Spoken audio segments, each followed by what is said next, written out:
Chimeir is a planet far from our own, where its native life, magic, takes Earth organisms and copies them in Chimeir, where they continue to evolve into new species. As the asteroid that ended the reign of dinosaurs on Earth never struck Chimeir, dinosaurs continue to be the dominant large animals in most regions, though recent harvests have made mammals quite successful and common around the portal. The Saga of Tenir'ha and Baru is a fantasy documentary following the life of two young theropod dinosaurs. Our heroes are Zentaur, a fictional species of megaraptoran theropod, and the apex predators of the forests in Chimeir. In December, I shared all 5 chapters of this saga. If you've seen those, this video won't show you anything new, it is merely a compilation of those chapters. If you're new to this project, the Saga of Tenir'ha and Baru is a good introduction to the ecology and major players in this realm. If you enjoy this, you may also like the Ballad of Ka'Hai, a similar but shorter story following the life of Zentaur's prairie counterpart, the uktan. Humans are present in Chimeir, but their stories are the focus of my anthologies, Tales of Chimeir and Songs of the Inland Sea, along with others in the works. This series instead follows animal protagonists. Though of course every individual is going to have our exceptional moments and experiences, I strive to present this series as the lives of average animals so you can see how most of these creatures of a given species live their lives in Chimeir. I think that's enough of a prelude. I hope you enjoy the story of Tanira and Baru and their coming of age in Chimeir.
A tiny creature scrambles atop the stump of a fallen conifer.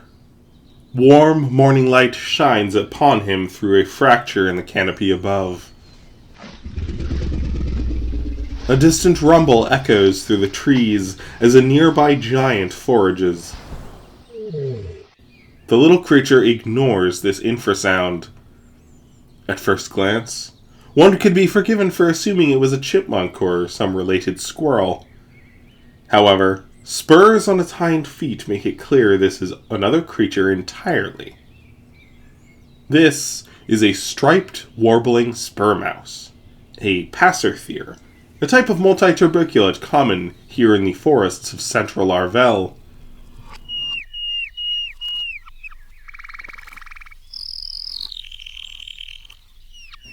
As it stands and begins a haunting melody, their name, meaning songbird beast, is evident. This song is meant to draw attention of potential mates and warn off competitors. The ballad echoes down the holler, this valley between hills, hopefully carried far in all directions. Not long into his serenade, the little mammal gains an audience, though it's not the one he had hoped to attract. The crinkle of debris on the forest floor is his only warning.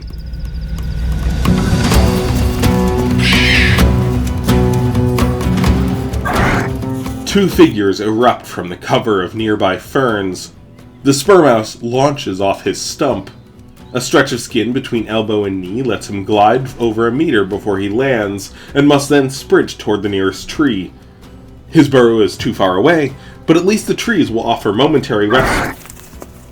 One of his pursuers makes a wide arc and cuts him off from the nearest trunk. He changes course with a flick of his tail. The other pursuer snaps forward, but the Passerthir's superior agility helps evade the strike. Though he dashes through the cover of ferns, he does not stop. Despite his greater agility, his pursuers are faster. He darts back and forth, trying to lose them, but the predators have their eyes locked on target. A creek winds to the left, forcing him to alter course. A deep rumbling echoes ahead. In his rush to evade his pursuers, the Passerthir continues on. He's enveloped by shadow. He races through several tree trunks, though the scent around him is anything but conifer, rank and reptilian. One of the tree trunks flexes its roots and lifts. The Titanosaur's hind foot plants directly in the tiny Passerthir's way, 3 long claws folding to the side as it shifts tons of mass forward. The mammal skitters right, leaping over the crescent-shaped footprint as the sauropod's front foot continues its stride. Indifferent to this giant, the pursuers continue, darting between the horned feet after their mammalian prey. The Titan ignores them in turn. His own priority is 8 meters above the chase as he prunes the surrounding trees. This gauntlet was to the Passerthir's advantage. His agility meant he barely broke stride. His assailants, however, had to evade with greater care. Just as the Passerthir's den is in sight, another shadow covers him. The foot of one of his pursuers lands where he was a half-second before. In leaping aside to evade, he is captured in narrow jaws just before he makes land. What follows is quite grim. The second marauder grabs hold of the Passerthir's hindquarters. As he screams, the 2 predators jerk hard and twist in opposite directions. Hand claws strike in an effort to gain advantage. After several back and forth turns, the little mammal snaps in half, and each killer gobbles down their portion in a rapid flourish of snaps and pecks. Nearby, a spectator observes this horrid meal. It is the sauropod they passed under, making his way through the holler. His kind are called keratoderms. He has been in the region for several years now. This holler is the territory of a formidable killer, so he must be careful. Though his 17-ton bulk and horn-covered skin affords impressive defenses, he is still a decade from being considered immune to predation. He avoids areas with particularly strong scents of the resident apex predator, but this hollow has an abundant and highly nutritious food that the smaller herbivores in this territory have not been able to monopolize. The Turchak cedar. Despite the common tongue, these trees are related to the monkey puzzle tree. Their cones are padded with an alluring and nutritious red fruit this time of year. It is a highly abundant conifer, thanks to a unique bond with titans. While plenty of birds and pterosaurs pick Churchak nuts from the cones, and masting herbivores on the ground also aid in their spread, the ideal for these trees seems to be for a titan to consume the entire cone. The fruit-like casing is its own reward, though there's plenty of nutrients in the seeds themselves, many of which are broken down and digested. However, a tough wax protects the nuts from much of this digestion. For those who survive 2 weeks in the gut of a titan, they are rewarded with a freshly disturbed path and a pile of fertilizer to kickstart their growth, which, under the right conditions, is much faster than the relatives we have here on Earth. To afford further advantage, Turchak impart upon the dung of their gardeners a secret weapon: toxins. Allelopathic chemicals permeate the gut of titans thanks to the protective wax of the seeds. This toxin doesn't hinder all plants, but in addition to altering the chemical composition of the soil, it makes the ground of these gardens quite acidic. The trees and seeds themselves also seep chemicals into the soil, but Titan guts are an efficient means of spreading both seed and reducing competition so that the trees have an easier time filling space. While many related trees can take decades to grow, turchak that grow in Titan gardens often do so a meter or two each year. Working with these chemicals they produce is a tremendous advantage to the ferns, horsetails, and several other conifers common in Titan gardens. Plenty of other more recent plants like currants, blueberries, rhododendron, beech, maple, and birch trees have adapted to the conditions of these Titan gardens. The plant is far from having a monopoly, but their bond with Titans does help both tree and gardener. This partnership has dominated the forests of Chimeir for over 10 million years. The apex predators may look like a defining species in the environment, but it is this relationship between Titan and conifer which ultimately sets the stage for these kings to grow and reign. The Titan pauses his feast to assess the little theropods. The predators he observes were born 6 months ago. While he has added 800 kilograms in that time, they're just over a meter long and only weigh 12 kilos. While they don't look like much now, they will one day become Chimeir's largest terrestrial carnivore. Saccharocestus carnifex, the hook-handed butcher. It has many names in many Chimeran languages, but in Amanetran or the common tongue, it is called the Zentaur. When it was first described to assembly naturalists in the early 1700s, the Zentaur was dismissed as a mythical creature. An enormous reptilian bird, said to stand 4 meters at the hips, carrying claws over half a meter long, and could swallow a man whole without difficulty. Able to disappear into a forest and overpower even the mightiest keratoderm. An average adult was an order of magnitude larger than the biggest polar bears. A predator of such staggering enormity had no precedent on Earth. It must be a fabrication or exaggeration. Many assumed it was merely an allegory to represent the unknown terror of monsters in this magical world. When it was discussed in assembly literature, it was often called the agnotorn, the incomprehensible or unknowable giant bird. However, once they were permitted entry to the menagerie at Balundakoi and were afforded audience with the captive specimens there, doubt was cast aside. Many field researchers also encountered Zentaur in the following decades, and when Megalosaurus was described in the early 1800s here on Earth, it became increasingly evident that Earth was also once home to such formidable monsters. Indeed, the Zentaur was called Megalosaurus for much of its early history, then several other genera and species, though in modern times the earliest formal scientific name, Saccharocestus carnifex, is the favored genus and species throughout their vast range. They are not megalosaurs or carnosaurs, instead belonging to the megaraptorans, a somewhat mysterious clade of theropods we're still in the early stages of understanding from their fossil record on Earth. Though Zentaur are quite intelligent, and there may be an argument for a name within the territorial calls of mature adults, these little chicks have no such concept for themselves.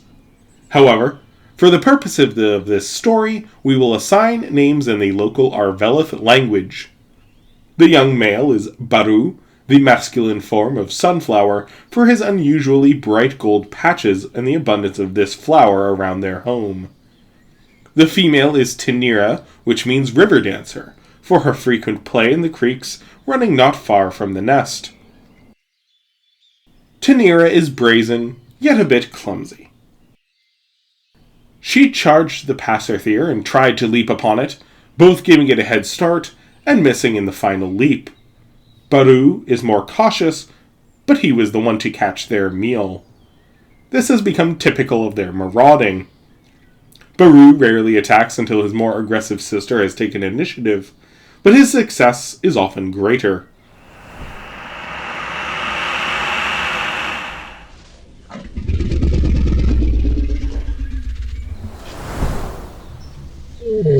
The titan watching them is Shah Kenaru.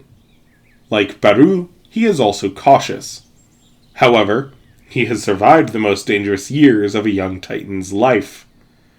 While it's true that coming dry season will mean there's not only less food to help him grow and less cover to hide in, he is now large enough that only an adult Zentaur could possibly pose a threat. A trio of pheasants meander into view among many smaller creatures drawn to the messy foraging of the keratoderm. The birds quickly take flight as the two young Zentaur give chase. Shah Kenaru continues foraging.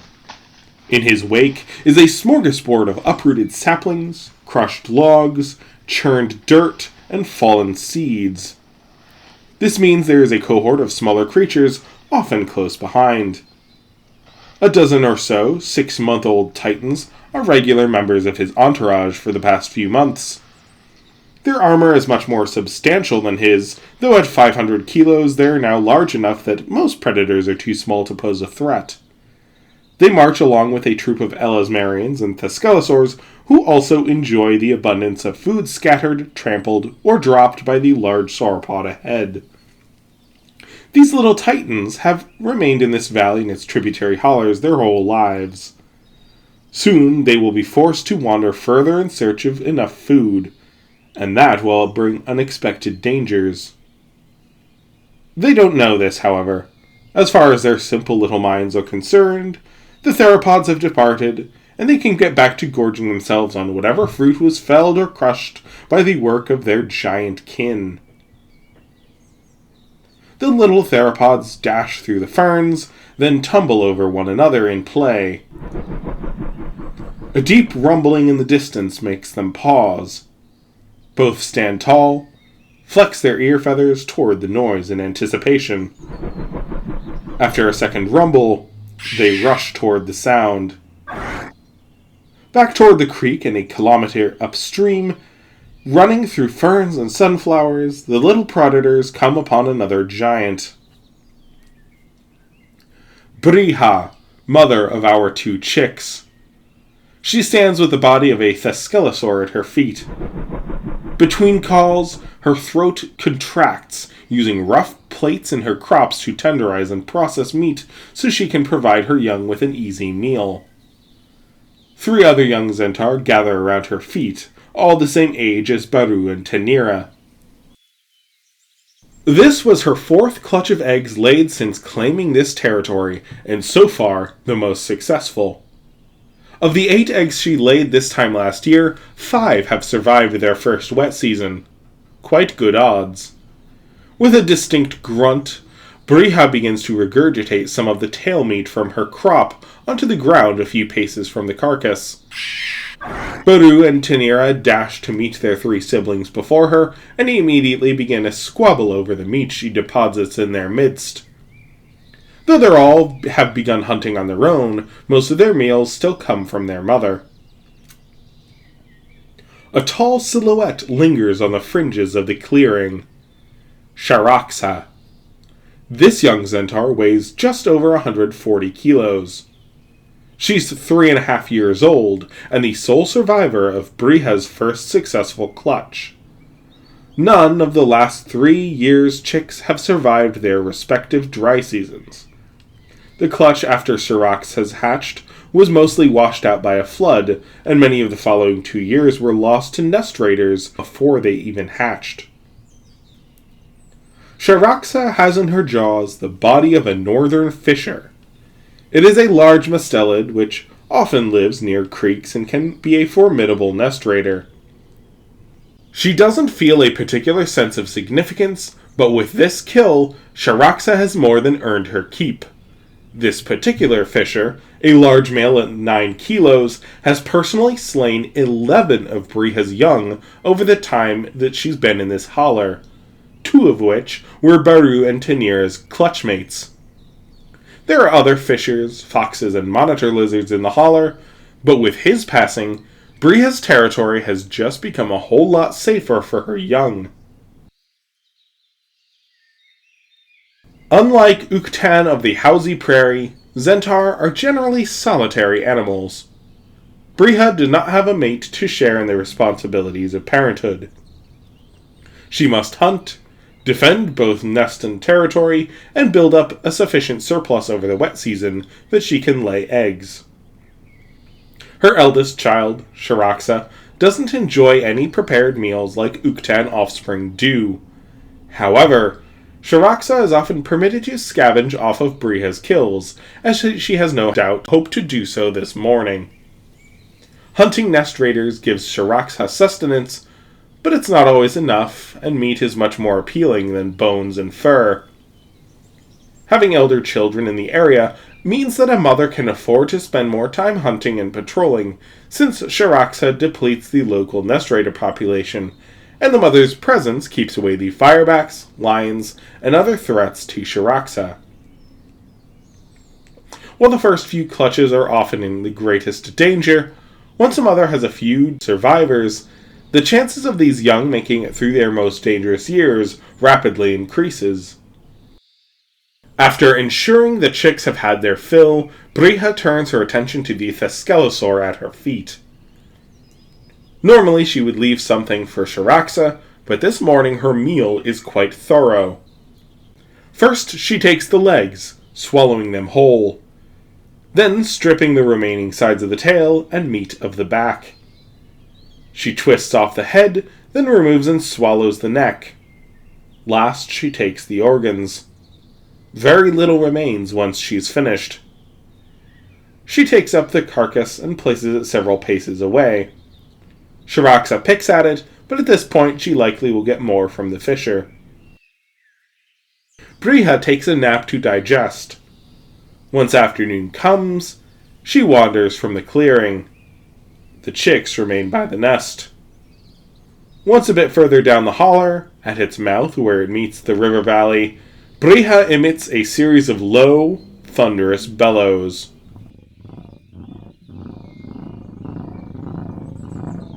Her territory through this valley is not especially bountiful, but it is easily defended. While she patrols and marks along the mountains of either side, much of her defense is here at the mouth of the holler, where her creek meets the river. The river and surrounding valleys carry her call downstream toward the lowlands, where she hopes that other female Zentaur will heal her volume as a mark of her health and strength. And to males, it signals that she is ready to mate. As she calls out, an unnaturally uniform shadow creeps over from the west. It is a great floral disc planted atop the crags of the western mouth of her holler. Several pillars of braided bamboo grow down into the bedrock from the edges of this disc. Many regions are overtaken by mold and moss, such that only a few staves of the original bamboo structure are visible. In many sections, it is decayed, rotten, or eroded away entirely.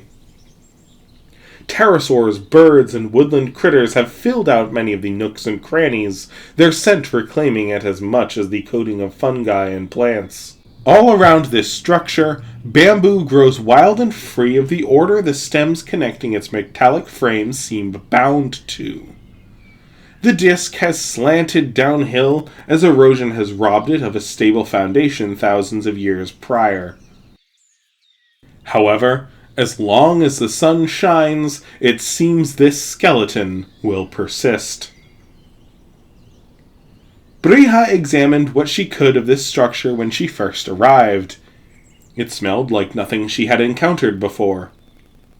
2 species of bamboo are found in this area, albeit quite rare, but this frame and its little garden belong to neither. It was a mystery far beyond her comprehension, and one she quickly got used to. Now, this mysterious structure is of no consequence. It has faded into the background. Her attention is on her mating calls. She does this several times over the subsequent days. Indeed, much of her time is spent at the mouth of this valley. While she brings an occasional meal to her young, they must increasingly fend for themselves. On the third day, a subadult male approaches, but she sees him off before he can even offer inspection, much less initiate a dance. At 9 meters and 3 tons, he's not in any position to bring enough food to be worth her investment. She's 11 meters and 5 tons. Not imposing, but female Zentaur tend to favor males that are larger than them, so subadults like this tend to have a lot of growing to do before he'll be ready for mating. It hasn't rained in 3 weeks. If this is indeed the herald of the dry season, it's early this year. Larger game is getting scarce. She can smell traces of a herd of Olifant in the main valley, but these traces may be old. It could be that she will have to start hunting in the lowlands, but that's a 2 to 3 day march outside of her territory, and lowlands belong to larger, more dominant Zentaur. She would much rather subsist on smaller local game, or go higher up into the valleys and hunt Baraphont and large Casctar Thescelosaurs there that she can smell up in the valley, then follow Olifant down to the lowlands. For the time being, she hunts what local game she can and maintains her song. Finally, on the 9th day of mating calls, an adult male replies to her song. This is Votru. He is in his prime, with a tall crown. His undercarriage is flush white for the mating season. Fat pads along his lower jaw and the base of his tail is wide as the trunk to demonstrate his own virility. At 12 meters in length and just over 7 tons, he's reached competitive dimensions, but can't rely upon size alone. He's been wandering for several weeks now through these valleys seeking mates. So far, he hasn't held a partner. Though they often remain nearby until hatching, periodically bringing food to those over 5 to 6 months, the primary contribution of a male is between mating and laying. For a very healthy female in her prime, eggs will be laid in 5 to 10 days. Females not in their prime can take 3 to 4 weeks to lay their full clutch after mating, thereby being a much greater investment and could restrict a male to only 1 mate for the season. Because of this, males have to be selective, favoring healthy females with good territory, and especially with other territories nearby that the male might also mate with, thereby enabling him to aid in provision for multiple mates. Females are also choosy, as they want a male who will provide ample food during their gravid days, even better if he's willing to stick around until hatching. This male was just chased off from a potential mate of 3 days by a larger bull down in the lowlands. The scars he took in the confrontation were minimal, as Zentaur tend to favor display over confrontation, but they are a sign of his loss all the same. Brija is a bit young and her territory isn't especially productive or impressive, but she's in good health all things considered. His initial assessment seems positive.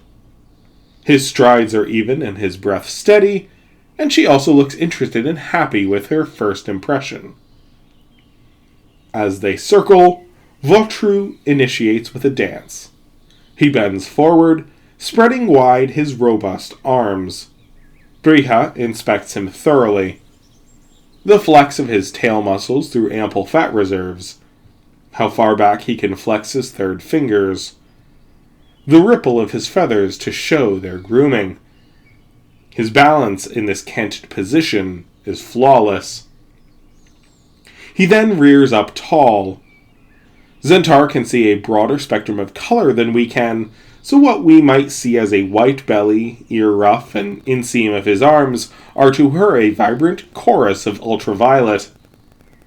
Votru dazzles with a dance, yawning wide to demonstrate his jaw strength, and embracing the air so she can appreciate the muscularity of his chest, arms, and clawed hands. While these arms are massive as hunting implements, they are further enhanced as a sexual display. Once he has performed a full routine and let her encircle him for inspection, it is now Briha's turn. Her undercarriage is not flushed white, and her horns don't form a tall pronged crown. Female Zentaur don't have as much of an impressive display, but she rises up all the same. Though injury sustained during a hunt several years past means that she lacks full flexation of her left hand, she's still able to spread her arms in display. She has her own scars from encounters, but these may well be to her benefit. Males occasionally fight for the mating season over healthy females in good territory, so the bulls can maximize their mating potential, but females must fight year-round to defend their territories. She has scars on her face and chest, but this is a consequence of holding this holler. A female under 6 huns holding a territory is a testament to her ferocity. If she didn't have scars, the territory likely wouldn't be worth fighting for. Once both are satisfied, their courtship continues. She does not bring her mate near her young. Infanticide is not common in Zentaur, but as a means of clearing her now split focus so it would mean just her bulking up to raise his young, it has occurred. Briha remembers a male killing her siblings under similar circumstances, so is perhaps more wary than most. In the following days, Vautru hunts while Briha prepares a nest. Though she catches some prey herself, being gravid means she's not in peak condition. She periodically feeds Tanira, Baru, and the rest, but for the most part, her attention is on the nest. Vautru brings a range of game. His preference is for the large thescelosaurs like Casctar, which are more abundant out of the valleys along the river than here in the holler. He also takes a young Barafont. Common drakes are more abundant within the valley, which are Briha's favored game. While Zentaur can hunt a wide range of prey, making them highly versatile species, individuals often develop strong preferences. High degrees of success when seeking this game, but it can lead to vulnerabilities when favored game moves on. The herds of Casctar have become scarce, retreating higher up into the valleys. Normally, they are only used to one predator of this scale hunting them, but now there are 2 Zentaur. Briha's metabolism is working overtime with increasing demands. The local Casctar move upriver in response, meaning Vautru has to travel further to find his favored meals. If he wanders too far, he may lose her to another bull, so instead decides to hunt what is more regionally abundant back toward the valley. Baru and Tanira have taken to following this stranger on his hunts. They keep a distance. He doesn't smell aggressive even once he notices them, but they're still wary. These years are very important for young Zentaur. Even if most of their caloric needs are met by their mother or by catching very small game, observation is a potent teacher. These are very intelligent animals, and watching Vautru hunt is teaching them about taking down different game than their mother often attempts. For example, she has never approached the Barafont herds. The only time she will eat them is in scavenging. Yes, their calves are a satisfying meal, but at up to 6 tons and armed with formidable tusks, bulls can be quite a challenge. Cows will rally behind their bulls in defense of threatened calves. Vautru knows that an attack must be swift, fully invested, and with prompt retreat. Though they mount a defense, eventually they will leave behind an injured member, so patience will prevail. He fails twice, but on his 3rd attempt he manages to injure an adolescent cow. After their defense, the herd departs, and Vautru enjoys a hard-earned meal of its organs before bringing the disemboweled carcass back to Briha. Baru and Tanira, of course, didn't participate, but if they survive, this information may prove useful in a decade later once they are also large enough to engage in such a hunt.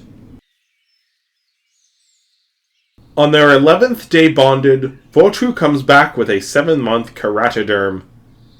This is not much of a meal, being more horn hide than meat, but it is enough that Briha begins to lay her eggs. 2 eggs are laid that night.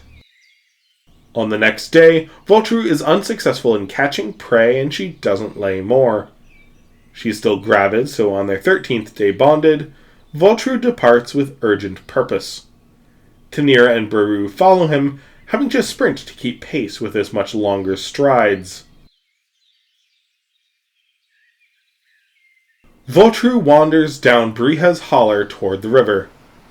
For a time he patrols the riverbank. A few caiman along the shore scurry to the safety of the water. At 50 kilos they would not make much of a meal, but it would be something. It is a moot point as they are quickly beyond reach. Wind flowing with the river brings Voltru a scent. A scent he usually avoids, but growing desperation sees him turn upriver. Tanira and Baru follow, not sure what his plan is, but eager to see.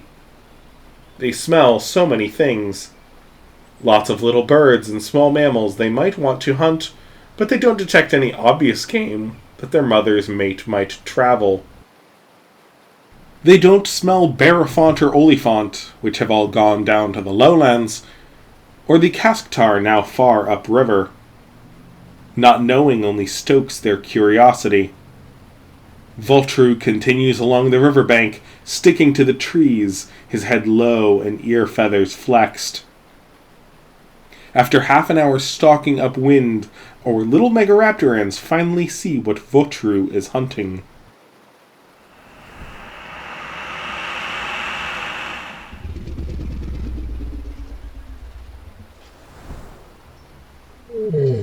The deep rumbling of a titan greets the young predators just before they see him.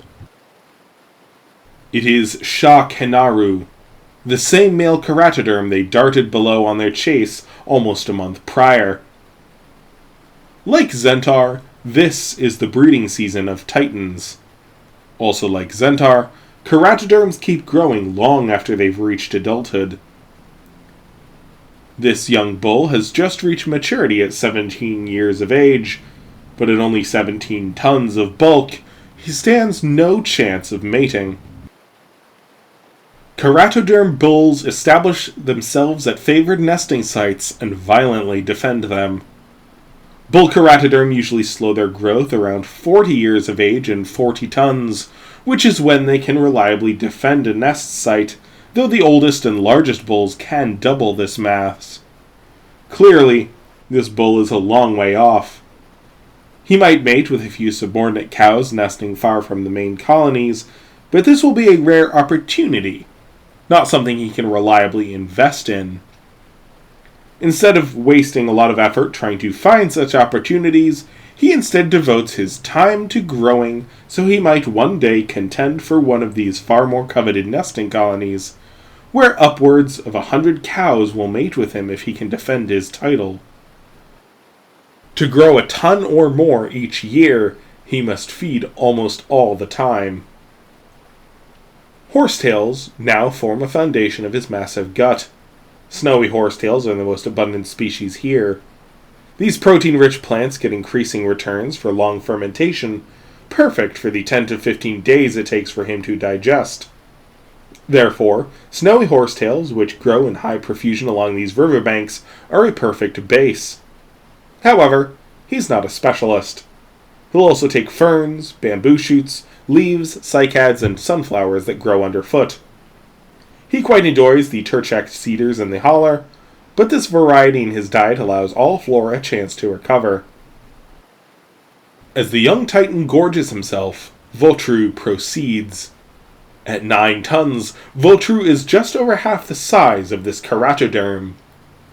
Though Shah Kenaru's armor is largely adapted to defend against other titans, the spikes at his hips and flange-clubbed tail make a rear assault daunting.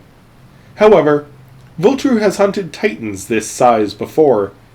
He knows the usual strategy of an embrace to rend the belly or tearing at the thighs won't do much good. He needs to go for the neck. If he fails in this initial assault, he will retreat. It's too dangerous to risk getting in a brawl. Normally, he might wait and watch a while, assessing if there are weaknesses to exploit. A keratoderm hunt often lasts for days. However, his mate is close to laying their next eggs. He needs a good offering now. Besides, a chance to attack a titan that isn't aware of his presence is too appealing a prospect to let pass. He's downwind and still undetected. In spite of experience telling him to wait, instinct drives Vautru to seize the opportunity. He advances low, crouching as he passes through the trees. The wide gaze of Shakunaru affords him an early warning, but he doesn't react fast enough.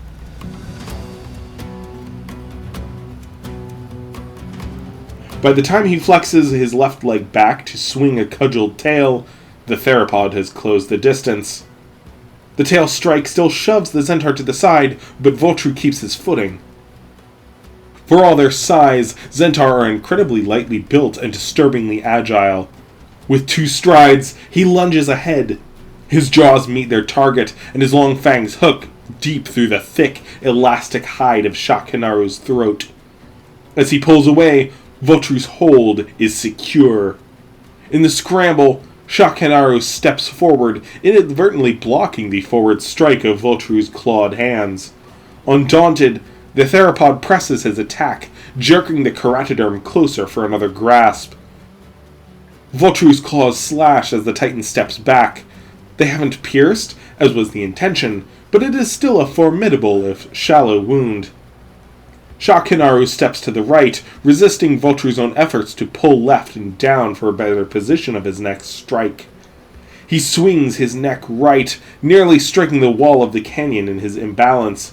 With a deep hiss, Shakunaru kicks forward, catching the theropod's leg in the long claws of his foot. His claws rake through Vautru's thigh. Unlike the surface wound he just sustained, Shakunaru's claws sink deep.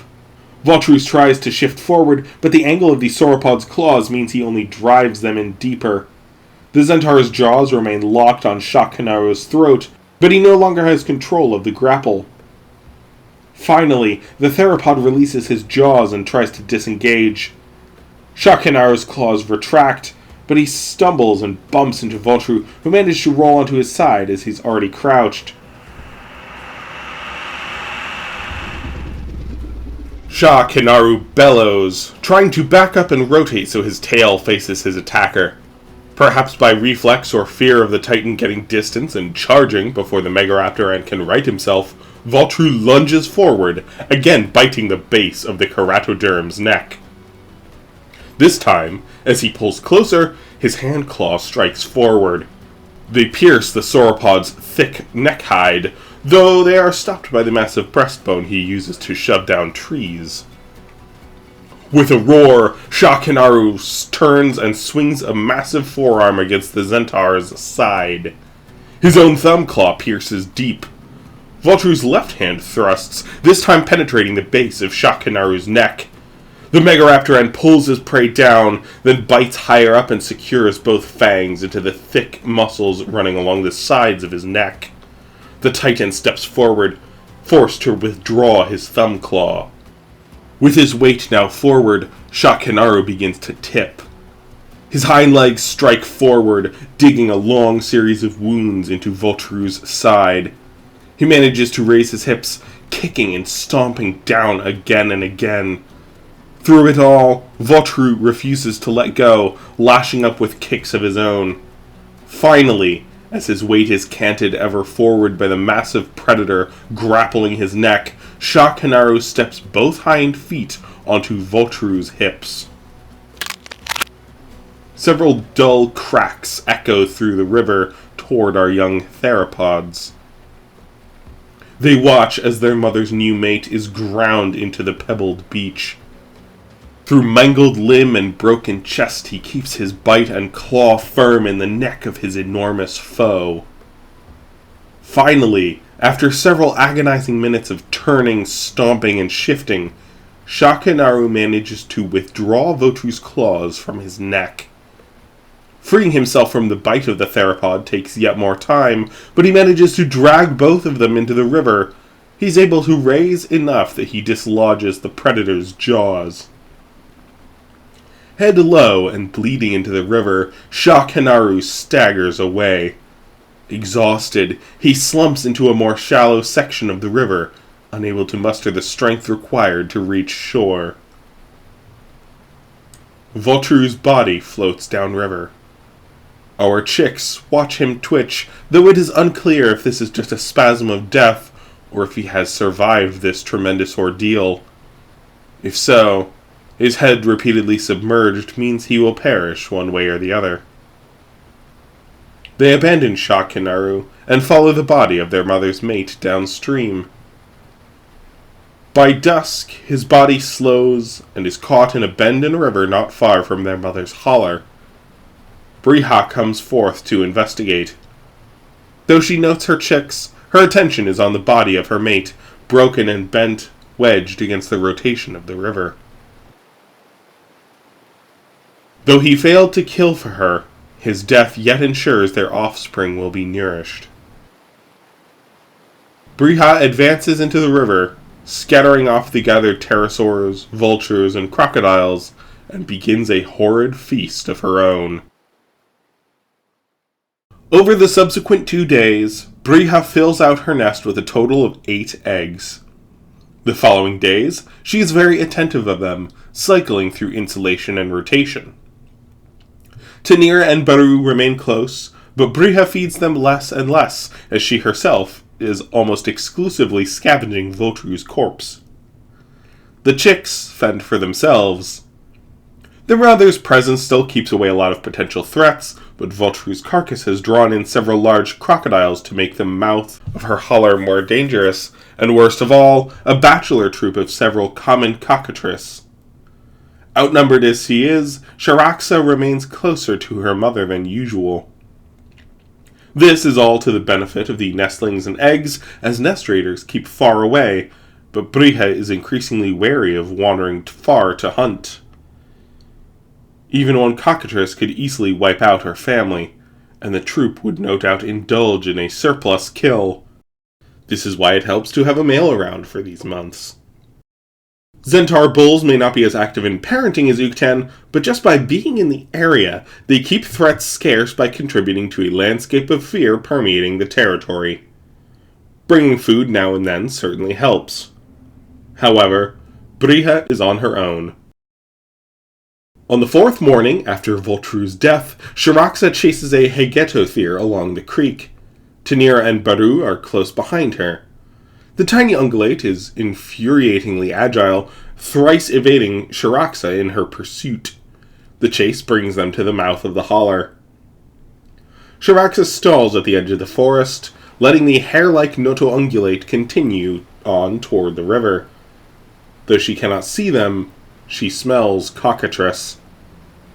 They are upwind and upriver, likely at Vulture's corpse. Sharaxa remembers losing 2 brothers to cockatrice the previous year. These 100-kilo theropods are no match for a 5-ton Zentaur, but Baru and Tanira would make easy kills, and even Sharaxa would only be a fair match for one.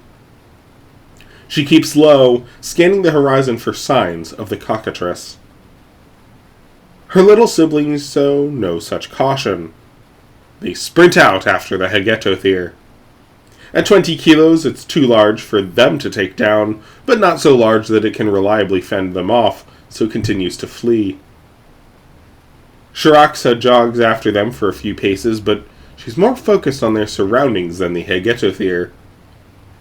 Along with the cockatrice and all the familiar game scents, she also smells Shakanaru far upriver. There is another scent in the air. One of her own kind. A Zentaur. Though the cockatrice still takes her attention, Sharaxa looks about to find the stranger. The scent seems to come downriver, so she's only getting traces.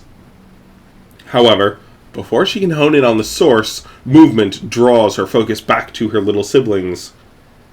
A subadult cockatrice has leaped upon the fallen log. This is Dekosu. At 70 kilos, he's certainly not the largest member of his cohort, but still large enough to be a threat. Though she advances toward him, hissing loud and half again as large, the cockatrice doesn't back down. Instead, he looms tall, flexing dark red feathers and glaring down. Tanira and Baru circle around, retreating to their elder sister for security. Shiraxa ruffles her feathers, trying to match his increase in size. Having witnessed firsthand how lethal cockatrice can be, with piercing claws and serrated teeth, powered by tremendous strength and staggering reflexes, she wants nothing to do with him. Though she matches his hissing and widespread arms, she steps back in a slow retreat. Unfortunately, this only seems to goad him on. Dakosu hops down from his perch. His every motion is deliberate, efficient. Shiraxa remembers these are social hunters. She can smell the other members of his troop upriver, but so far, none have come to his aid. Tanira and Baru keep close, hissing and ruffling feathers to match their sister's intimidation. In a flash, the two predators collide. Shiraxa is taller and far larger, but the cockatrice is more powerful and better armed. She kicks him amidst bites. To employ her formidable hand claws to best effect, she really needs to bite and grapple. That level of dedication doesn't seem to be her aim. She's just trying to drive him off. Fortunately, his kicks at most are shallow jabs with his talon. He's also got to bite if he's to efficiently stab with his own killing claw, and he's similarly in this fight for the sake of intimidation. She's not the one he wants. He's more interested in her younger siblings. When they disengage, both have feathers in their jaws, but little blood was drawn. He did score a nasty wound on her shoulder with his killing claw, but it's not particularly deep, and her own kicks likely did more damage through bruising than she herself endured. He also has a long yet shallow cut along his snout from one of her hand claws. Her next hiss gets much better reception than anticipated. Dakasu turns and flees. Shiraxa is drawn to pursuit, but a sloshing behind her gives pause. Tanira and Baru cry out as they take in the newcomer. An enormous form cuts through the river. As it nears the pebbled shore, it begins to rise. Illuminated by the morning sun, the figure is of staggering dimensions.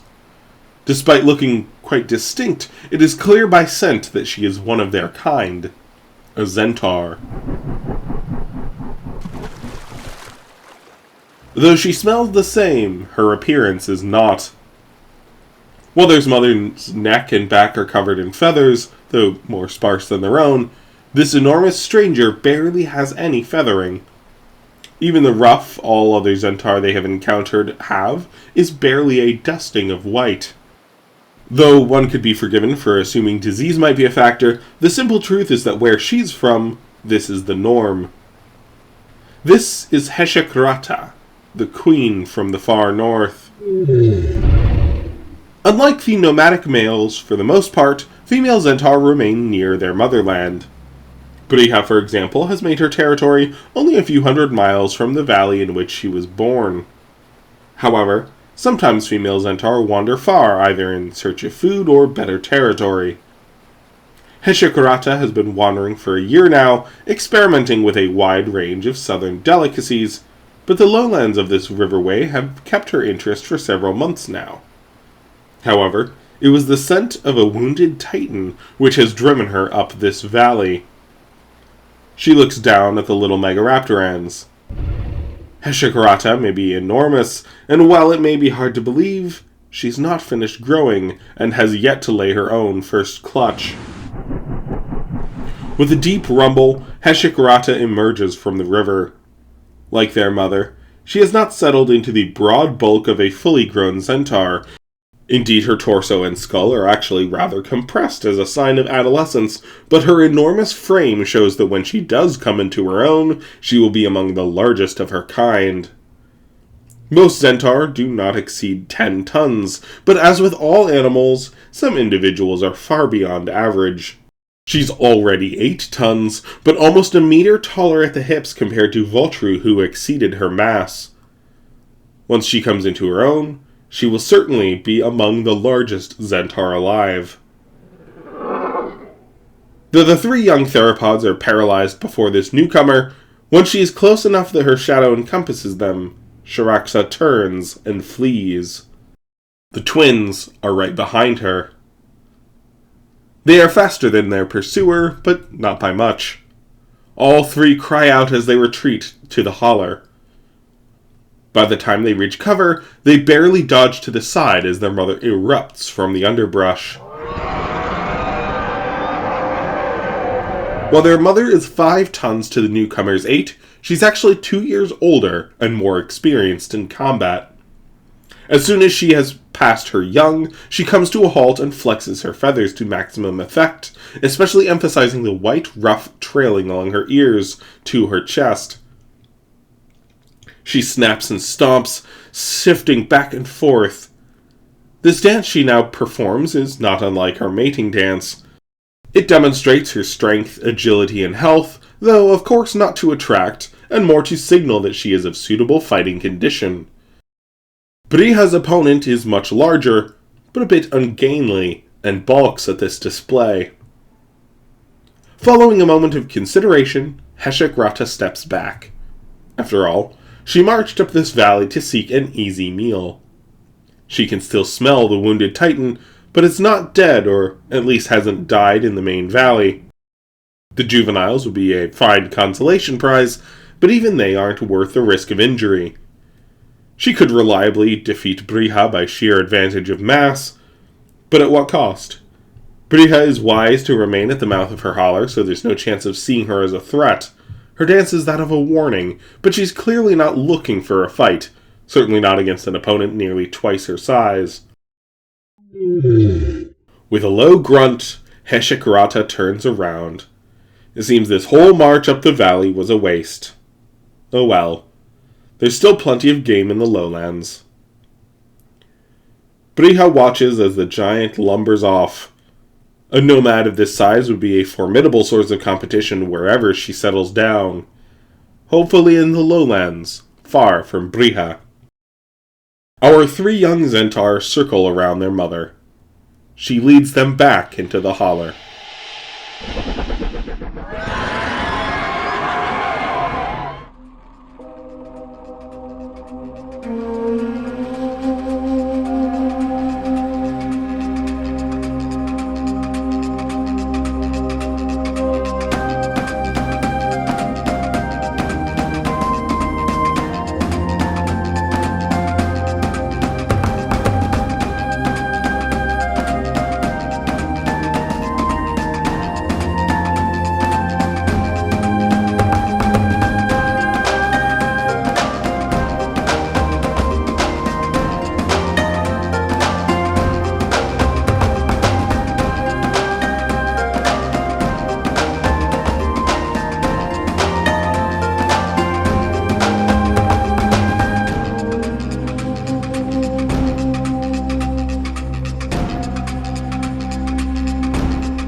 A pair of young theropods look out over an apocalyptic wasteland. Corpses litter the shore. The air is thick with the smell of rot. Mud is churned under every step as 1,000 carnivores vie for their share of the desolation. To Tanira and Baru, some of these hunters are familiar. The Sulan, our twins accompanied down the valley. Jackals, foxes, and fishers they know from their home. Common cockatrice they remember all too well as rivals in their younger years, now less than a third their current size. Though there are no other Zentaur in the immediate area, our twins smell many others of their kind in this humid basin. However, many of the scents are new. 100 unfamiliar plants compete for processing in our megaraptoran's minds.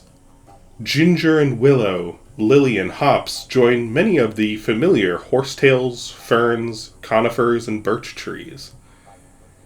It's not the strongest scent, but they do note 3 species of enormous cypress trees which roots span 12 meters, holding together the muddy ground and submerged sediment of many islands and channels. Mammal and theropod predators that smell much more potent than the small size they are used to. Perhaps the strangest of the scents is a large bird saturated in decay. The predators they see scavenging, those many corpses, are new to our twins, but we have their names. Amidst the cockatrice and jackal, there are a few dark-furred hyenas, a red panther. A trio of lions are crouched over a corpse of a massive pikefish. There is even a cockatrice of staggering dimensions, well over half a ton in weight. This black cockatrice is not a resident of the muddy woods. He crouches over on lanky shanks, wings spread in a desperate gambit of stability while his narrow jaws saw into the corpse of a catfish, which in life likely exceeded his mass. He's built for dry forests and solid ground, but the bounties here are too alluring to pass up. Though the scene before them appears to be an ecological cataclysm, and for some it certainly is, this is merely the consequence of the waters receding. The highland glaciers are freezing, not melting, and the storms haven't been through in 2 months, just a few scattered showers. All this means that many tributaries have been greatly reduced. However, despite all this, there's still a tremendous abundance of water pooled at the feet of the surrounding hills. This is because of tectonic activity hundreds of miles away. As the mountain range of southern Arvel rises, its great weight has made the once level continent bow slightly down. Many rivers still flow out to sea 1,000 miles to the north, but this is one of many such basins at the feet of these mountains that collect water. It's not flowing anywhere by this point. The waters are now too shallow to continue their flow into the other rivers out to sea as it does during the wet season, and thus many vast lakes form and are stagnant. However, not all of these lakes are stale. Some maintain a flow from uphill and empty into the main lakes. These lakes are new to the grand timeline of Chimeir, but have become a vital source of drinking water in grassy surroundings. Beaver lakes. These diligent rodents construct dams at several points along the river, contributing to the basins. This climate is about as warm as beavers can tolerate. Our twins have encountered a few beavers up in the mountains where the trident deer spent their summer, but are not as common. Here, there's a few beaver lakes at the end of each river contributing to the basin. Healthy fish stocks and the crocodiles that hunt them are here in abundance. It's only after the beaver lakes, down in the basin itself, that the rot has taken hold. Even so, receding waters in the beaver lakes and the basin below has opened up a plethora of grassy meadows. Many in the wet season herbivores that rely on the abundance of trees have moved on to coastal forests. The absence of rains means that trees and leafy shrubs are dormant. Not much foliage for a browser here. However, for grazers, this dry season is their time of plenty. The abundance of deer is a familiar enticement to our twins, but the many fish trapped in the shallows or in sections entirely dried up is far more appealing. There's no effort that must be submitted.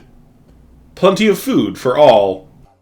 To add to the buffet, the ground also provides a trap. Some of the remaining large herbivores, like Olifant, a few straggling Ballad and Ka'Hai, and several new dinosaurs and mammals our twins have never met before, have found this place of plenty to be a death trap. Our twins and the deer can both walk on the dry mud without much difficulty. A nearby Ballad proves not all are safe and secure. He has broken through the hard soil above and become mired in the still muddy soil below. In his struggles, he has become exhausted. Our twins join in the cockatrice and jackals gathering around the mired Ballad. A red panther, one of Chimeire's saber-toothed cats, hops atop the Ballad's back, claiming it as his own. Tanira and Baru are now 5.5 years old. They each weigh over 300 kilos and could easily send this 100-kilo panther packing. However, with a rumbling squawk, the cat, jackals, and cockatrice all scatter. Our twins back off as well, ceding the carcass not out of experience, but following a collective worry. If something scared everything else, a shared caution is a wise instinct. An enormous bird steps out onto the mud flat. Like the twins, he has 3-toed feet that splay wide to keep his bulk from breaking through the mud. Also like them, he is of a shockingly light build. He stands over 3 meters tall and is quite robust, yet weighs in at over 800 kilos. Very large for a bird, but considering his enormity, it's still with an unnerving ease and agility with which he walks. This is Rashu, a fireback. A type of forest raccoon, also called terror birds. These hook-beaked killers are the second largest terrestrial predator in the region after Zentaur. He's not the largest of his kind, which can reach a ton in their largest roosters, but he's still a massive dominant male. Our twins back up. This terror bird is exactly the sort of vassal predator their mother kept away, and for good reason. At less than half his size, they would each be an easy kill, even combining their efforts. Thankfully, they are not why he's here. Like the cockatrice, his motions are methodical and conservative. He doesn't have a Zentaur's ability to keenly sense the quality of soil with each step, but he's still able to feel where it's most secure quite well. He's ever in a slight crouch, adding to his stability, and he's able to spread his wings and shift his head to keep level in these uncertain terrain. He doesn't bother showing off for his audience. Instead, his bright golden eyes are locked on his prey. A Ballad of this size, just under 5 tons, would normally be far larger than anything that this terror bird would dare attempt. However, exhausted in this compromised position, this convention no longer holds. The terror bird tests the response of the Ballad's rear. When Rashu is confident his prey can't kick him away, the terror bird earns its name, beginning the harrowing task of disemboweling his prey. The Ballad cries out, alive and painfully aware, but unable to escape. Our twins move along. There's other prey, and they've already learned an important lesson. They may have been among the top predators of the holler in their mother's territory, but here in the basin, they could easily be prey. A familiar scent on the wind draws the attention of both twins.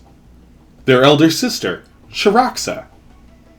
They sprint after the scent. They haven't seen her since she followed the Olifant to the lowlands a year ago. This excitement leads them to one of the drier islands. The scent is not fresh, perhaps as much as a week old, but still strong enough that the chorus of new scents, it stands out. In their excitement, they nearly collide with an enormous stone. However, the rocks begin to move. A new scent fills their noses. One they're used to, belonging to small burrowing sloths that occasionally encounter up in the valley. Aside from scavenging, they never ate these creatures, as they only come out at night, but they also weren't a threat.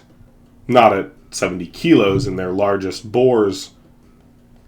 This beast, however, is much more than 70 kilos.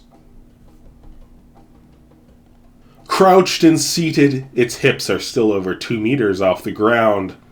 As the massive armored tail curls and plants to facilitate stability, the creature rears up.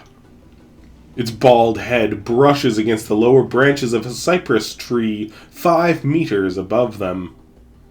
The creature inhales deep as it looks down upon our twins. While it is the size of a young titan, its breath is of a singular pull and exhale.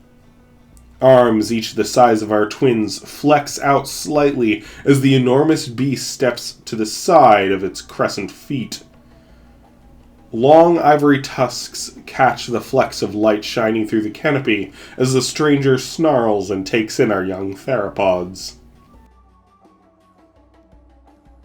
This is a hukelgor, a sloth, and one of the largest terrestrial mammals in Chimeir.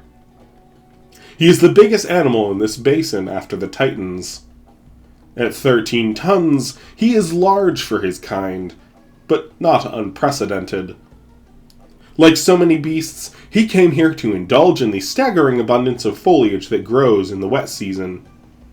It may be tempting to think he hasn't left on account of the slow nature of sloths, but not only is he happy to graze on some of the new grass flourishing in the lower waters, the corpse at his feet is another reason to stay. It is a young Olifant that perished from an injury perhaps delivered by Shiraxa, as her familiar scent lingers around it. She didn't end up making the kill or enjoy the spoils of her effort, though. She's long gone. To where, they do not know. The tremendous sloth is primarily an herbivore, but males especially will scavenge from time to time. He's been bulking up for the mating season while the basin was flush with vegetation. Females of his kind live in burrows in the highlands. Their dens, however, are in hills of dirt, not pebbled stone and bedrock like our twins just descended from, so he's got a long way to go. Soon he must depart. As his body swells with testosterone, he's inclined to remain for a little while and not only browse for foliage too high for most herbivores to graze the fresh grass, but also to take in some extra protein before his departure. Thankfully, though, he's not interested in our twins. They just startled him. However, he's not comfortable with them sticking around either. At his size, Zentaur are the only predator he needs to think about, and their scent is irritating. With a rumbling bellow, he sends the twins into a hasty retreat. Eventually, after having their fill of whatever fish or stranded creature they can find, our twins settle down for the night. The next few days are easy living. They find plenty to scavenge. Once the sloth moves on, they enjoy exclusive access to the Olifant he was eating. He lacked the tools to get the best organs, so they actually get a few good meals in before a large, unrelated Zentaur of around 3 tons approaches, hisses, and sees them off.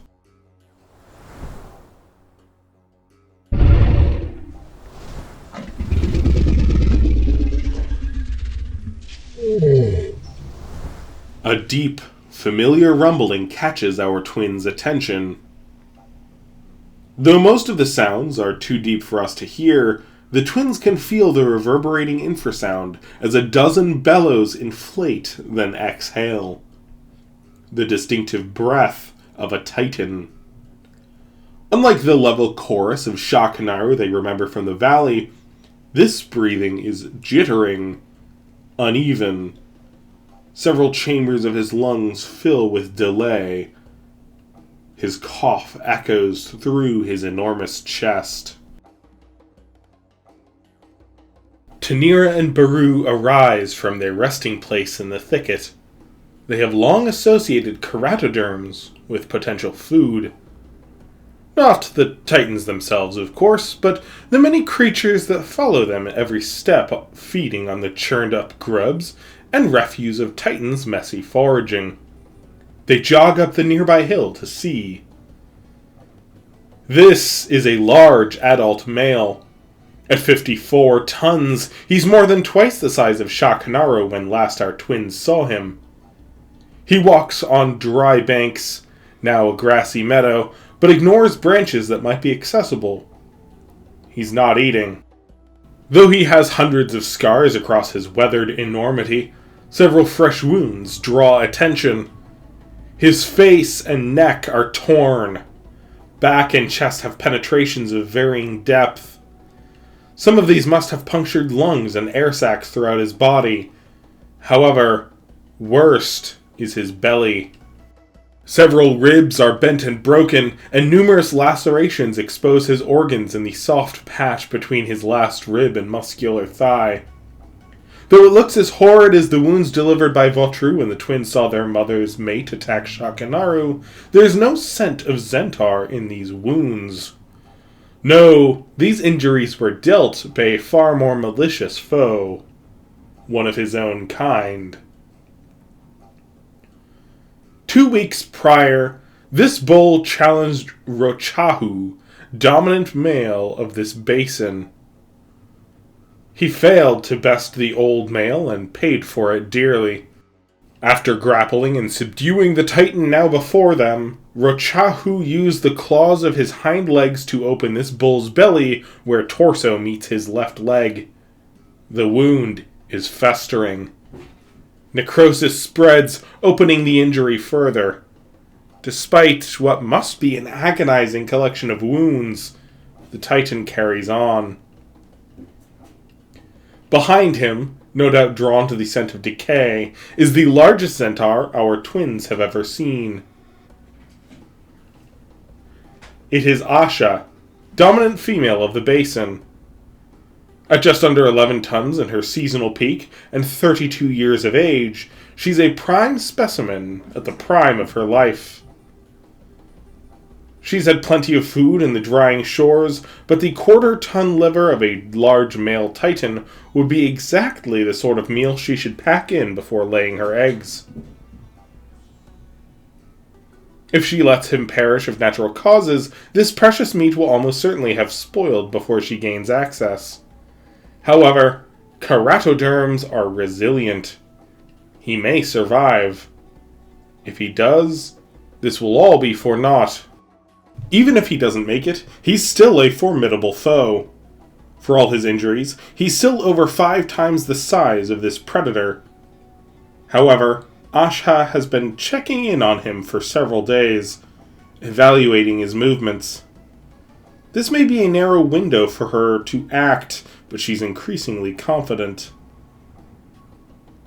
Though he's been on solid ground for much of the march, his foreleg slides, perhaps pressing onto loose substrate below. His right foot is wedged amidst the fresh grass. For a moment he struggles to dislodge his foot. This is exactly the sort of opening Asha has been waiting for. She silently jogs up beside him. While his attention is on his foot and hindquarters alternating to gain solid purchase, she's able to approach undetected. With a lunge, she jabs her jaws into his injury, latching onto it with long maxillary fangs, and pulls. Thanks to this being a fairly open section, she's able to quickly fall back unimpeded. She doesn't want to back up beside him as his tail could be employed, and ahead his arms could strike, or he could simply advance and shove her forward. As it stands, he would need to move to retaliate. As she falls back, Asha makes wider his injury and drags forth viscera. In a conflicted effort to simultaneously move back and lean toward his attacker, the injured bull shifts right. As this is his trapped leg, he can't quite catch himself, and he falls onto his side.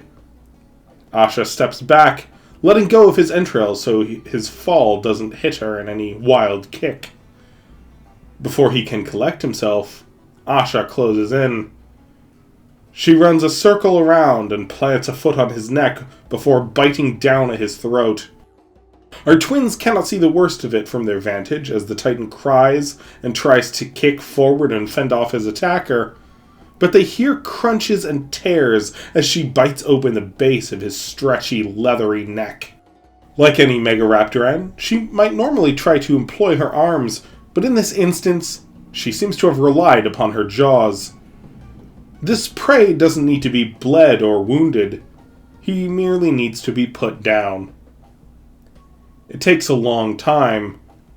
Her jaws aren't powerful enough to force through, nor are her teeth serrated enough to cut, so it's a lot of gripping and tearing. Finally, the broken god stills. His huge torso deflates as all of his many chambers exhale their final breath. Asha is on a mission. His gastralia, or belly ribs, prevent her from easily opening his torso to get his liver and other prime organs, but he's already got an injury that allows easy access. He's lying with the worst of it exposed, but she's still wary this early after a kill. He could be alive, or even spasm in death, and it would only take a single kick to end her life. She seems to decide approaching the wound from his belly side would be too risky. Also, she looks around. Though she's the largest predator in the basin, instincts of caution yet abound. This is also the time of year when males come from far afield. She already has a mate for this year, one back by her nest, and another male at this stage only poses a threat since she's already gravid. After a few more bites to the neck to ensure the Titan's demise, she wanders around his back and chews at the wound, opening his belly further. Thankfully for her, the corpse is now still. Following the removal of the entrails in the way, she shoves her head into his torso and withdraws her prize. It is an entirely satisfying meal. Once she's had her fill, Asha abandons the kill to go rest and digest. She will no doubt return, but for now, the carcass belongs to the scavengers. The twins must wait for the larger subadult Zentaur in the basin to have their fill. Several terror birds come next, taking whatever organs are left.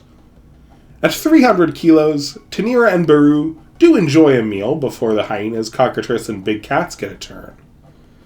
Though we might marvel at the enormity of the carcass, our twins show no such reverence. To them, all this is just a meal, nothing more. Though the twins hunt and scavenge for other things, this corpse yet provides for almost a week's worth of food. There's still hide and tendon to be had, not to mention plenty of meat, but our twins lose interest once the muscle goes bad beyond what even their hearty stomachs would comfortably take. Still sufficient for the likes of hyenas and cockatrice, and the twins could surely get by on it if they must, but Tanira and Baru are much more interested in fresh meat. The trident deer are yet in abundance. The new meadows afford our twins plenty of opportunity to stretch their legs and chase down their favored prey. They have competition in the form of hyenas, cockatrice, and sulan, but they're often able to pack in a good meal before having to depart. Eventually, though, the lush meadows that filled out the depleted shorelines also suffer from the lack of fresh water. The deer must spread out, and doing most of their grazing at night, they aren't much in the concentrated herds that make hunting easier for our twins. In this increasing challenge, Baru and Tanira must learn how to hunt new prey. Two daytime herbivores in viable size ranges become potential contenders for their new favorite prey. First is the dromornithid Geniornis. Called the uru uru in the local dialect, these large birds are wetland specialists that enjoy a wide range of foliage. Foraging during the day puts them in danger of Zentaur and terror birds, but they tend to favor denser forests than these predators often comfortably traverse. While there are cockatrices in the area, they're generally quite rare, as they don't like this muddy ground. Big cats and hyenas in the basin usually hunt at night to avoid the larger competition, so the uru uru seems to have generally found a proverbial Goldilocks niche of predator avoidance. However, Zentaur, or in the side range of our twins, are perfect to take them down. The birds have a formidable kick and painful bite, and are surprisingly swift despite a ponderous appearance. If caught from behind, though, they go down easy enough. Another prey animal that draws the attention and effort of Tanira and Baru is the tartan slinghorn. Males of this protoceratid are large enough that our twins must work together to bring them down. Unusual for the local ungulates, they forage during the day. Like the uru uru, slinghorns forage in dense forests to avoid predators, but our twins get quite good at catching and killing them. They also steal kills.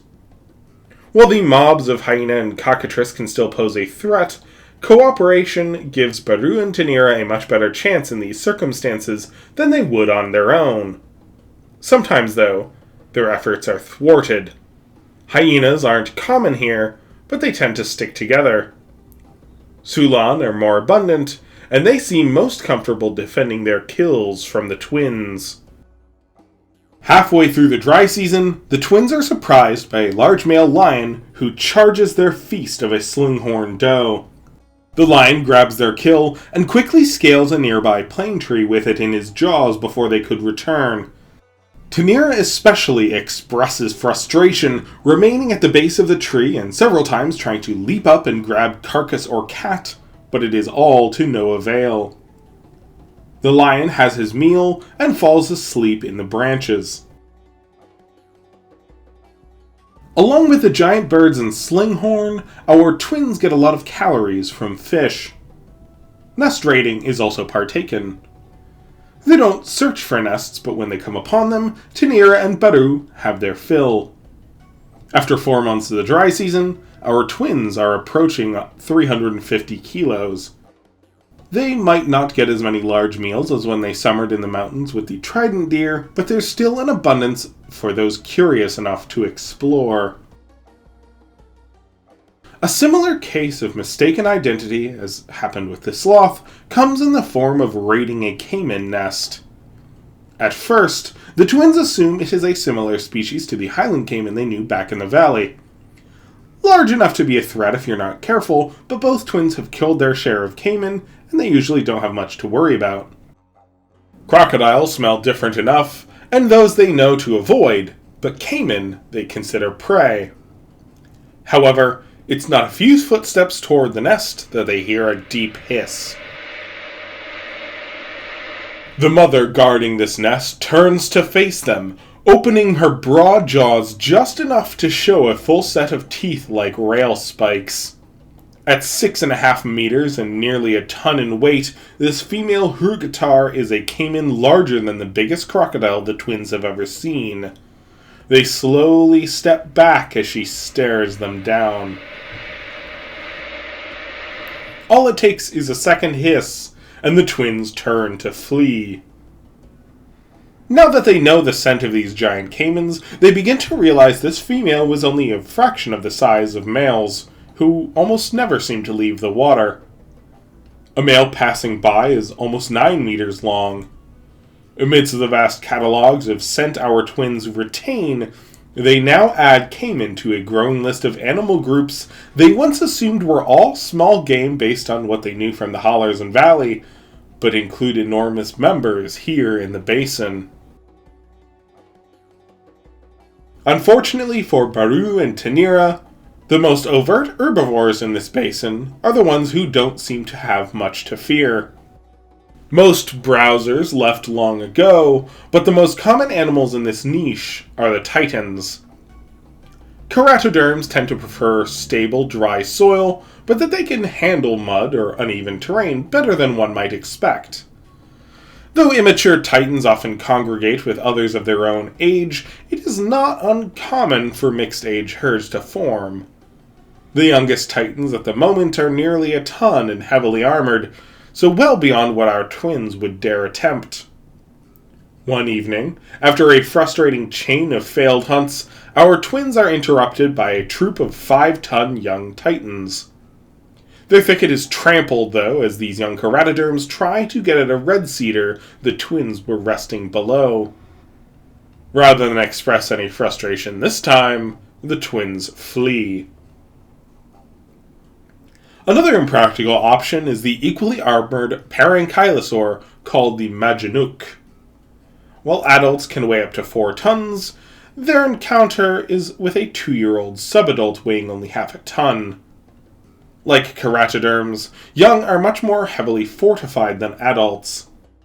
She only has enough gaps in her lamellar to enable movement. Also like keratoderms, her tail is powered by enormous muscles and ends in a cluster of horn-covered osteoderms. Adult Majinuk turn these into formidable weapons, with males growing especially large to use against one another. Her tail could still easily break the bones of a young megaraptoran, though. Adult Majinuk prefer dry forests, but they lay their eggs in wetlands such as these, and our young cow is still able to find plenty of food.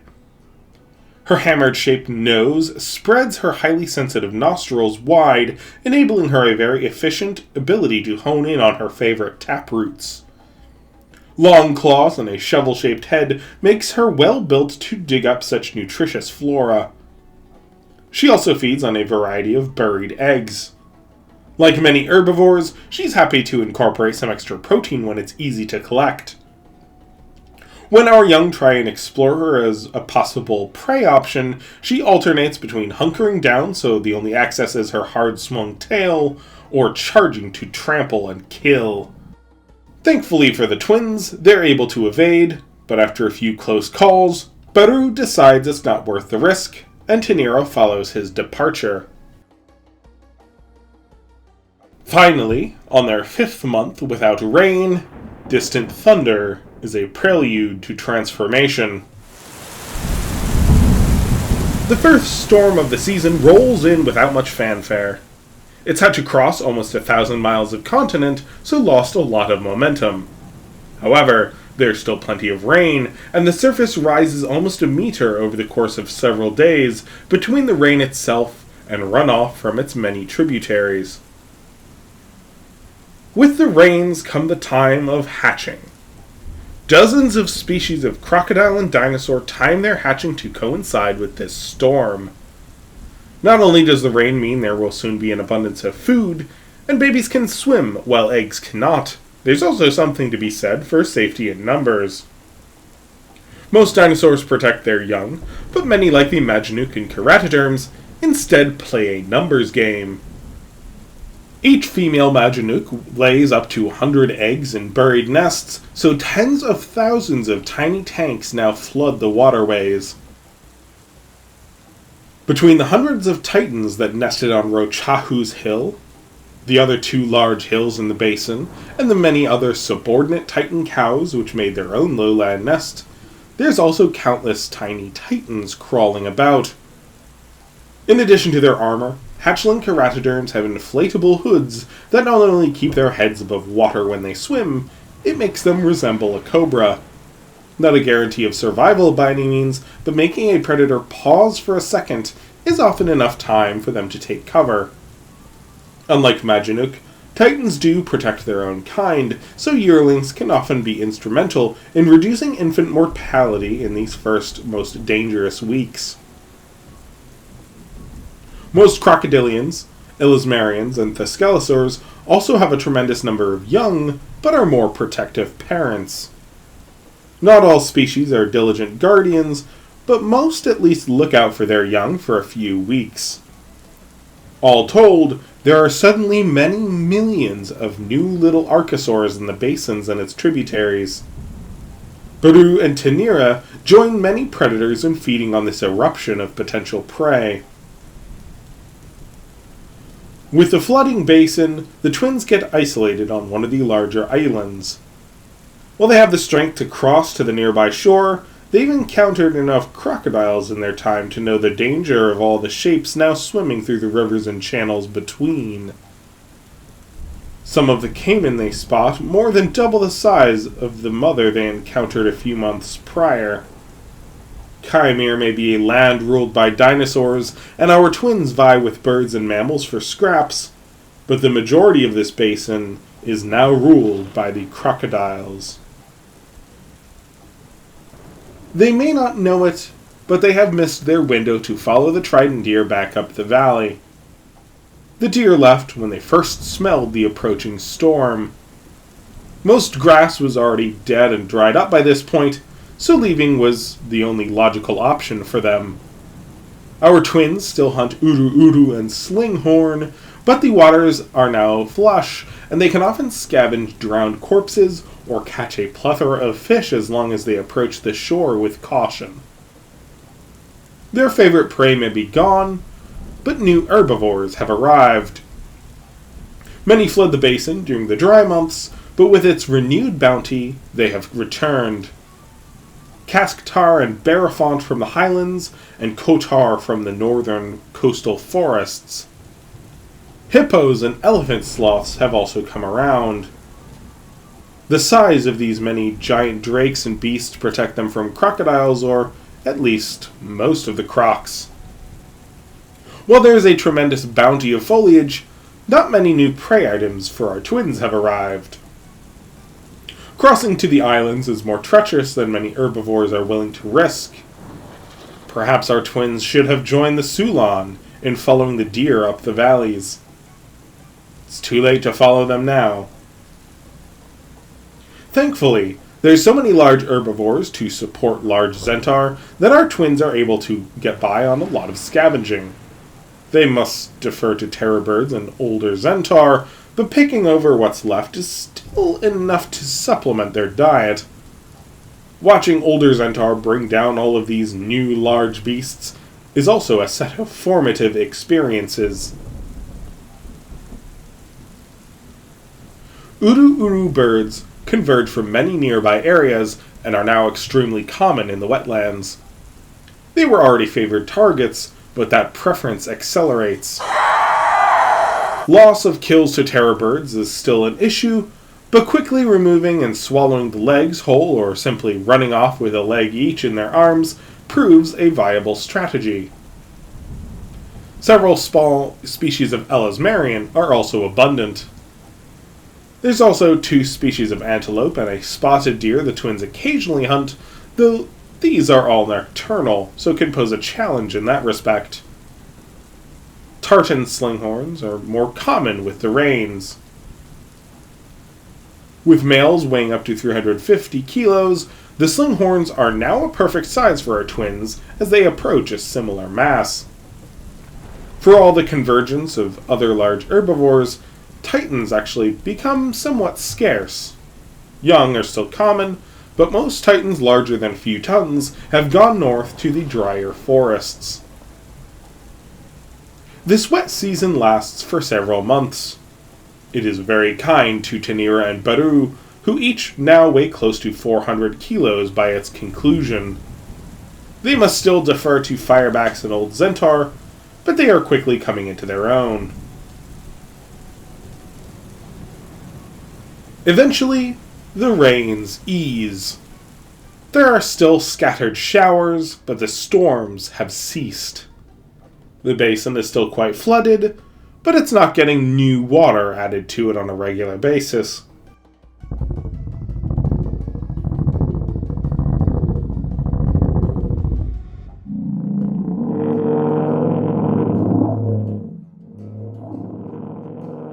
For several days, 3 resonant calls echo throughout the vast basin. On each of the 3 great hills, all far apart within the basin's 50-mile breadth, a titan bull has staked his claim. Loudest and nearest to the twins is the central hill of Rochahu, king of the basin. Though there are other nest sites between the smaller hills and basins of nearby mountains, his is by far the largest.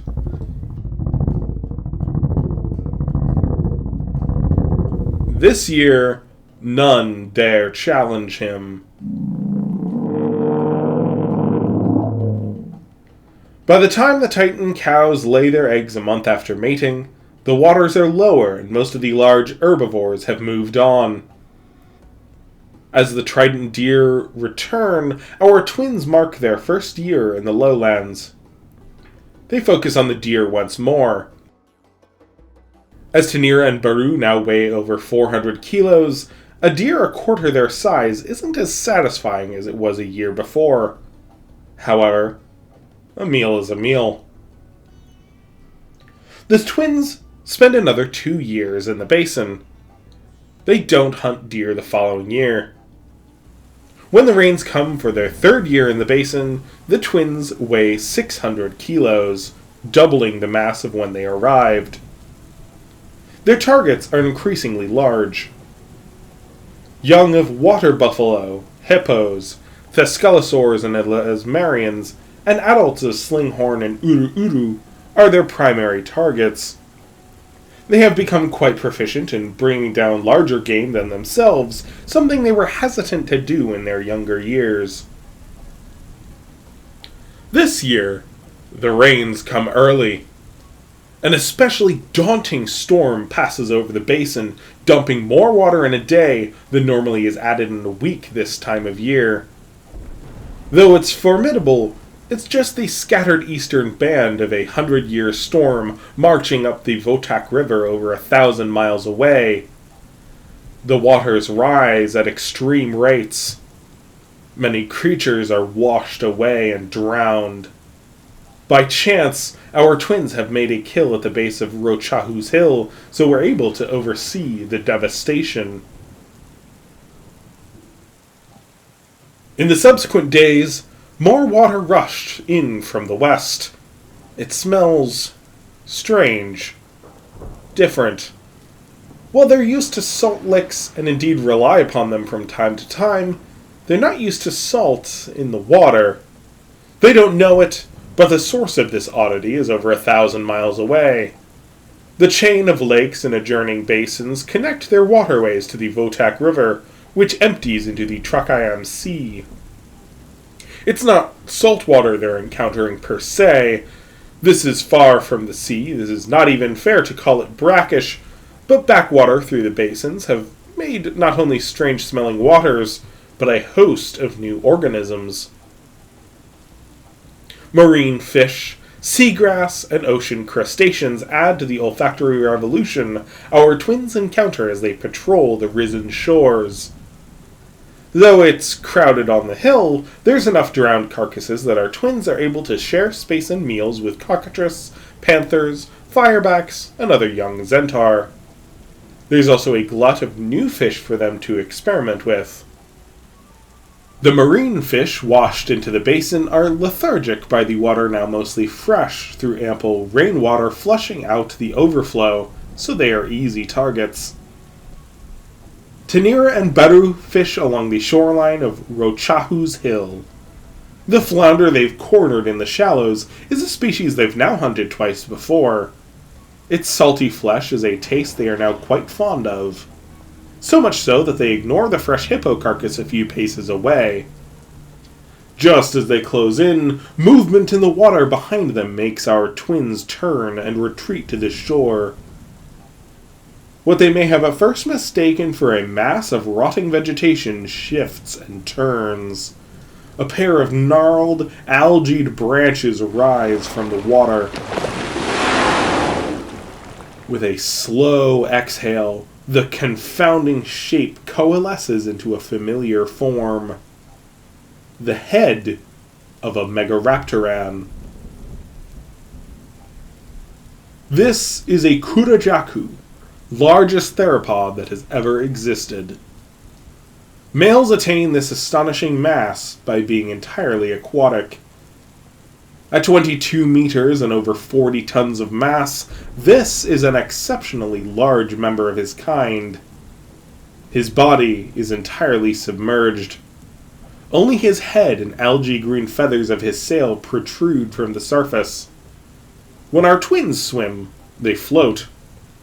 Megaraptorans not only have many chambers of their lungs and dozens of independent air sacs throughout their bodies, their bones are also exceptionally hollow. Little of this applies to the kurajaku. Though he is fairly close relative of our twins, his body has dramatically altered to specialize in the sort of aquatic hunting our twins now explore. His bones are quite solid, most of the air sacs through his bodies have atrophied, and his skin is astonishingly thick to culminate in negative buoyancy.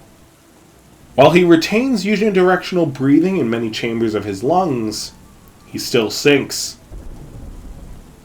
All this density means he's actually barely capable of truly swimming. It may be surprising to consider this as an adaptation to aquatic life, but it's a trait shared in life by the hippo carcass our twins now hide behind. It means he doesn't need to expend any energy getting to the substrate, where he can then run along at surprising speed on the bottom. Very short legs may seem counterintuitive for this lifestyle, but it's concentrated in the lower leg to reduce drag. The enormous muscles connecting leg to tail are still at full length and strength. He's been in the inland sea for the past several decades of his life, and a scent of brine is his prelude, even as the fresh rains have washed away much of the initial salt of the past few days. He got washed into the western basins. Perhaps he got turned around, though it's equally likely he found nothing approaching competition and has quite enjoyed filling up on the abundance of trapped or drowned megafauna in high waters. He continues to approach, though thankfully for Tanira and Peru, it's not the twins he's after. They scatter as he nears the hippo carcass. The waters here at the base of Rochahu's hill are too shallow for him to traverse normally, but at his age he's too large and front-heavy to stand, so he merely slides forward on his belly in the mud. His huge jaws sink into the hippo's legs. A fang over a foot long buries deep into the hippo's flesh. Once secure, the kurajaku uses his fluked tail and massive arms to push back and retreat to deeper waters. Zentaur use their feet to stabilize while they feed. A kurajaku's legs are far too short for that. Instead, he uses his hands to press the corpse against the bottom of the lake. He strips the hippo's thick hide before gorging on its organs. After this, the enormous monster discards the rest. There's plenty more choice parts to be had, and nothing here dares challenge him. There's plenty of other basins to explore, though he enjoys several weeks of patrol, gorging on the best of anything within the rivers or around it. Even the largest caiman or Queen Asha would be effortless for him to kill. Only the large titans prompt his departure from a given region. Eventually, though, he does leave, heading west and presumably back toward the Votak River and his preferred habitat in the shallow inland sea. Our twins grow an additional 100 kilos throughout the next 8 months of the wet season. The rains persist longer than usual. An abundance of foliage means an abundance of life. Though our twins still occasionally hunt together and always sleep side by side at the end of the day, mostly they're patrolling on their own. They're now large enough and game sufficiently abundant that they can reliably get what they need on their own. Though they are given respite for a few weeks while out on a hunt, the twins are surprised by a late storm. Baru has wandered far afield in his hunt. Before he can return, the storm has made the rivers rise, and a mile of channels suddenly separate him from his sister. Tanira and Baru call out to one another, but eventually exhaustion gets the better of them, and they retreat to higher ground. Though a storm still passes overhead, the Titans are ready to mate.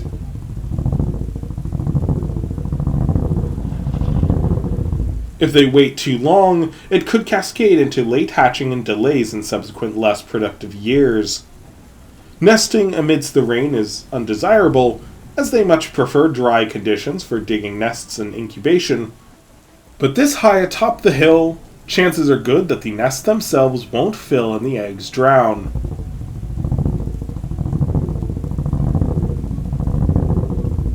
Rochahu stands atop his tower, calling all the cows in the basin below to make their way to him to mate. His challenge rings out to any contestants. Again, none dare answer. Shakanaru is foraging between two of the massive nesting hills. At 25 tons, he's still a long way from being able to challenge a dominant bull like Rochahu.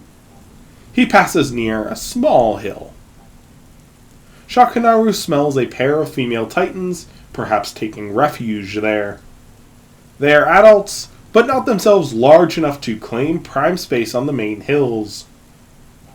Though male titans may have a reputation for violence, it is female keratoderms who commit the most regular violence upon one another with a far stricter hierarchy.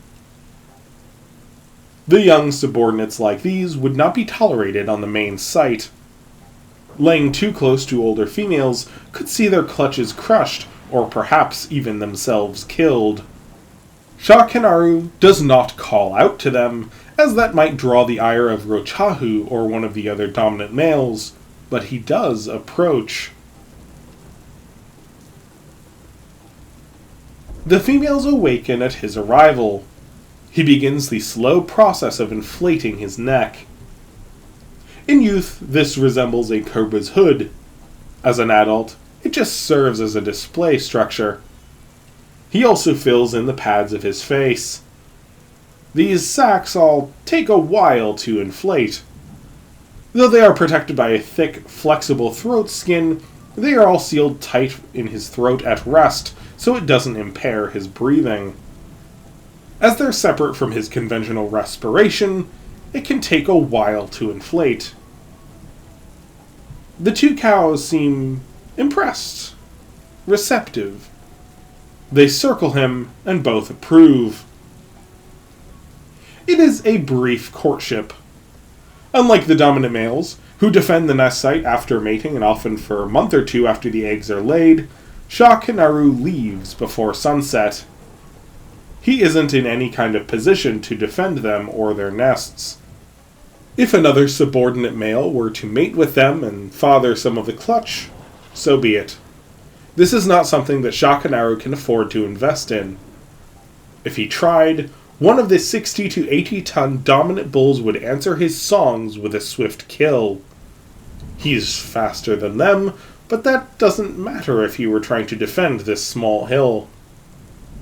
All he can hope is that the rains cease by the time they are ready to lay their eggs in a few weeks. A wet nest this close to water might drown the eggs, and it's certainly close enough that any number of raiders could wipe them out. Compared to the 50 or more eggs a dominant female might lay, these two probably won't lay more than 10 each. While these offspring of dominant females on the hill have a much better chance of survival, there are far more young and subordinate females like these, and their young will still make it to adulthood from time to time. Asha has been calling out for several days. She's been approached by several suitors, but none have quite captured her fancy. Soon, she will likely have to settle. An unappealing prospect, but the reality of being as large as imposing as she is. Baru isn't far. He's still several years from maturity, but as he's separated from his sister, it seems boredom has drawn him toward Asha's song all the same. An old bull Olifant passes near her territory. He smells her markings and keeps a general distance, marching along the bank of the opposite shore. At 7 tons, he's among the largest of his kind. Like Asha, he's also looking for love. However, he'll never get the chance. Though he's keeping a vigilant trunk toward Asha's territory, he doesn't smell the megaraptoran downwind. The adult Zentaur who now cuts through the jungle isn't the resident queen. Baru doesn't recognize him. It's a stranger. He rapidly closes the distance toward the bull. Before the Olifant can fend off with his tusks, the Zentaur deftly grabs his head and turns him away from his own body so he can close in. Despite the muddy ground, the Zentaur rears up a foot and plants it on the Olifant's hips, pushing him down. Once in this position, his arms are employed, with one piercing the back of his ribs on the other opening the Olifant's throat. It is a swift execution and one backed by clear expertise. The proboscidine is dead before he has a chance to slump to the ground. Though normally this would be a time for opening the carcass, this stranger has other plans. At 10 tons, the Zentaur is not so large that dragging the body of such a massive Olifant is an easy task, but he doesn't seem to mind. With huge arms flexed, the stranger pulls the corpse into the water. With the swamp lifting the load, he carries the carcass downstream. Baru follows along the shore, captivated. Soon, the stranger brings this massive offering to the vast beach of Asha's island. She is waiting for him on the shore.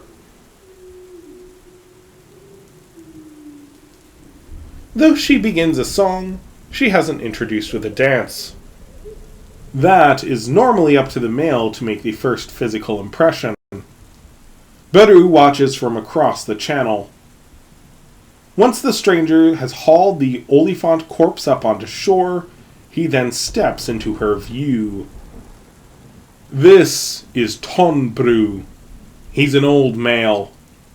In his late 40s, he's still in good health, but he's certainly toward his twilight years. His body is covered in scars. Perhaps most horrid is a wound on his snout. This is the consequence of a fight with another male 2 decades prior, wherein his opponent's fang tore along his maxillary pad, and the lower teeth closed to remove much of his snout. Thankfully, the wound didn't reach the sinus pad, but it was a very close call. He has also had several scrapes and scars on his chest from both other males and battles with prey. The end of his tail also has an old injury that never quite healed, so feathers don't grow along a fairly wide patch. His right foot also has a mangled first toe from being stepped on by a relative of the Olifant he now stands above. Though he lacks the grace of a younger male, he makes no effort to hide his injuries, spreading his large arms and standing tall in a proud display. Compared to most, his is a simple dance. Perhaps he's tired from the hunt, or maybe it's just a matter of confidence. Tonbru has fathered close to 200 Zentaur in his 3 decades of maturity. He didn't mate at all last year, but that's because he didn't try. Asha is his first attempt this year. He's perhaps of an age where, if he's not impressed, he won't even bother. He did bring her several tons of meat and a 40-kilo liver to kick off their relationship. Nothing to sneeze at. She can smell this as fresh. A testament to what he brings to the proverbial table. Asha is also not short on confidence. She's large, has ample fat reserves, and defends a massive territory in a highly competitive basin. Though she alternates her steps to show she's coordinated and in good health, she doesn't commit much flourish or acrobatics. At this, he actually seems impressed. Both Tonbru and Asha seem to appreciate a simple and direct approach to courtship. Leave the theatrics to the young lovers who have something to prove. After Asha feeds on the liver and he consumes the heart, the pair retreat into her territory to mate. Perhaps in an effort to find a way to her brother, Tanira has wandered several miles north. He may be to the southeast, but maybe she can find there's an easier crossing in this direction. Perhaps she remembers a passage from earlier hunts. As evening comes, she will likely need to settle down and resume in the morning. Before she even begins a search for a dry place to spend the night, a scent in the air catches her attention. Shiraxa! She hasn't smelled her sister in several years now. The scent is fresh, maybe a few hours old. With her snout high, Tanira sprints through the damp ferns after the smell. She slows along the sloping edge of a hill. The cliff falls a few meters toward a vast stretch of cypress swamp below. In this open space, Tanira tries to take in a fresh scent. She detects it. Her sister was just here. Tanira spots a silhouette under the cover of tree ferns back down the slope whence she came. She turns and takes a few running strides before noticing the shape is off. In broad strokes it looks correct, but where there should be clawed arms she noticed long feathered wings. Instead of a long narrow tail, it is short and broad. The eyes are locked on her and seem to be about the right size of a Zentaur's head, but with a slight turn, she notices the hooked beak of a terror bird. This is Rashu. He's got 100 kilos on her and is far taller. As he approaches, his wings fan open slightly, but he's still hanging low.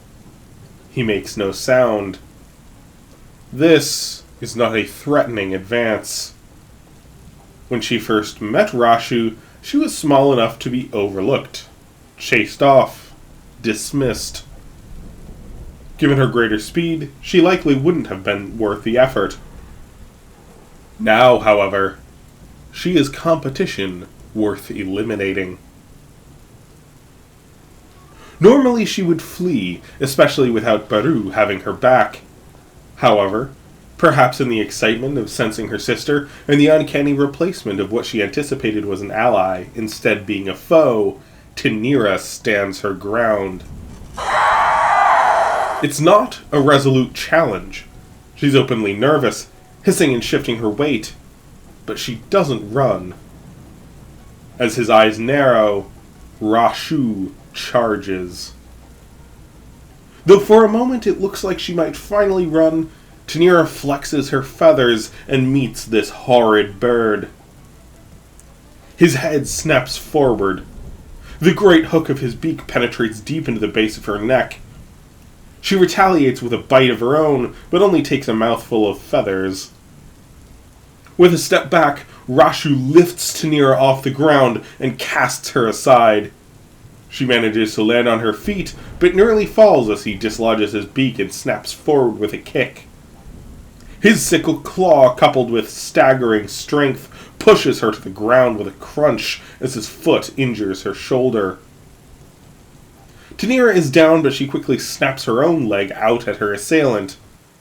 As he is lunging for a killing bite, her foot lands hard, jerking his head back. She kicks again. This time she fails to make contact, but at least he has fallen back, shaking his head in confusion. She rolls away from him and lands on her feet in a crouch. With a nudge of her snout against the ground, she stands with another hop back to retreat as he lunges to close the distance. Her right arm, where both bite and kick landed, hangs limp at her side. Her left is held strong, its claws curled back and ready to strike. However, before his attack comes, a shadow passes over the setting sun. Shiraxa crashes into the terror bird. Her jaws clamp halfway up his neck and take him to ground. They slide a meter down the muddy hill in their scuffle. Despite the length and flexibility of his neck, her position is superb for restraint, as he's not able to rotate enough to employ either beak or claw. Lucky for him, she's in a poor position to use her hand claws, but her feet lash out in a kick at his back all the same. Her legs are strong enough to carry her 2.5-ton body 60 kilometers per hour in an open sprint. They may not be her primary weapon, but each kick is a devastating blow. When she opens her jaw to get a more secure bite after they have slid down the hill, he lashes forward and away. They both right themselves immediately. However, Shiraxa slips for half a second, and that's enough time for the more sure-footed terror bird to get a head start toward the trees. Though Shiraxa is faster in an open sprint, the loose ground doesn't allow her to make good use of this speed. She gives a brief chase, but it's clear Rashu is no longer a threat. With the rising sun, light illuminates that Tanira and Shiraxa are reacquainted. They must have found a dry enough hilltop to spend the night. It's still raining, but has slowed to a light shower. After picking over the carcass of a water buffalo, Shiraxa sets off to the north. Tanira doesn't hesitate to follow. No doubt some part of her still wants to find her brother, but in the moment, going after her sister seems the proper course. Baru returns to the channel, but after a few calls, he gives up. Tanira is too far away to hear him. She doesn't respond. For a few days, he lingers nearby, scavenging and fishing to pass the time and sate his hunger. He's lonely. Zentaur are solitary animals as a general rule, but not all individuals follow this species norm. He's had companionship his whole life. Yes, he's been hunting on his own for most of the season, but it was ever to his sister that he returned. Eventually, even this light rain ends. The dry season has begun. For most, this is a time of hunkering down. Hard times are ahead. For much of the morning, Baru stalks a pair of trident deer, but they keep evading or passing into foliage too dense for him to follow. He's now 700 kilos. They would be a lot of effort to catch and provide at most a single meal, assuming he could even catch them. It seems he decides fishing is more worth his time. And so he finds himself at the edge of a channel on the shore of Asha's territory. Tonbru's courtship with the local queen has come to an end. Given her dominance, she doesn't seem interested in him seeing their eggs even to laying. In her eyes, he's just another mouth to feed. Not ideal on the eve of scarcity. He doesn't seem to mind. He knows he needs to leave. There's a brief window for his journey, and the window closes soon. After a long drink, Tonbru marches through the basin. He's headed south, not north. Baru follows in his wake. Normally, he wouldn't dare swim through the deeper channels, but Tonbru is a sufficient deterrent for even the largest caiman. They come to the mouth of a valley. It's not the valley Baru grew up in, but similar in broad strokes of sight and scent. Rather than winding southeast, this valley cuts directly south. This is not a route Tonbru uses often. Normally, he takes a pass further west. However, this is how he got to the basin this year, and this is how he'll depart. Baru has no idea where they're going, but he decides to trust this old veteran. One north, one south. Neither of our twins know it, But their lives are about to change.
pair of enormous theropods march up a valley.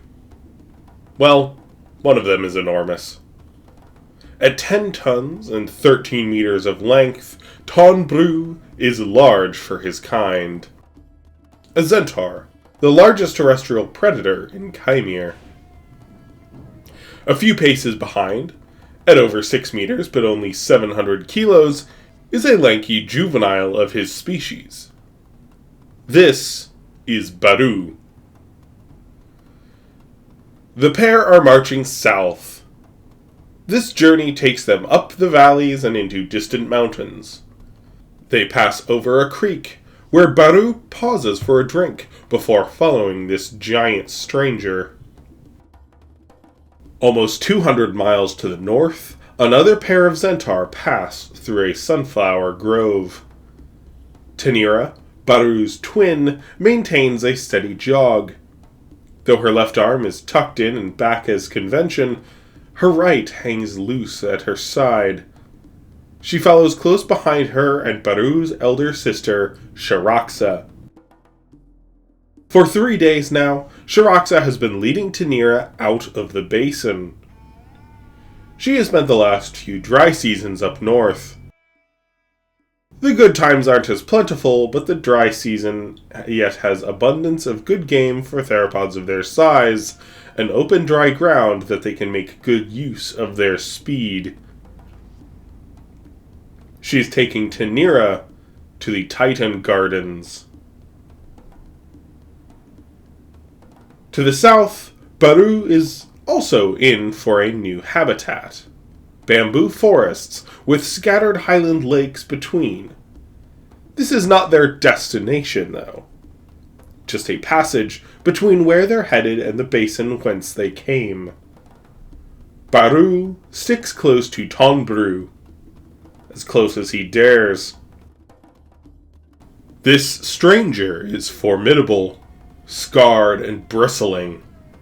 Baru has seen Zentaur cannibalize one another. The other young Zentaur in the basin, especially those older and larger than he and his sister, were just as deadly as the fireback terror birds. Even so, Tonbru doesn't seem aggressive. Perhaps not welcoming, but he's made no complaints about his little shadow. When they sleep at night, Baru rests closer each evening, and so far he's been fine. Being close to this stranger, even if he's dangerous, is preferable to the myriad unknowns that Baru smells and sees around them. During the days, Baru chases and catches a few pika and hegetothirs. Not a lot of larger options, at least none he's equipped to catch, but a mediocre meal is still a meal. The old Zentaur doesn't have a lot of good options for satisfying meals either, and besides, he hasn't time for hunting. Baru smells a range of prey options he's familiar with, but the bamboo forests are difficult to navigate, so he sticks to more open trails. Unlike Tonbru, Baru isn't large enough to force his own trails. Baru has to follow the paths that are already present. However, he rarely strays far. Baru has had companionship his whole life. He doesn't like to be alone. Losing Tonbru is a more daunting prospect than hunger. Baru smells an ungulate on their 3rd day in the bamboo forests. Its scent is carried down a creek. Though smell is an imperfect metric to estimate size, it seems large. Maybe worth investigating, but he's cautious. The trail leads him to a clearing made wider by the messy foraging of something big. The scent is thick here. He's close. There's crunching up ahead as something chews through thick bamboo. A trio of broad-backed creatures are just ahead, crouched on the eastern shore. Light shining through the bamboo gives stripes to their scattered forms, but he identifies their size as being not much greater than their own. They're shaped like sloths, but smell like hoofed animals. Though he's locked in ahead, a startling noise comes from above. The long-armed form of a confounding beast crawls into view over a shallow creek bed. Like a sloth, its arms end in long, hooked claws. Its head is short and broad. However, despite this appearance, Baru's nose has not deceived him. This is a calicotherium of the genus Hesperotherium. Stallions of these monstrosities can exceed 2 tons, and this male isn't far behind the species maximum. As the stallion screams down at Baru, taking a mighty swipe with his long-clawed mitt, our young theropod flees in abject terror.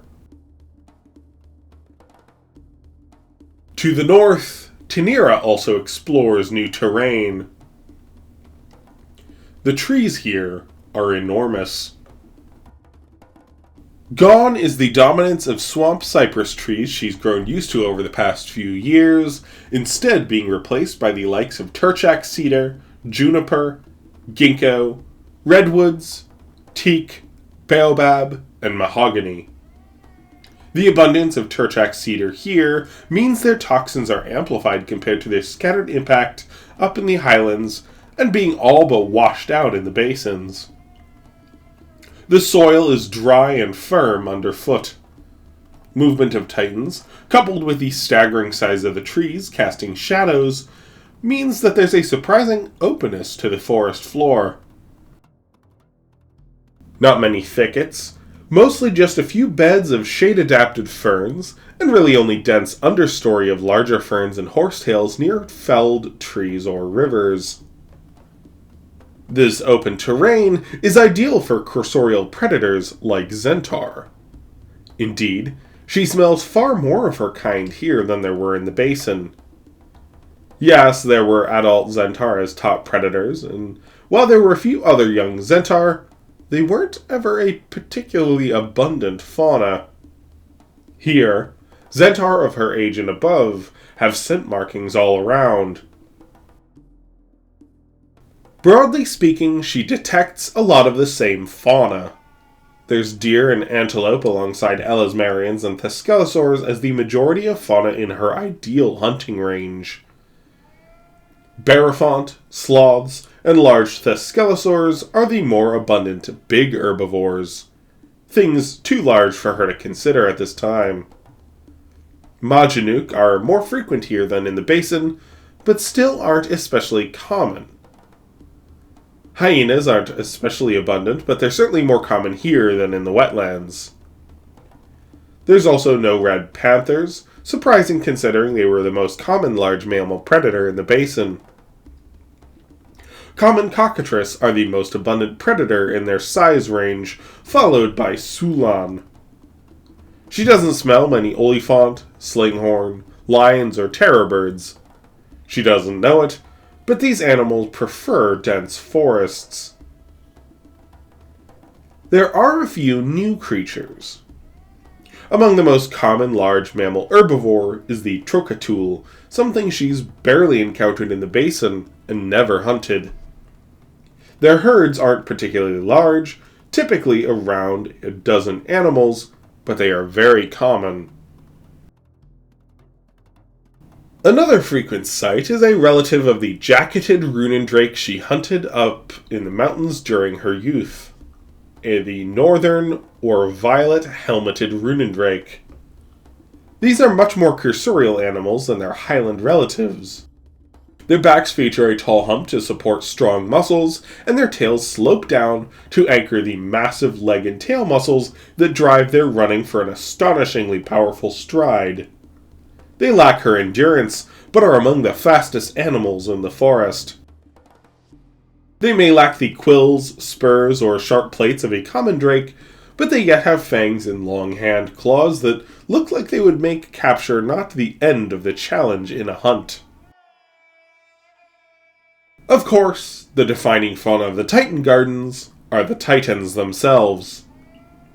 Tanira has known keratoderms her whole life, but she's only seen them at nesting sites, hatchlings trying to make it in the abundant cover of the swamp, or fringe pioneers like Shah Kinaru. This is the true domain of titans. She sees ample mixed herds of many ages and sexes. Most of these are immature individuals. For the first decade and a half of their lives, titans are singularly focused on feeding and growing. Once they hit their first few tons, these gardens are their perfect habitat. Plenty of horsetails and ferns to make up the base of their diet, along with felled seeds and saplings of looming trees. The felling of even these enormous trees is facilitated by the adults now making their way back to the gardens after mating and laying in the basins. The steps of each 20 to 40 ton adult breaks the roots, so eventually even trees towering over them are weakened and collapse. This opens space for new growth and allows young titans and other comparatively small herbivores to feed. The toxin secreted by highly abundant Turchak cedar and spread in titan dung means there's a fairly narrow range of plants that can take hold in this soil. Mostly it's Turchak saplings and other plants adapted to these toxic and acidic conditions. However, plants are constantly adapting to this context, forcing the allelopathic toxins to become increasingly potent. Though grass is rare, several species have elbowed their way into a few scattered niches in the understory and near waters.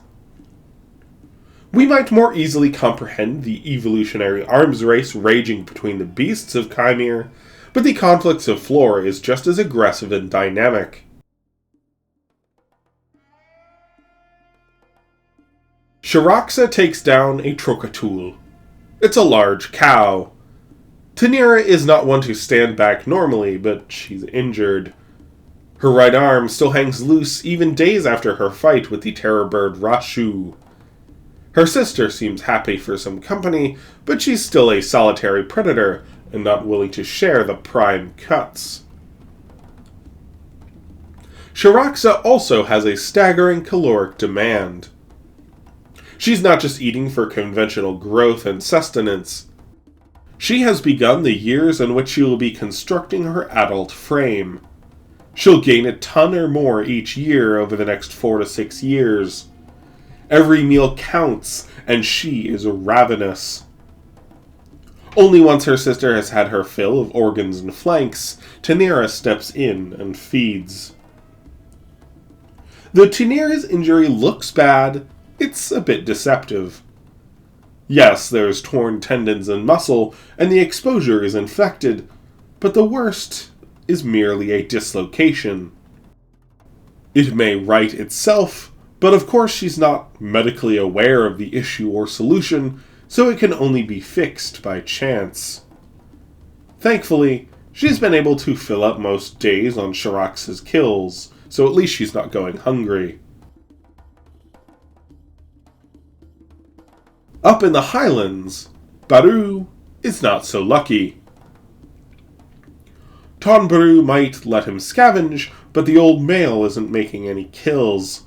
There's no scraps to pick over. Their march presently takes them up and down a series of rippling mountains. There's plenty of lakes in the basins, and these sanctuaries are on the warmer side, but the higher passes get quite cold.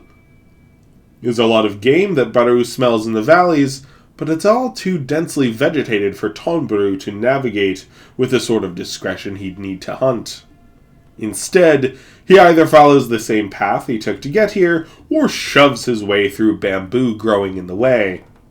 Not exactly ideal conditions to take down prey. It has now been a week since the old bull has eaten. He's huge and has ample reserves from his time in the basin. Baru is not so fortunate. A blessing comes to them in the form of another predator having made a kill along the slopes at the edge of the bamboo forest. Their savior is an animal that at first glance doesn't look too different from Baru. His legs are shorter and stocky, but overall the narrow jaws, long clawed hands, and slender frame are quite similar. Even a juvenile Zentaur has some bulk though, and this predator is shockingly compressed in comparison. At just over 7 meters, he's longer than Baru but weighs slightly less due to his almost comically narrow build from a front-wise perspective. This is a Darun, apex predator of these highland bamboo forests. Like them, he's a megaraptoran, but of a distinct lineage, the Saraconichids. He's looming over the corpse of his most recent kill, a large male Gigantopithecus. He's already opened the belly and had a few bites. He may be king here in this hinterland, but he's no fool. Tonbru is over an order of magnitude larger. The Darun abandons the kill, slinking away into the bamboo forest. He's an excellent killer well suited for taking down local prey. That's a far easier prospect. He'd much rather kill another ape, calicathir, or takin than wait another second in the presence of a lowland monarch.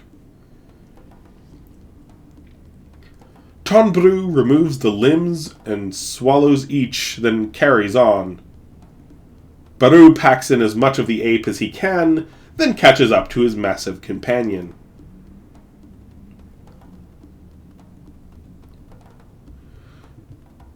In the north, Shiraxa and Tanira also dabble in scavenging. A troop of common cockatrice has taken down a young Wojun bear sloth. Though the dominant female that made the kill begins a challenge against the much larger Tanira, Shiraxa's arrival at the kill makes even this large cockatrice flee. However, most of their meals are taken by their own hunting efforts. The Rune and Drake are faster than even Shiraxa, especially in initial acceleration and sprint, but she is still able to take down a few through her superior endurance. Though the adults are more than Tanira dares tackle, after a few days supplementing with what remains of her sister's kills, she pursues a juvenile of a few hundred kilos. As are the adults, this young Elasmarian is faster than Tanira in its initial flight. Fortunately, she quickly overtakes the difference. With a bite and her good arm, she makes the kill. She does have to quickly retreat as the Drake's mother circles back and runs her off, but she's able to claim her kill a few minutes later. However, she doesn't get long before she's got company of her own. Another red sloth, the same species she and Siraxa stole a kill of a few days prior, now approaches Tanira with her slain Runen Drake. Like the Hukogor she met a few years prior, bear sloths like this Wojun supplement their primarily herbivorous diet with meat.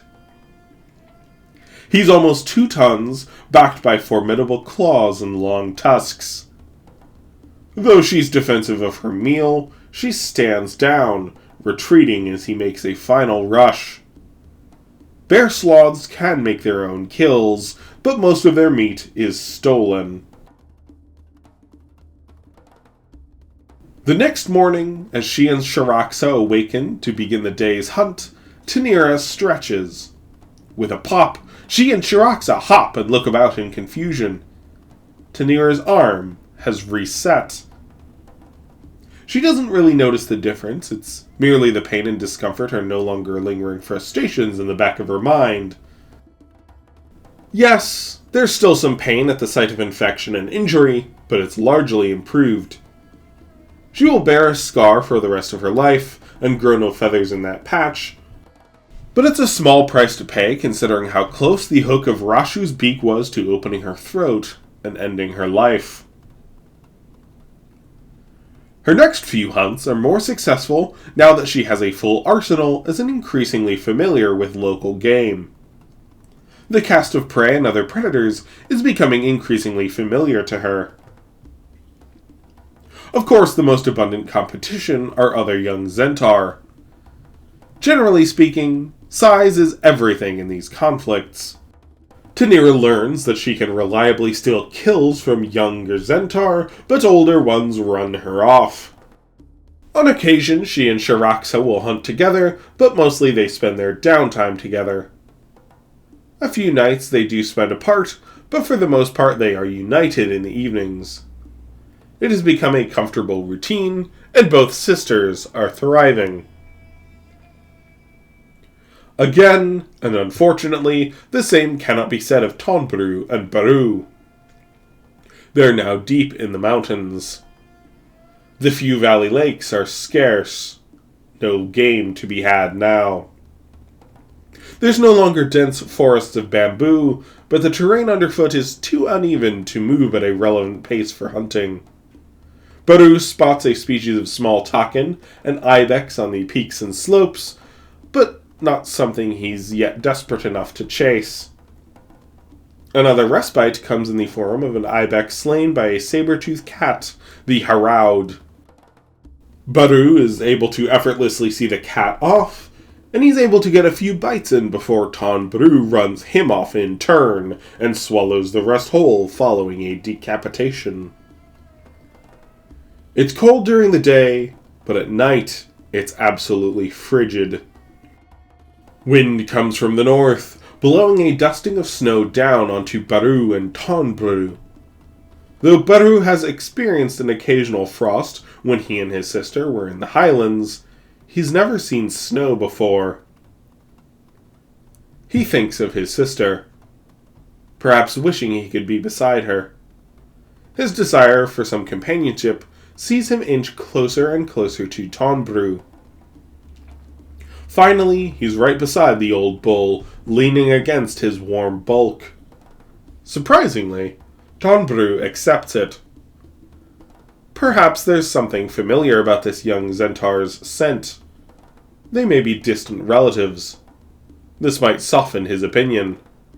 Or maybe Tonbru isn't as averse to companionship as he might seem, just hasn't looked for it before.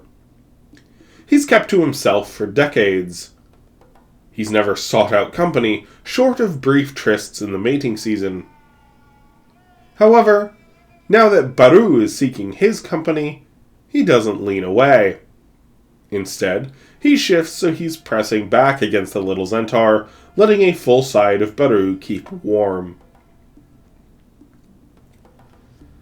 After travel for a few more days, they are finally on the downward slope of the mountains. On this side of the mountains, it's very dry. Even the mighty storms that roll over the vast forests of the north for 1,000 miles rarely have the strength to cross the mountains, so there's only a very occasional northbound storm and spring-sourced rivers that irrigate this side of the mountains. Unlike the conifers, firs, and horsetails he's familiar with back home, Baru instead finds grass to be the most dominant plant here. The forests are mostly pine this high up. In many ways, it seems similar to the months he and Tanira spent hunting deer. Though Baru remains near his companion, as the downward slope march gets increasingly warm, he's ever more confident in meandering further. Though there's lots of grass, he hasn't seen much game along these slopes. Mostly takin, ibex, small elasmarians, and pika. Songs of bagpipe drakes, a type of elasmarian, ring out over the hills as the dispersing herds keep tabs on one another. Aside from this, the wind and an occasional bird song, it's mostly quiet. Any sound comes as a bit jarring from the general silence. Compared to the constant hum of insects, passerthers, and birds he's used to hearing throughout his life, it's an odd lack of ambience. Baru chases a few takin grazing in a valley. He's faster than them and quickly catches one of the younger females. Not lying into his feast, however, something grumbles from within a nearby cave. With a shift in the wind, He smells a bear.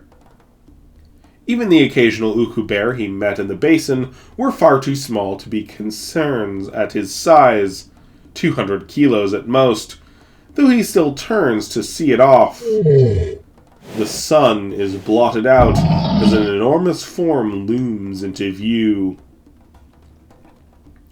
A cave bear stands tall on its hind legs.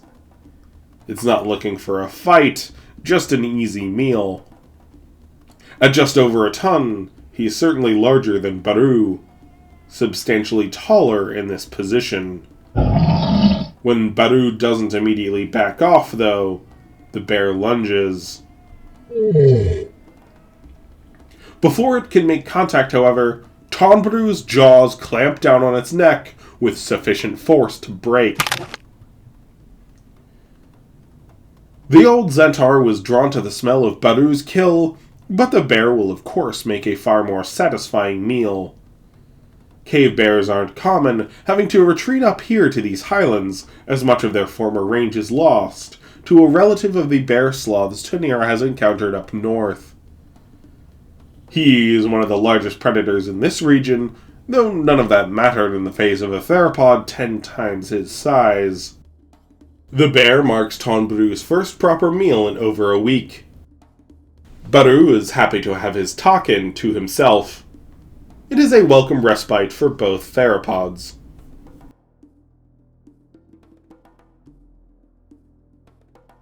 To the north, Tanira knows no such scarcity. As her wound heals, she is increasingly proficient with taking down Runendrake, while Shiraxa favors Trocatul. Tanira tries her hand at her sister's favorite prey. Unlike Runendrake, these Lepidopterans are slower than our young Zentaur is at full sprint. However, their challenge comes with agility. While Runendrake are fairly easy to capture once you catch up, Trocatul are able to pivot and evade with shocking deftness. Tanira takes more kicks to the chest than captures, and evasion more than both combined. She still hasn't managed to take one down once it is caught. They buck and turn, making grappling difficult to secure. Shiraxa has become a master of grabbing the back of their neck and focusing her claws to the base of the throat, ignoring the center mass Tanira keeps trying to target. Even with her many failures, however, Tanira is still reliably able to fill her belly most days. She is starting to become acquainted with other Zentaur in the area. While they aren't a social species, they still know the others in the region. While most are of a similar range of brown to gold as Tanira's family, a few have light cream patches or are so dark they only have noticeable patterns in good light. One of these darker Zentaur is a young male, Aratu, who has taken a liking to Shiraxa. At 3.5 tons, he's a full ton heavier than her, but that's to be expected. He's only a year her senior, but reaching maturity has triggered his growth. He's occasionally initiated a courtship dance with Shiraxa. This is 2 months past the end of the mating season. She has no territory to claim and has little interest in mating even though he is mature. Aratu has of course never mated either. He has no idea what he's doing, just following instincts in her presence. Since he's not trying to steal her kills, Shiraxa seems to tolerate his presence but never reciprocates the dance. Tanira has drawn far less amiable interest. A trio of young Zentaur, 2 males and a female, have been shadowing her for a few days. They are 2 years younger than her. At a little over 500 kilos, they're large for their age at around 2/3 her size. Not a threat on her own, but vexing in a group. There's something familiar about their scent, but Tanira can't quite place it. They look a little strange to her. They have a full coat of feathering, but it's sparse, pale and soft. Maybe she thinks them diseased, or perhaps their persistence is just off-putting to her. She hasn't gotten violent with them yet, but comes close as they bite her tail while she's feeding. It has now been a month since she and Baru were separated. She's getting used to life in the gardens and thriving alongside her elder sister. She does think of Baru from time to time. Perhaps she's missing him. Now and then she lets out a call. Of course, it's long since he could hear her. Perhaps she wonders where he is, but she doesn't spend much time looking. Her attention is on exploring this new home and growing in its bounty. She cannot find him, and can't afford to look too hard. She must eat and grow, and this is a perfect place to do so. After feeding on the bear, Tonbru and Baru descend down the mountains. Aside from a few small elasmarians and birds, most of the creatures they smell are mammals. Marsupials are especially common in a way they were not in the hollers and basin. Some passerthiers and other multituberculates also fill out the cast. Most of the larger game, however, are mammals. There is a new species of Barafont. It's not near as large as the Barafont he's known about since childhood, but they're still impressive beasts at around 2 to 3 tons. They form small herds. Baru doesn't know it, but these aren't resident animals. They're more common in the lowlands, but like their northern cousins, often range upland to explore fresh pastures. There's also a few of an oddly enormous multituberculate, the Lasuga. They are a giant cousin of the more abundant spur-footed marmots. Like their little cousins, they dig short burrows to keep warm and avoid predators. They feed on a range of pines, both needles, cones, and the bark. Most abundant of the resident animals up in these highlands is a species of takin. Not the same he saw in the mountains. These are larger and lighter. Like the Barafont, they form small herds but are far more abundant than the toxodonts. Like takin in the mountains, these are quite sure-footed, quickly taking to high ground as Baru jogs nearby. He considers hunting them. After all, ranging between 600 kilos to over a ton, they would make a fine meal. However, since Tonbru continues down the slopes, Baru follows him. They spend the night beside a creek. Baru tries his hand at hunting takin during twilight, but they have far superior night vision and know the terrain better and easily evade his hunts. He also finds the body of a young takin in the tree, cached up there by a leopard. The panther is nowhere to be seen, and the body is far out of Baru's reach. Hungry and disappointed, Baru returns to Tonbru. That morning, the boys continue their journey down the mountains. Though there is still plenty of takin and Barafont, come late morning, an abundance of more familiar and enticing game greets Baru. An enormous herd of deer. These are red stags. Another species of servalses, like the trident deer, these are massive, with does 300 and bulls up to 500 kilos. The herd assembles near the highlands are in rut. Not far off is an even larger deer, the rose elk, which stands 2.5 meters at the shoulder and weighs in at 800 kilos. They aren't nearly as abundant as red stags, but rose elk still gather here. Though Baru is tempted to hunt, Tonbru carries on down the hill. He's not interested in deer. There are other predators here. Though Baru has smelled them for several days now, he finally spots a group of Homotherium. 2 have blonde fur, one is a light brown, while the other is black. They are a different species than he's used to. Generally, they have lighter fur and are a bit larger, but overall, this is a very similar animal. One-on-one, he wouldn't worry, but 4 against him has slight cause for concern, especially the largest male. Luckily, he's not their target. They're more interested in the deer. Even so, he does look back toward Tonbru. Perhaps he should follow.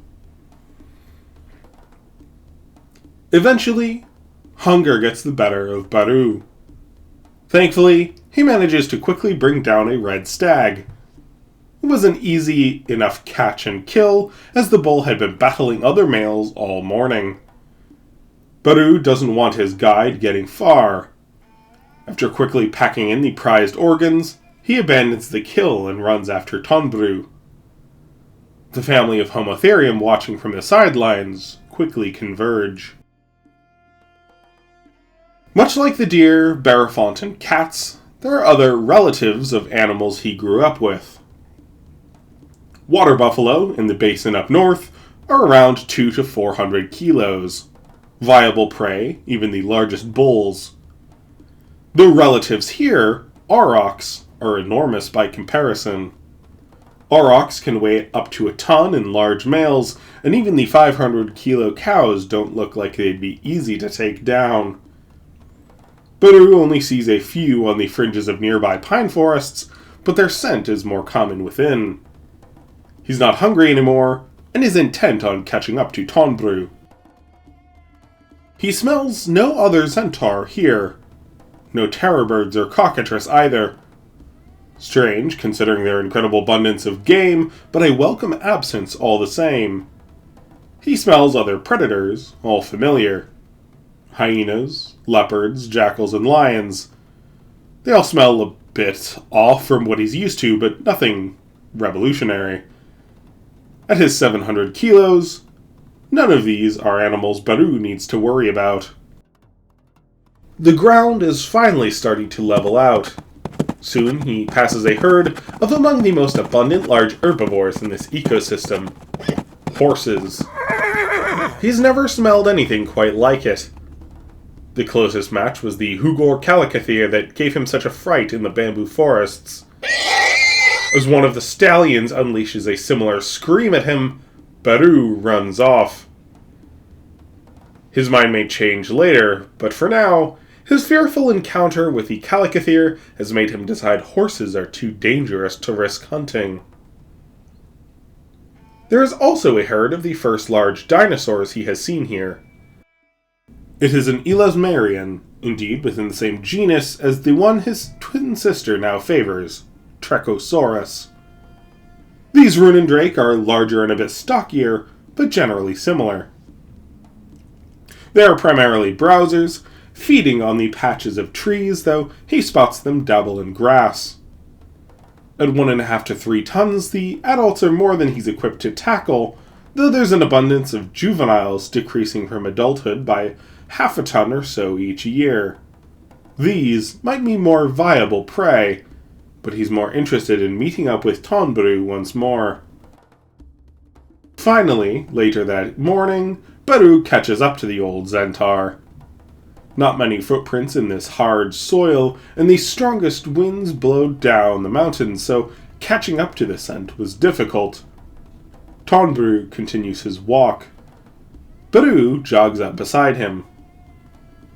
Their march continues to evening. They pass another few herds of Barafont, one of them being much larger than those in the highlands. Scattered amongst the Barafont are dozens of birds. Emus.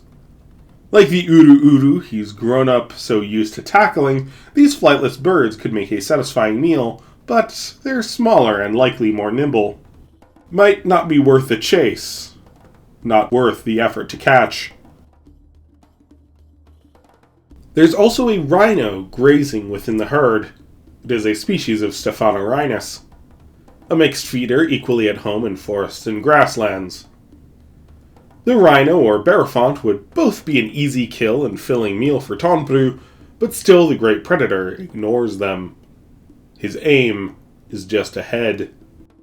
4 young bull mammoths.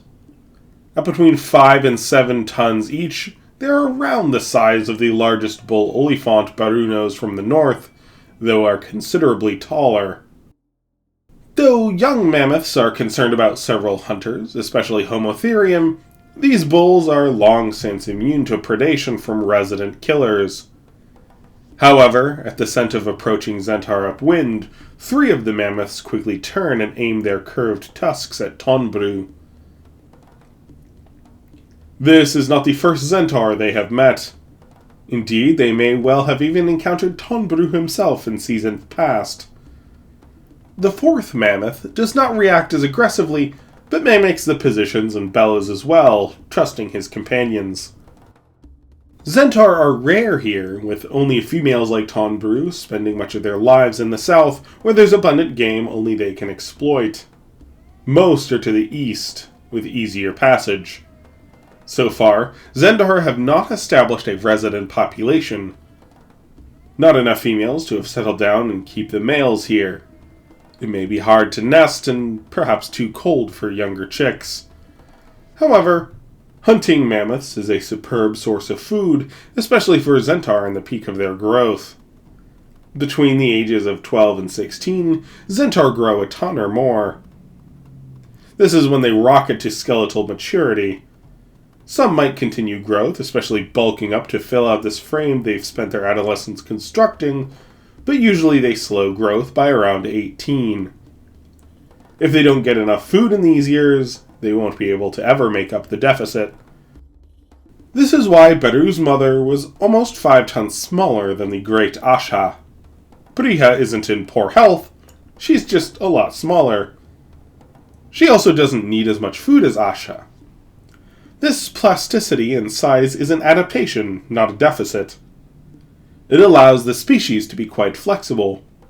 That said, with great size comes dominance and success when times are good. Tonbrú first came to the southern steppes when he wasn't much older than Barú.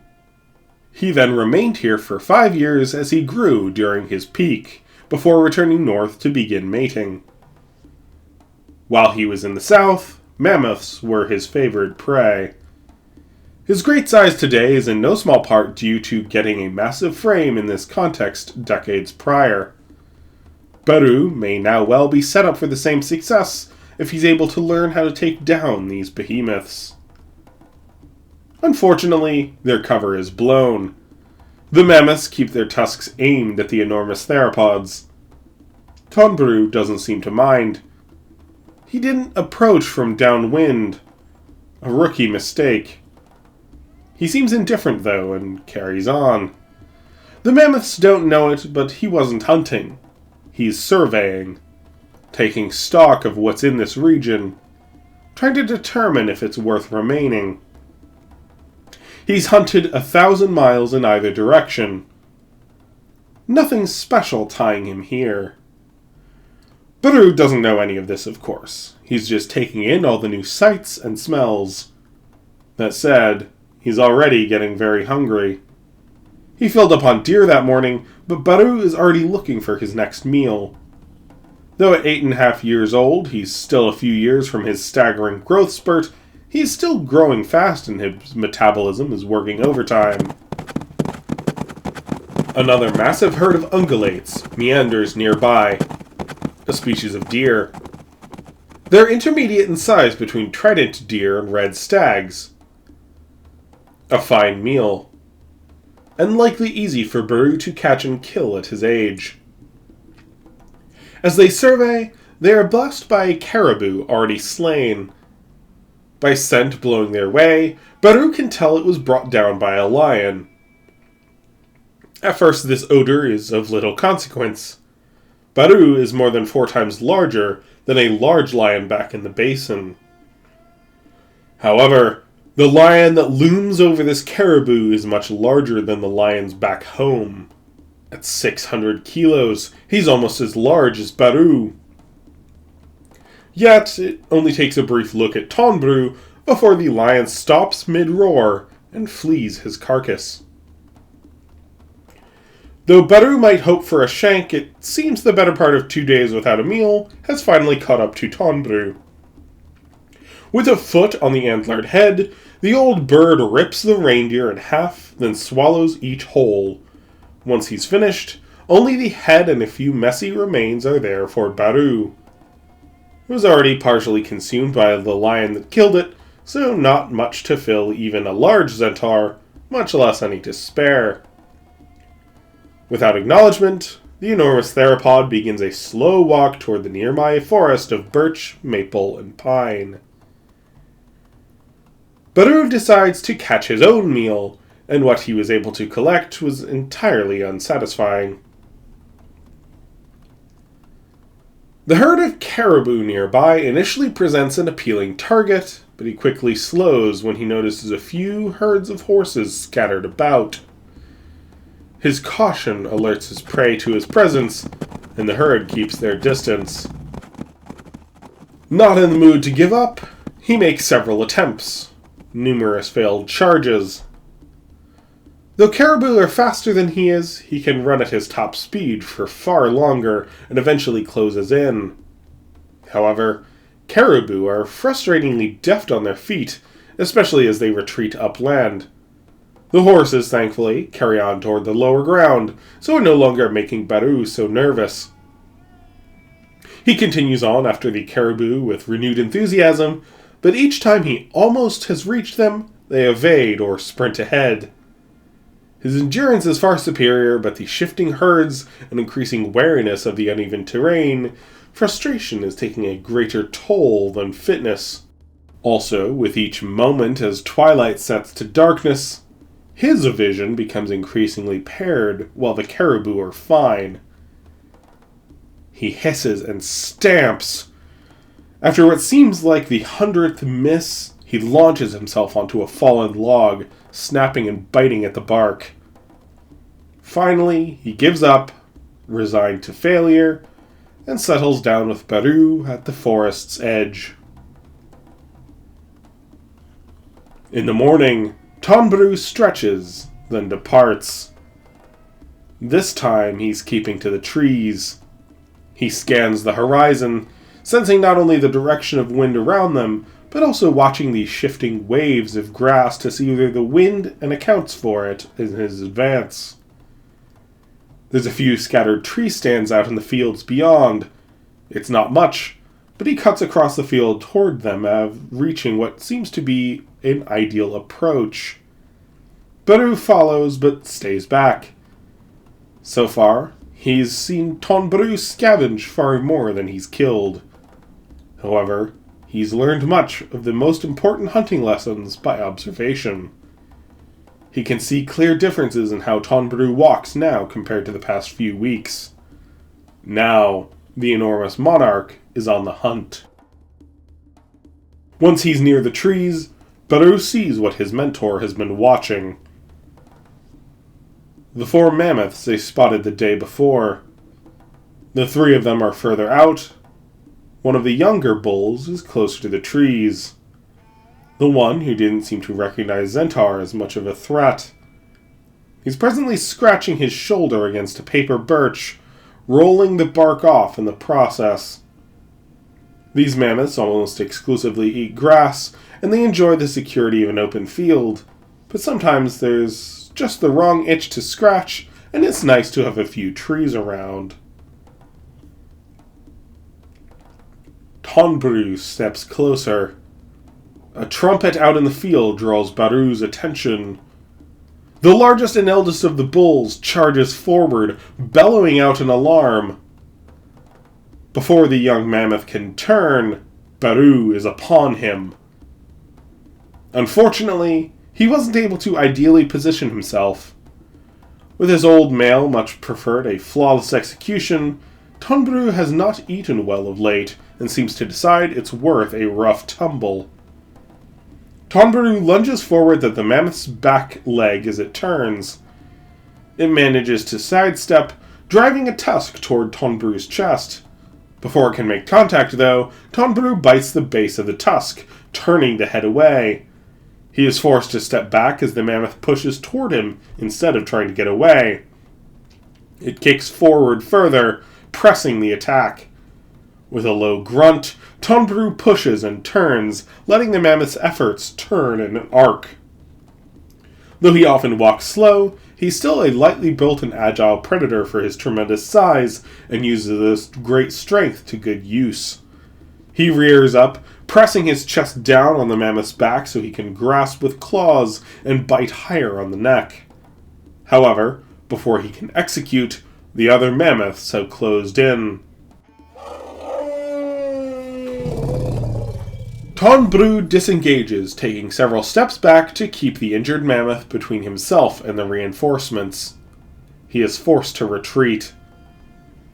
The mammoths continue after, forcing him and Baru to continue out on the open grass toward the main forest, where the mammoths halt. They know better than to pursue Zentaur into ample cover. Even so, they bellow and roar from the edge of the forest. Even the younger bull has followed, adding his bellows to the chorus. After 10 minutes of this, the mammoths finally back up, still facing the woods, only easing once they've added considerable distance. Unfortunately for Tonbru, his attack was comprised mostly of surface injuries. Painful, but unlikely to fester. The young mammoth bull will survive, and take in the scent of Zentaur far more seriously going forward. Though he didn't witness a successful kill, Baru still learned an important lesson. Mammoths are intelligent, social, and cooperative. Olifant cows helped one another, but often their reaction was slower, and only the eldest matriarch was large enough to properly risk a brawl. Olifant bulls are solitary.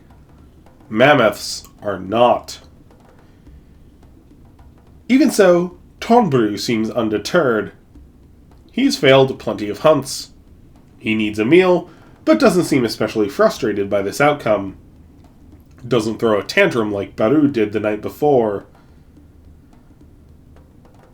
Tonbru settles down to relax and recuperate, but Baru is hungry. Rather than try to catch caribou and fail again, he instead explores the forest behind them.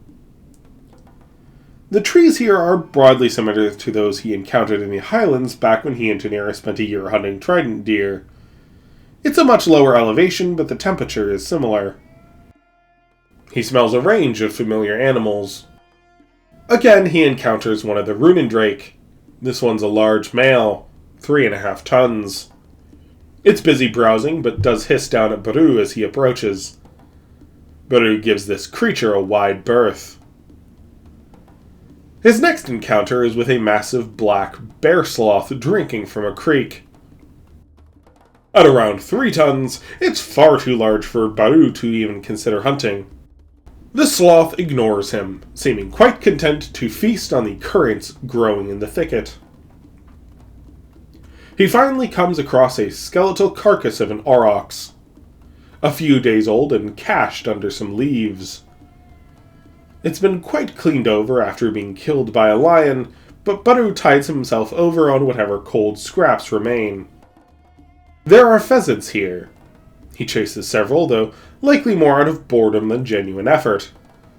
He also comes across a range of small mammals, chasing some into burrows and up trees.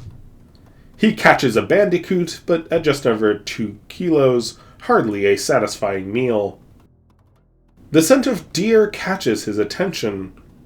Hunting a deer in the cover of a forest seems quite viable. However, the deer his nose leads him toward are anything but potential prey. A cow moose with 2 calves. She's nearly a ton, and her 5-month-old calves are already each 350 kilos.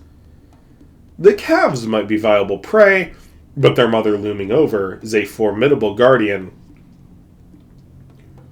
Not far upstream is a greater cause of concern. A bull moose. He's just over 2 tons and stands nearly 3 meters at the shoulder. One of the largest hoofed animals in this region. This cow has just weaned her calves and is ready to mate. The bull has come here to oblige her desires. However, he's not alone. A younger bull approaches from downwind of Baru. If he notices the scent of the young megaraptoran, he doesn't seem to care. This younger bull weighs 1.5 tons. Far short of the older bull in terms of mass, but he's almost as tall, younger, and more energetic. He rushes to the older rival, and Baru falls back. The cow and her calves also seem nervous. She hasn't scented Baru, and actually pushes her young toward him in an effort to keep them away from the impending duel. The giant moose clash. As they are forest animals, their antlers sweep back, rather than spanning out like the antlers of the rose elk Baru saw the day before. The brawl quickly sees the older male prove advantage of his superior mass, shoving the younger male back toward the stream and closer to Baru and the calves. Baru flees. Though he might have had a chance at catching one of the young moose, it seems he's overwhelmed and not willing to risk getting caught up in the duel. This proves a wise decision.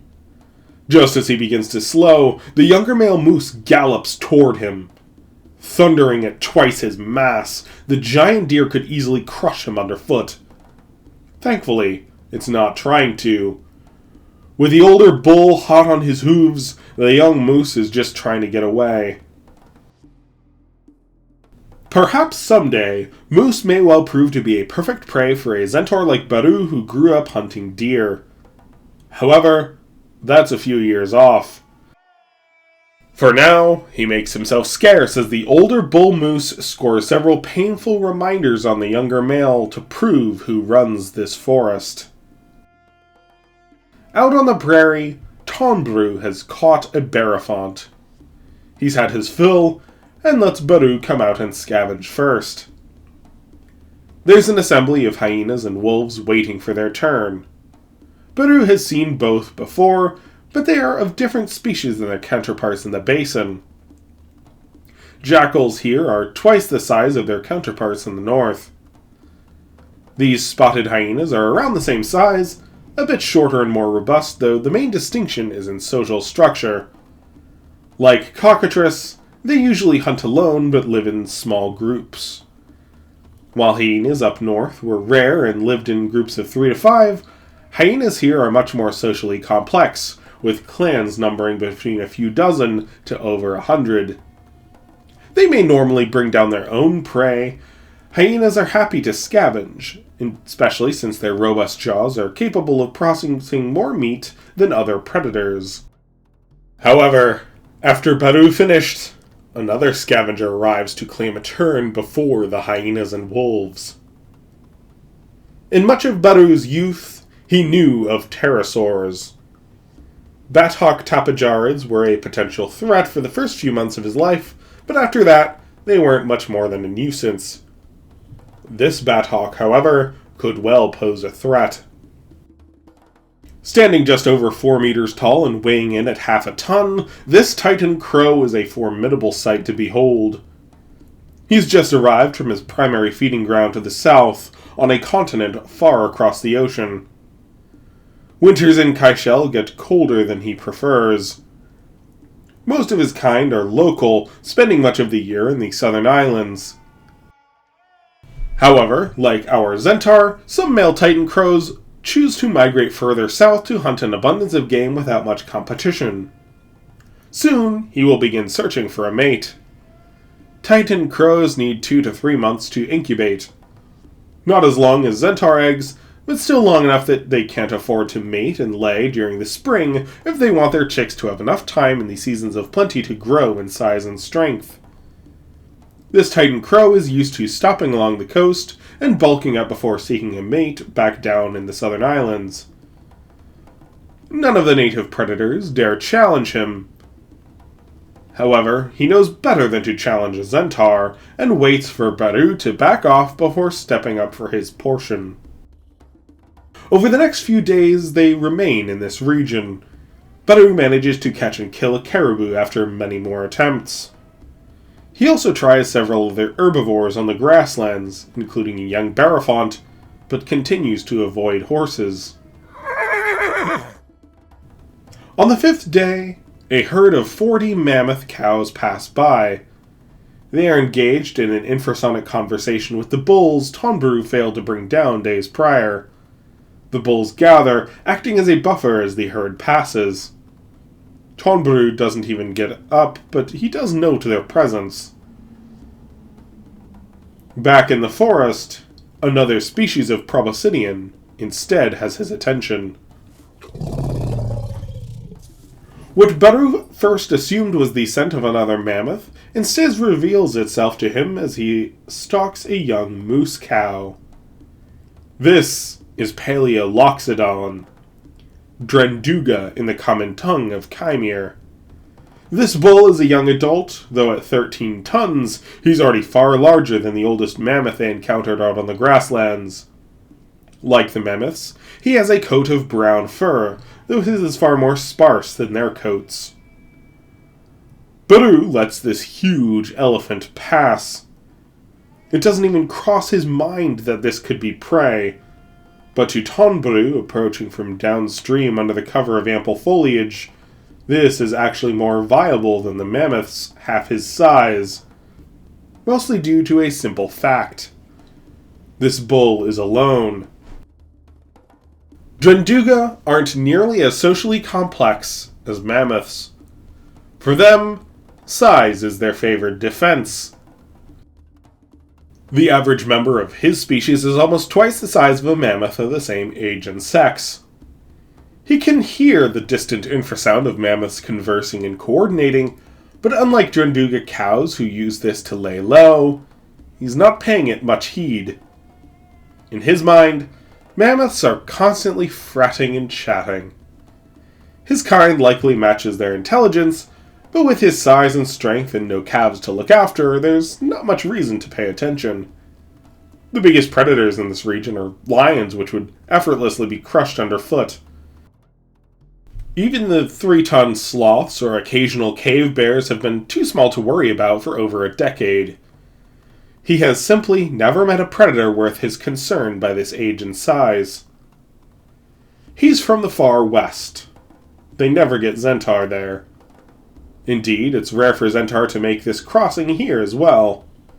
They're far more likely to cross the mountains to the east, where there are several narrower passages with lower mountains, and therefore much easier to pass back and forth if they are still able to mate with female Zentaur in the north. It's understandable that this Drenduga doesn't have much to worry about. This overconfidence takes him through the forest. He shoves down trees and forages for a wide range of plant material. Unlike mammoths, who specialize in grass almost to the exclusion of all other foliage, Drenduga are bulk-feeding generalists, having more interest in quantity than particulars. If it's a plant, this bull will eat it. His meanderings take him between a few trees. Tonbru decides this is a perfect place to strike. He approaches from behind, keeping the wind ahead. His movements are slow, careful.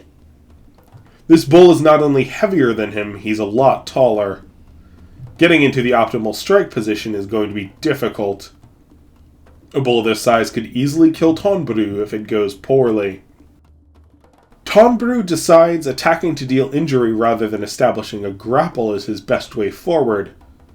Or perhaps it's not intentional, just the closest easy target. With a silent approach, Tonbru bites down hard on the bull's lower leg and yanks back.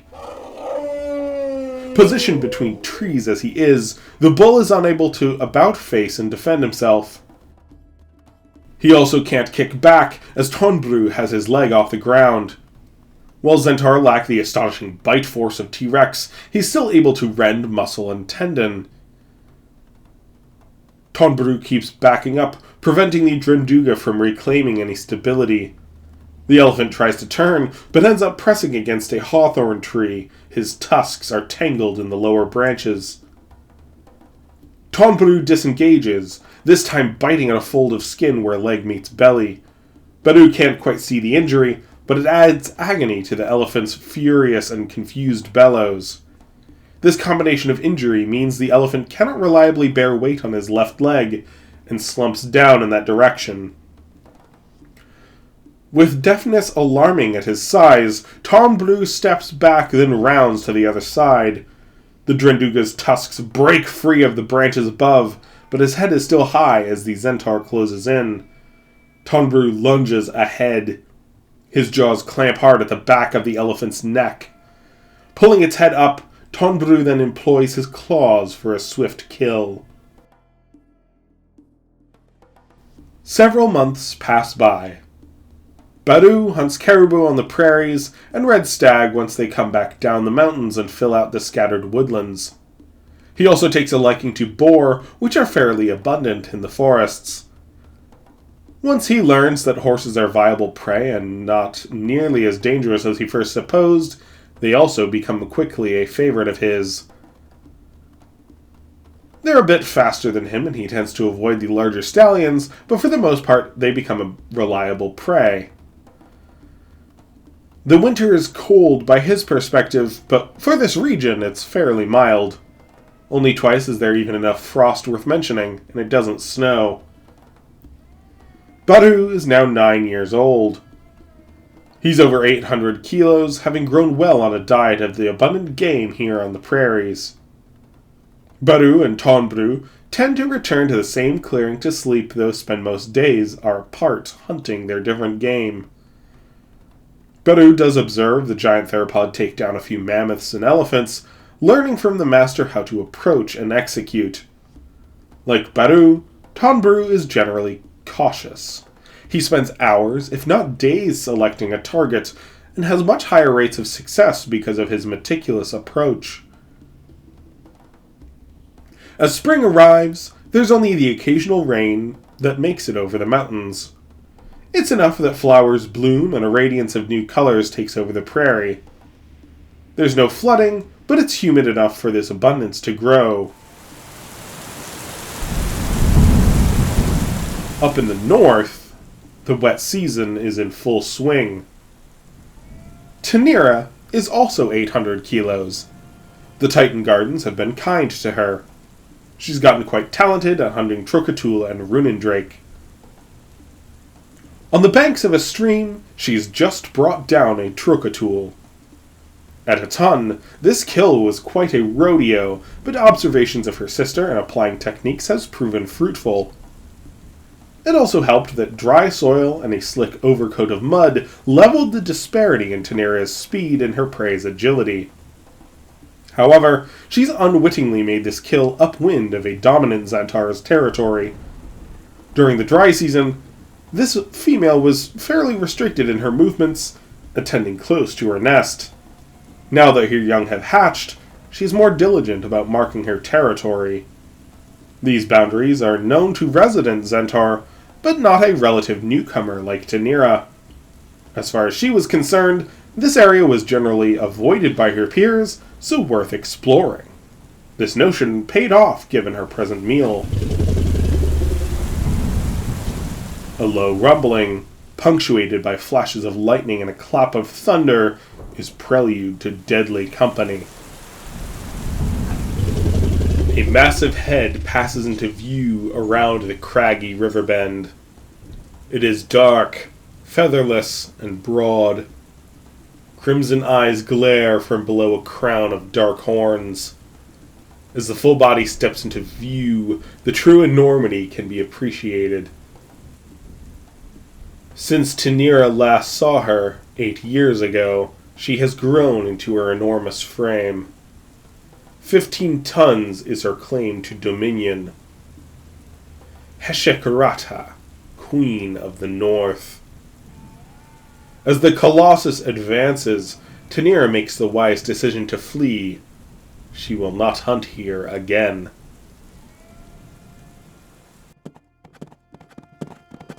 Down south, Tonbru and Baru are awakened by a distant rumble of their own. For a moment, Baru anticipated the first proper storm, but the air is dry. Though the young megaraptoran is confused, Tonbru knows this sound well.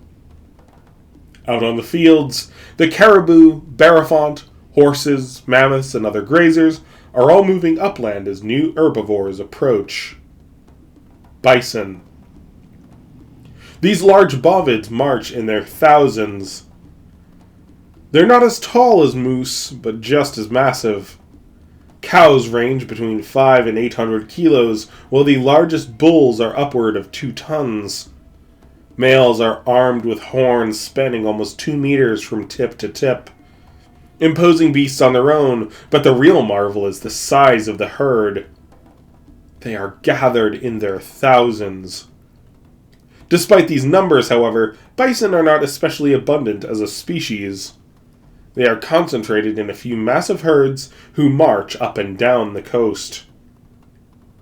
These migrations mean they are able to feed their tremendous numbers, but it does mean that animals who might otherwise dominate bison, like mammoths, toxodonts, and rhinos, all clear out as the bison approach. This is a time of plenty for predators. Not all members of the herd are so enormous. There's plenty of smaller cows that a large lion or group of hyenas or homotherium could reasonably handle. Also, this herd has recently given birth. Around 2,000 calves now bolster their numbers. They are generally kept toward the middle, especially as predators assemble. However, the most dangerous animal in this habitat follows the bison. Baru met humans many years ago. He and Tanira spent many months, comfortably sharing space with Homo altus in the highlands. This is the same species of humans, but they lack the security of their mountain-dwelling kin. These are hunters who live in the open, so are much more aggressive by necessity. They've already made several kills. Using long, powerful bows, they're able to bring down buffalo toward the rear of the herd. Bison defend their injured members, so often these predators must wait for a few hours before they can assemble and begin butchery. They have to defend their kills from hyenas especially, leading to slain members of both species in a great conflict. While Baru has a fairly neutral opinion on humans, as they didn't bother him and Tanira but also weren't a source of food, Tonbru keeps his distance. Though they now comprise barely visible scars amidst his vast assortment of more overt marks, in his youth, Tonbru was pierced in the chest by human spears and several arrows. The injuries healed, but he was nearly slain and left with a distinct fear of these comparatively tiny primates. He follows the mammoths up to the highlands. Tonbru would rather face a cohort of bull mammoths than risk conflict with humans. Once the bison and their strange predators move on, life in the field resumes. Even though the vast herds chewed most of the grass to the root, they fertilized the pastures in their march. One of the rare rainstorms that comes up from the south passes over them, affording much-needed refreshment. A few weeks after the departure of the bison herds, the fields are thriving thanks to water and fertilization. In this way, bison are extremely beneficial to the habitat. Other herbivores must clear before them, but in their wake is a time of plenty. For the next few months, Baru grows fast. He gains over 100 kilos in a short time, bulking up on this plethora of prey. In early autumn, Tonbru knows it will soon be time for him to cross the mountains and seek a mate. He's been bulking up on a diet of elephants. He could probably make it. However, as occurred 2 years prior, he seems to decide it's not worth it. Perhaps he didn't get adequate surplus. Maybe he's just tired. It's a highly demanding journey. Instead, he chooses to remain with Baru, enjoying the bounties of this territory rather than making the perilous march north. The wet season was also kind to Tanira and Shiraxa. Tanira matches her twins' 950 kilos, while Shiraxa is now 3.5 tons. Thankfully, there is enough game that Shiraxa is tolerant of her sister's presence, though once Tanira reaches maturity, that acceptance may waver. After a year apart, our twins now both grow into formidable young vassals. They are well positioned to grow and thrive. Their next challenge will be reaching maturity. Soon, their bodies will demand a great stockpile of reserves. The flex as a bowstring is drawn. Once it is released, the race will be on. It will be imperative to grow as much as possible in these years in their mad, violent race toward monarchy.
2.5 years have passed since the conclusion of our last chapter.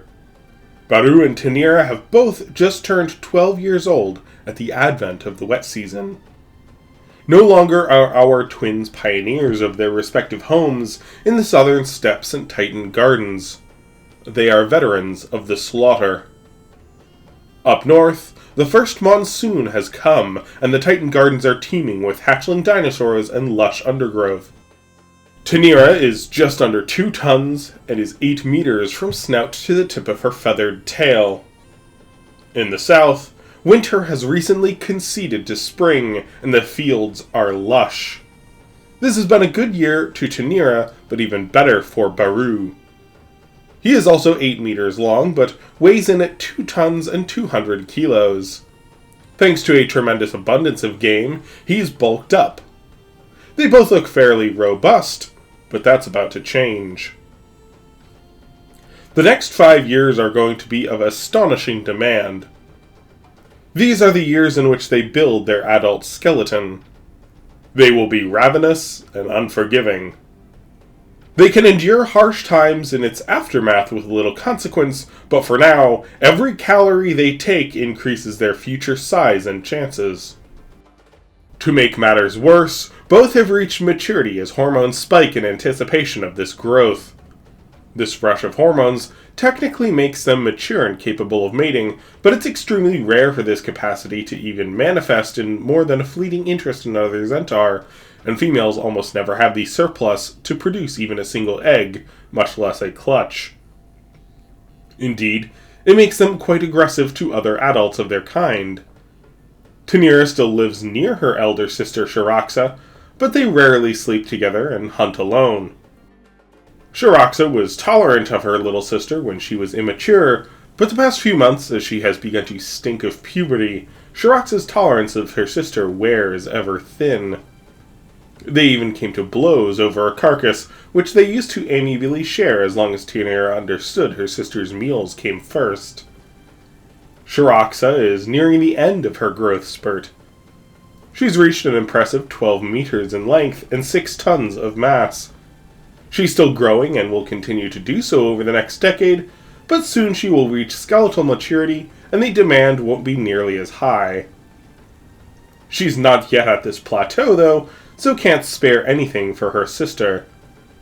Now that Tanira needs her own surplus, the two have little benefit of staying close.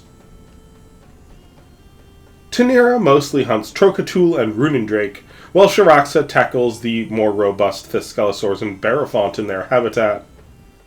This partitioning of favored game allows them to share territory, but Tanira can only tolerate her elder sister displacing her from so many kills before she has to hunt further and further away.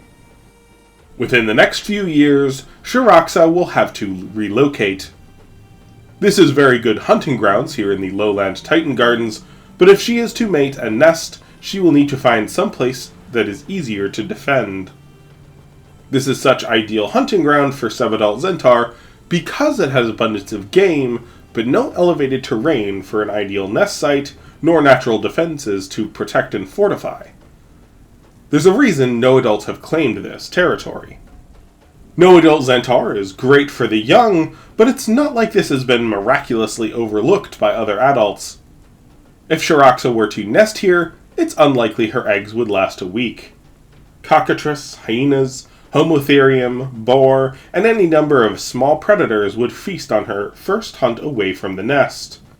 She must find a place that she can defend, and all ideal locations are in the nearby river valleys feeding into this vast forest. All valleys claimed by larger, more dominant females. She will either have to retreat south to the basins and hollers whence she was born, or wait to nest until she's large enough to challenge one of the resident dominant females. The closest dominant female is Heshekrata.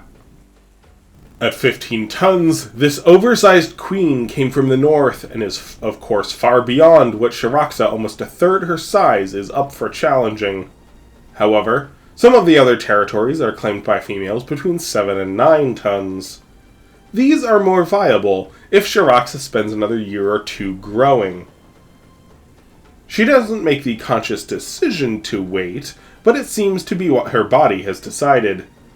She would need to leave soon if she were going to claim a territory and settle in time to lay eggs in 6 to 7 months. That's how long her body would need to prepare.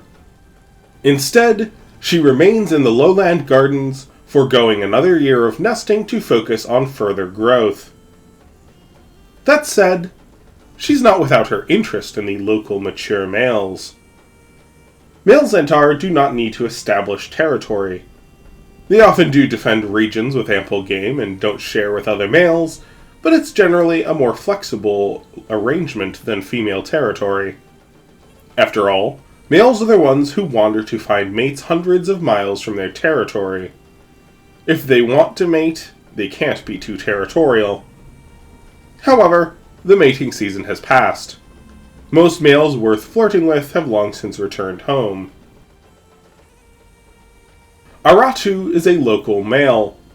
He was born in the coastal forests to the north, but has come to the gardens to grow, same as Tanira and Shiraxa. His dark skin and coloration is not a case of melanism, just a fairly common trait in northern Zentaur. While Zentaur are generally recognized as a single species, in no small part because both sexes, and males especially, disperse quite far, ranging from equatorial to temperate climates, contribute to a considerable variation in their appearance.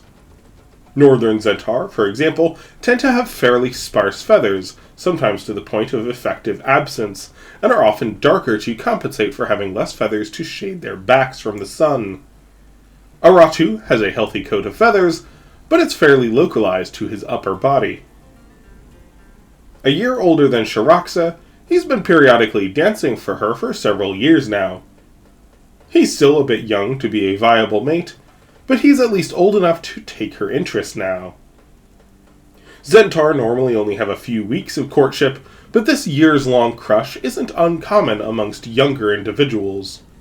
If nothing else, it affords good practice for both of them to refine the steps and notes of future courtship. Tanira ignores this flirtation, instead focusing on her hunt. This aim carries her further and further from Shiraxa. With the abundance of the wet season and a lot of game enjoying the boom in foliage, there's still plenty for her to hunt now. In the south, Baru also enjoys this time of plenty. Seasons here in the southern steppes are fairly mild. Yes, the fields and forests only get a fraction of the rains his sister enjoys up north, but the dry season still has plenty of grass and spring-fed rivers. His favorite prey is moose. These deer are very abundant in the forests within the river valleys flanking the vast pasture. Boar and red stags are becoming increasingly difficult to catch as he gets bigger. He has good luck out on the steppes. Caribou are too fast and often not worth the effort, but he can match horses for speed, and Olifant and rhinos are generally reliable targets as well now that he matches their weight. Large male Olifant are generally too large, but he's gotten quite good at approaching downwind and striking at a calf or cow, then retreating before the bull can retaliate. Overall, he has free range over the staggering abundance of potential game. The other predators with whom he competes are either seasonal, like the occasional titangrow, omnivorous, like the bear sloth, or far too small to be considered competition. The largest lions are, at 600 kilos, something he could still be slain by in an ambush, but for the past few years, even his slumber has been secure. Tonbru is by his side. This enormous Zentaur has only mated once in the past 3 years. Baru remained when he made the trek north, from which Tonbru returned about 5 months ago. This journey was extremely taxing, and he was emaciated upon return. Scavenging Baru's kills these past few months has nursed him back to a healthy weight, but he will never again attempt the crossing. Tonbru is now almost 50 years old. For his species, he's venerable. Most Zentaurs slow down in their late 30s or early 40s. Unlike Steraconican megaraptorans, which grow slow and can often live well into their 60s, robust monarchs average far shorter lifespans. Decades of punishment grappling large game catches up to them all. Arthritis assaults the joints. Old injuries take their toll. Eventually, slowing down leads to slipping up. Then they must turn to scavenging. They lack the speed to catch small game, and large game are increasingly too dangerous. If they aren't killed in a hunt, they fall to starvation or a competing Zentaur. Tonbrou has been spared these fates by his friendship with Barou. The pair have a fairly rare arrangement. Most mature males would have chased Barou away just as he hit puberty, but Tonbrou is slowing down just as Barou is speeding up. Barou likes company, so hasn't struck out on his own. That means the two continue to amiably cohabitate. Even with arthritis setting into a few joints of his right leg and left hand, Tonbrou is still able to hunt mammoths and Paleoloxodon now and then, which of course gives both him and Barou plenty to eat on these occasions. But the old man is only able to make a kill once every few weeks. Barou now brings in a vast majority of their meals. One late spring morning, Tonbrou strikes out to hunt mammoth. Barou accompanies him. Normally, Barou merely observes these hunts. He's learned a lot by observation. A few times he has made an attempt, but so far he has not managed a takedown of any mammoth. The mammoth herd is 10 miles from their normal territory. Hunting such large game often means that our pair have to travel far. It's often best to march inland for these hunts, as it means the scent of their territory isn't as overt. Now, Tonbrou leads them toward the herd from downwind. There are enough tree stands they are afforded a bit of cover. This is an especially massive herd of cows and calves, nearly 300 strong. Large herds like this are transient, migrating to keep on fresh pastures. Resident herds that Barou and Tonbrou often hunt are much smaller. This is an opportunity to hunt mammoths that aren't as used to Zentaur. However, they are connected to the infrasonic social network of mammoths, who communicate over many kilometers, where predators and resources are located. They know that there's danger here. A resident bachelor herd has even gathered to help escort them. However, they're keeping watch toward where the Zentaur usually are, not this far southwest. Tonbrou and Barou lie in wait in a stand of trees. The herd begins their march. Mammoth cows generally weigh between 3 and 5 tons. Bulls range between 5 and 7. An especially large bull, a tusker in his 60s, weighs in at 9 tons, not far from Tonbrou. He is the leader of this bachelor herd and especially vigilant. He doesn't see or smell our Zentaur, but he knows the danger of trees and is keeping an eye on them all the same.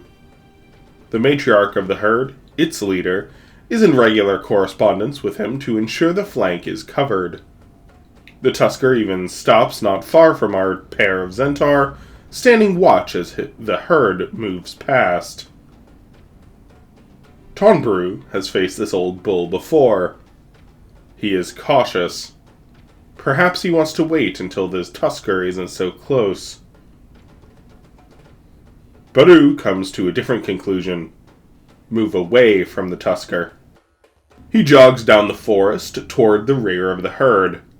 There's a pair of bulls here, but they're both younger, 5 tons each. More than twice his size, but he's much faster and more nimble. He seems to conclude he has a chance.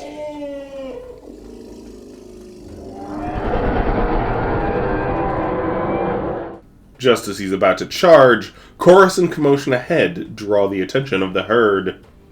Tonbrou is charging the tusker. The 2 younger bulls rush to his defense. This leaves an opening in the ranks for the cows further north, but Barou instead rushes after the bulls. The cows might be a bit smaller, but he's seen cows coordinate and drive off even Tonbrew twice their size.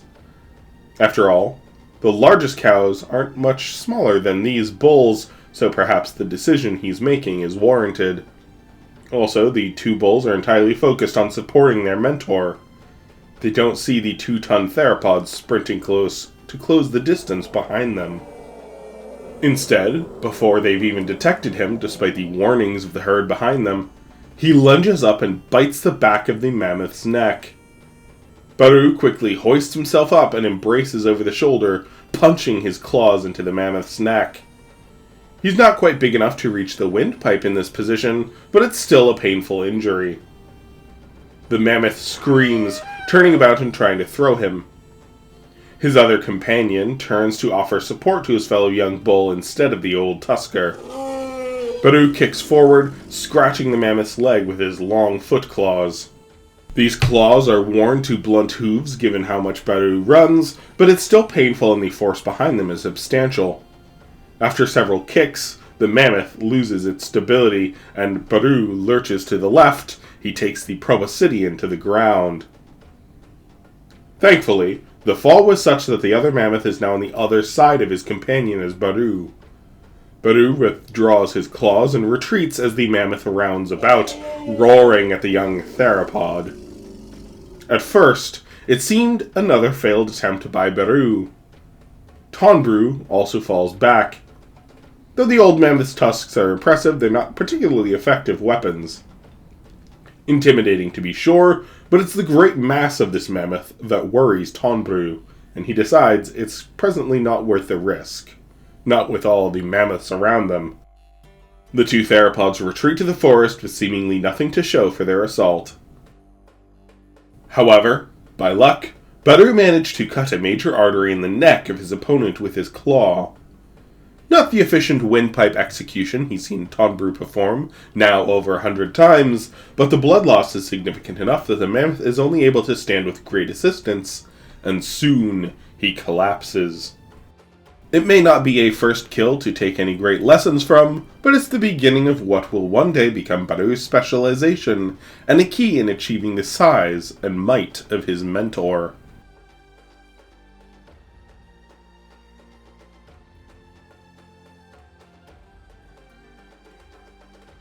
We are now well into the dry season. Our twins have each grown nearly a meter and a ton in these times of plenty. For the herbivores, the good times have passed, and up in the Titan gardens, tensions are high. Large thescelosaurs, titans, and big mammals have come here after bulking up in the basin to the south, so there's a lot of mouths to feed, and not a lot to go around. For the carnivores, this competition means opportunity. Shiraxa and Tanira have joined a few other young adult Zentaur, 7 in total. These social hunts are rare, but so many big animals in the area means that it's often worth some cooperation. This is hardly what one might call a pack, just a bunch of predators mobbing the same prey. Indeed, it is often only 1 or 2 Zentaur actually putting in the killing effort. Aratu, Shiraxa's companion, is at the front of this congregation. Like Baru favoring moose because he grew up targeting deer, Aratu grew up with a preference for common drake and now sets his sights on a group of kotar. Normally, Shiraxa and Tanira would never dare approach such dangerous game. Shiraxa much prefers kasktar, which lack sharp plates on their tails and the size of male kotar. However, Aratu approaches from downwind with confidence that inspires the rest to follow. Before he can advance upon one of the cows, an intruder bellows from further upwind. Cresting over the hill is a massive sloth, a hukelgor. The sloth is 10 tons. Not the largest boar of his kind, but still larger than the 8-ton thescelosaur that charges him. Kotar drakes are not intelligent. Indeed, they are among Kaimere's least intelligent dinosaurs, even surpassed in some respects by the sauropods and ankylosaurs. Even so, the book Kotor seems to remember that sloths are dangerous. While they generally leave adults alone, myelodont sloths sometimes kill and eat young thescelosaurs. Then again, perhaps this is just an ornery animal reacting to another large presence near his herd. At his approach, the sloth stands on its columnar hind legs. The Kotor opens its jaws. While it may lack the gripping and tearing teeth of a Zentaur, this herbivore still has a formidable beak, not to mention many claws and spurs on its forearms to employ after a bite. Before this bite can land, however, the sloth catches his opponent with a smack of his own clawed hand. Sloths may not be quick, but their slow-twitch muscles pack astonishing strength. He's not able to time the slap so claws maximize the damage, but his buffet still knocks the drake off course. The sloth and drake engage in a grapple. The sloth's superior height is an advantage, and it scores numerous scraping bites with its long tusks. The thescelosaur, in turn, bites several places. Worst is when it presses its chest against the sloth, and the two wrestle in an embrace. The Kotor manages to drag its spurs and clawed hands along the sloth's chest and belly. Hukogor have thick, flexible skin on their torsos to repel this sort of attack from other sloths. It's a shockingly bloody fight, but thankfully for both combatants, neither is actually armed well to kill. Their respective injuries are no doubt very painful, but neither scores anything close to a lethal blow. Once they've both established their respective might, the pair back away from one another, breathing heavy in exhaustion. While they dueled, Aratu snuck around and executed a 2-ton subadult member of the herd. It was only when the other Zentaur converged to aid that the herd of Kotor noticed. The Kotor bull leaves his opponent and charges the Zentaur. He's slow and tired even at full charge, giving Aratu time to take the young Kotor in his arms and retreat with the carcass to the woods. A few days later, we find this cohort of Zentaur trailing the Hukogor. The mighty sloth is unwell. Several of his injuries took infection. Nothing his formidable immune system can't eventually shrug off, but for the moment, he's in a vulnerable state. He's lounging in a river to keep cool. The Zentaur approach from downwind. However, since the Hukogor is facing that direction, he spots them before they can get too close. The sloth stands tall, spreading his arms in an imposing display.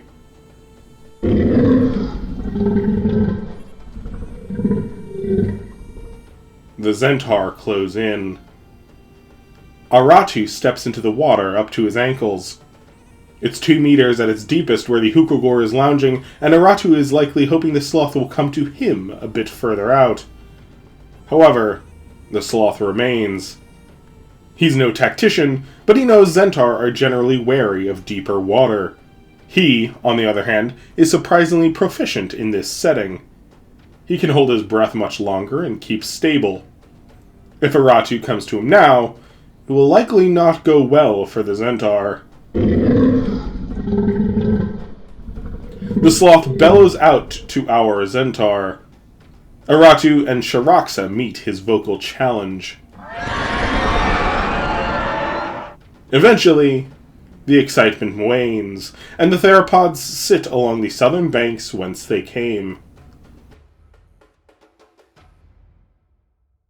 Several hours of this stalemate go by. The north shore is a fairly steep incline.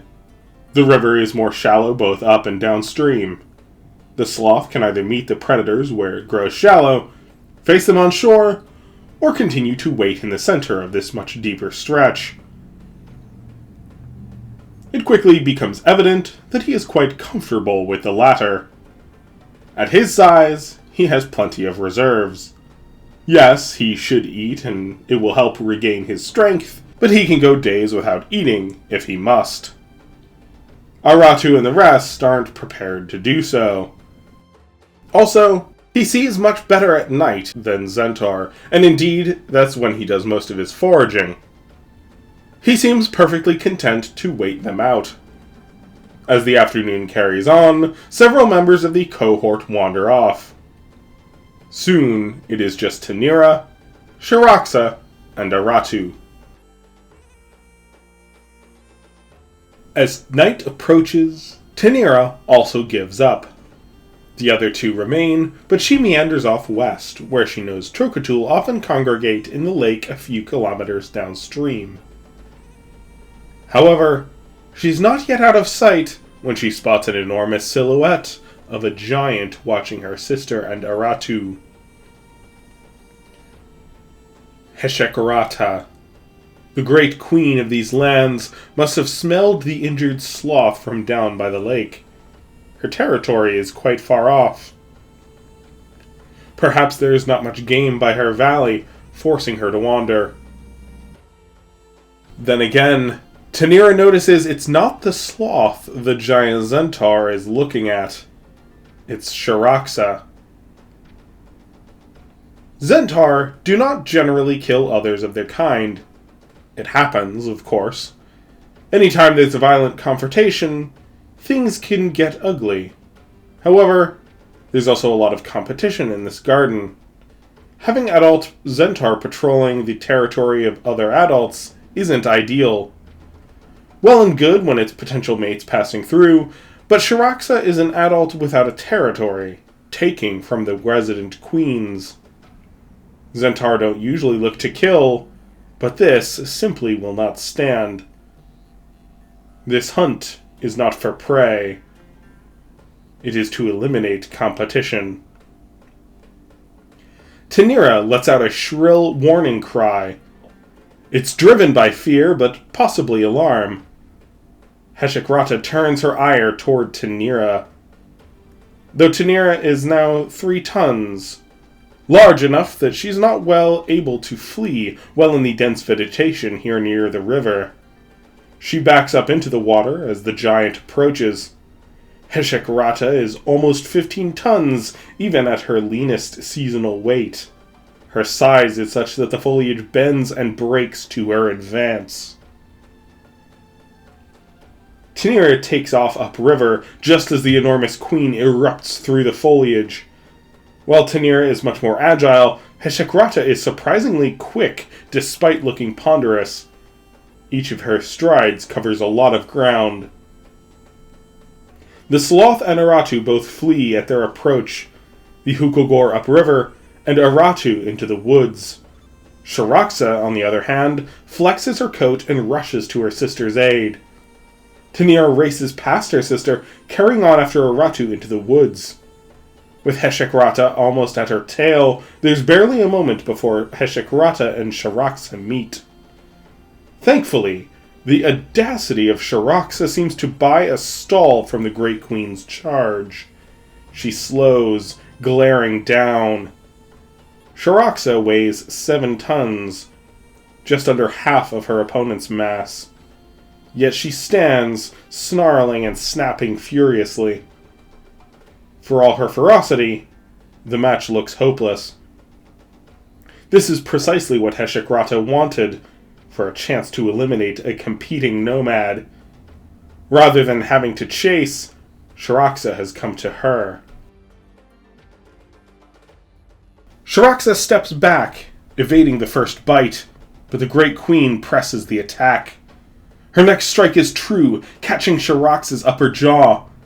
Thankfully, it's just the edge of the Queen's maw, and her fangs haven't had a chance to penetrate. Even this nip of sorts is strong enough that Heshekrata is able to shake and turn Shiraxa about.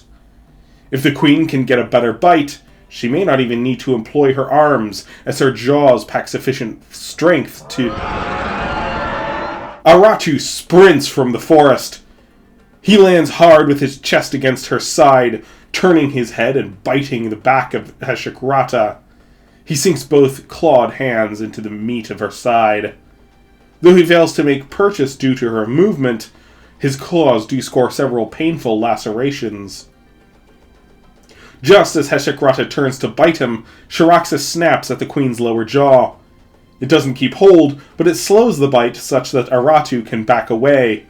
When Heshekrata turns back on Charaxa, Aratu nips her arm. This teamwork carries on for several exchanges, and Heshekrata is unable to score a meaningful blow to either opponent. Perhaps inspired by this turning of the tides, Tanira also rushes in, biting the bulging lump of muscle connecting leg to tail. Aratu bites the queen's jowls, pulling her head down. Rather than pull away, Heshekrata turns her head and bites down at the top of his. Finally, she has scored a good hit. As her jaws clench, he releases his bite, slashing and clawing at her face with his left hand. She cudgels with her right, driving both claws to the base of his neck. As Aratu desperately kicks at Heshekrata, the queen repositions her jaws so her next bite engulfs the top of his head, a fang penetrating his eye. Rather than see it through, Heshekrata disengages and turns on Charaxa, just as the young Zentaur bites the back of her neck. Heshekrata bites down toward Charaxa's leg. One claw is still embedded in Aratu's neck, so she doesn't manage to make contact, but it's enough that Charaxa hops back. Once she finally manages to withdraw her claw, Aratu slumps into the water. He's struggling and keeping his head above the surface, but he's out of the fight. Charaxa stands down, falling back to shore. Tanira bites once more at the base of Heshekrata's tail, distracting the queen long enough for Charaxa to put further distance between herself and Heshekrata. For a moment, stillness takes over the river. Charaxa is now 12 meters away, avoiding eye contact with the queen. Tanira has fully retreated to shore, and Aratu is gasping for air at Heshekrata's feet. The queen is breathing slow.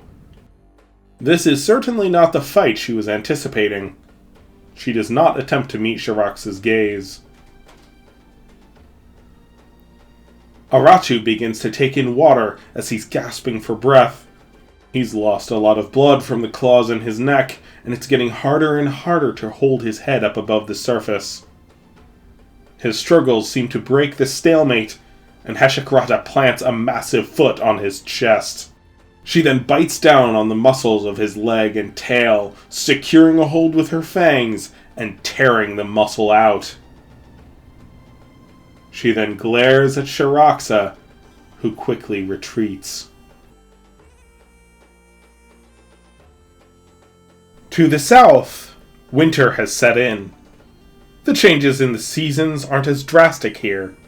Generally speaking, there's not a whole lot of seasonal migration, just grazers moving about so as not to deplete a given region. Large herds, like mammoths and bison especially, have to move more often in winter, as the grass doesn't recover as quickly in these months. The seasons don't bring with them dramatic swings in temperature. Baru still hunts a lot of moose and Olifant, but mammoths are increasingly common for him to target. Normally, wind blows south here if it blows at all. Much of this habitat is along the 30-degree latitude, a convergence of the Hadley and Farrell circulation cells. A high-pressure zone that generally has minimal winds, hence this latitude being called some variation of the dead winds in the language of Chimeirans. When a storm does come, it's usually in the form of whatever deflated remains of a hurricane was able to make it over the mountains, typically manifesting as a mild rain. However, weather is not restricted to rigid patterns, and sometimes the wind changes course, either from altering pressures or temperatures. As many animals are, Tonbru is aware of these changes and what they mean after having spent so much time here in the south, and has taken Baru deeper inland into the forest. This evening, a warm front passing from the west shifted air pressure, drawing in a storm from the south and bringing to these shores a fairly rare phenomenon: a snowstorm. Overnight, 1/2 meter of snow fell onto their territory, and more falls throughout the morning. In total, 130 centimeters of snow covers the landscape as Baru and Tonbru get up to hunt. Baru is cautious, but Tonbru seems excited. The old Zentaur jogs through the trees. He buries his face in it, biting at snowbanks and kicking about. Baru follows, taking wary steps through this strange, cold substance. Perhaps out of insecurity in this new phenomenon, Baru stays very close to his mentor. Even stranger is when Tonbru makes his way out to the pastures and uphill. Once at the top of a fairly mild slope, he hunkers down onto his belly and slides forward. It requires a bit of aid of kicks and turns, and eventually he rolls over onto his back. Tonbru's first winter here in the south, a similar storm passed through. He and his two brothers discovered this form of play. He can't glide across the packed snow like he used to, but still finds joy in the attempt all the same. Baru eventually joins him. Together they spend the rest of the afternoon shoving their way through snow and gliding down hills.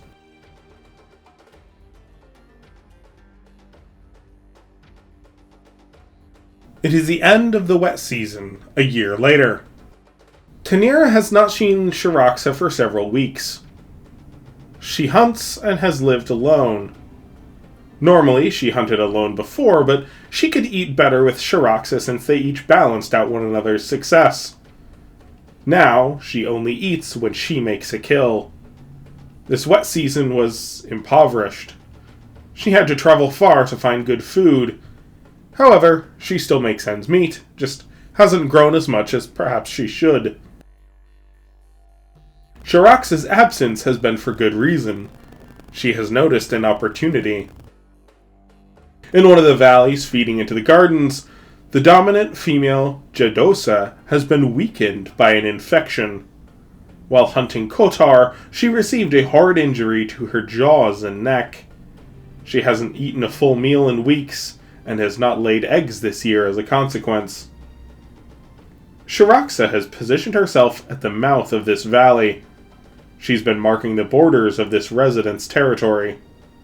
This is not a challenge to the resident so much as a warning to other females who might hope to challenge her claim. Shiraxa is 18.5 years old. Waiting, rather than trying to establish a territory earlier, has proven worthwhile. She has been eating well, and weighs just under 8 tons. Over a ton lighter than the pale-feathered rival she's preparing to challenge, but their respective situations have changed the convention of mass being an overwhelming factor in Zentaur dominance. Finally, after a few weeks of waiting, Shiraxa makes her move. She advances into the valley, bellowing out and dancing along the river. The old queen rises to meet the challenge. Normally, Zentaur settle their differences with display. That's how Jadosa has sent off hundreds of challengers since claiming this territory. Sometimes it comes to blows, and in these instances she's won dozens of battles, both in territory and generally throughout her 36 years. Even with her wounds, she has experience and size in her favor, and isn't about to bow out now. Perhaps unusual for a Zentaur, she doesn't beat the dance. Perhaps in her eyes, there's no point. Shiraxa knows she's injured. A dance proves nothing. The old queen simply advances, eyes locked on Shiraxa's throat.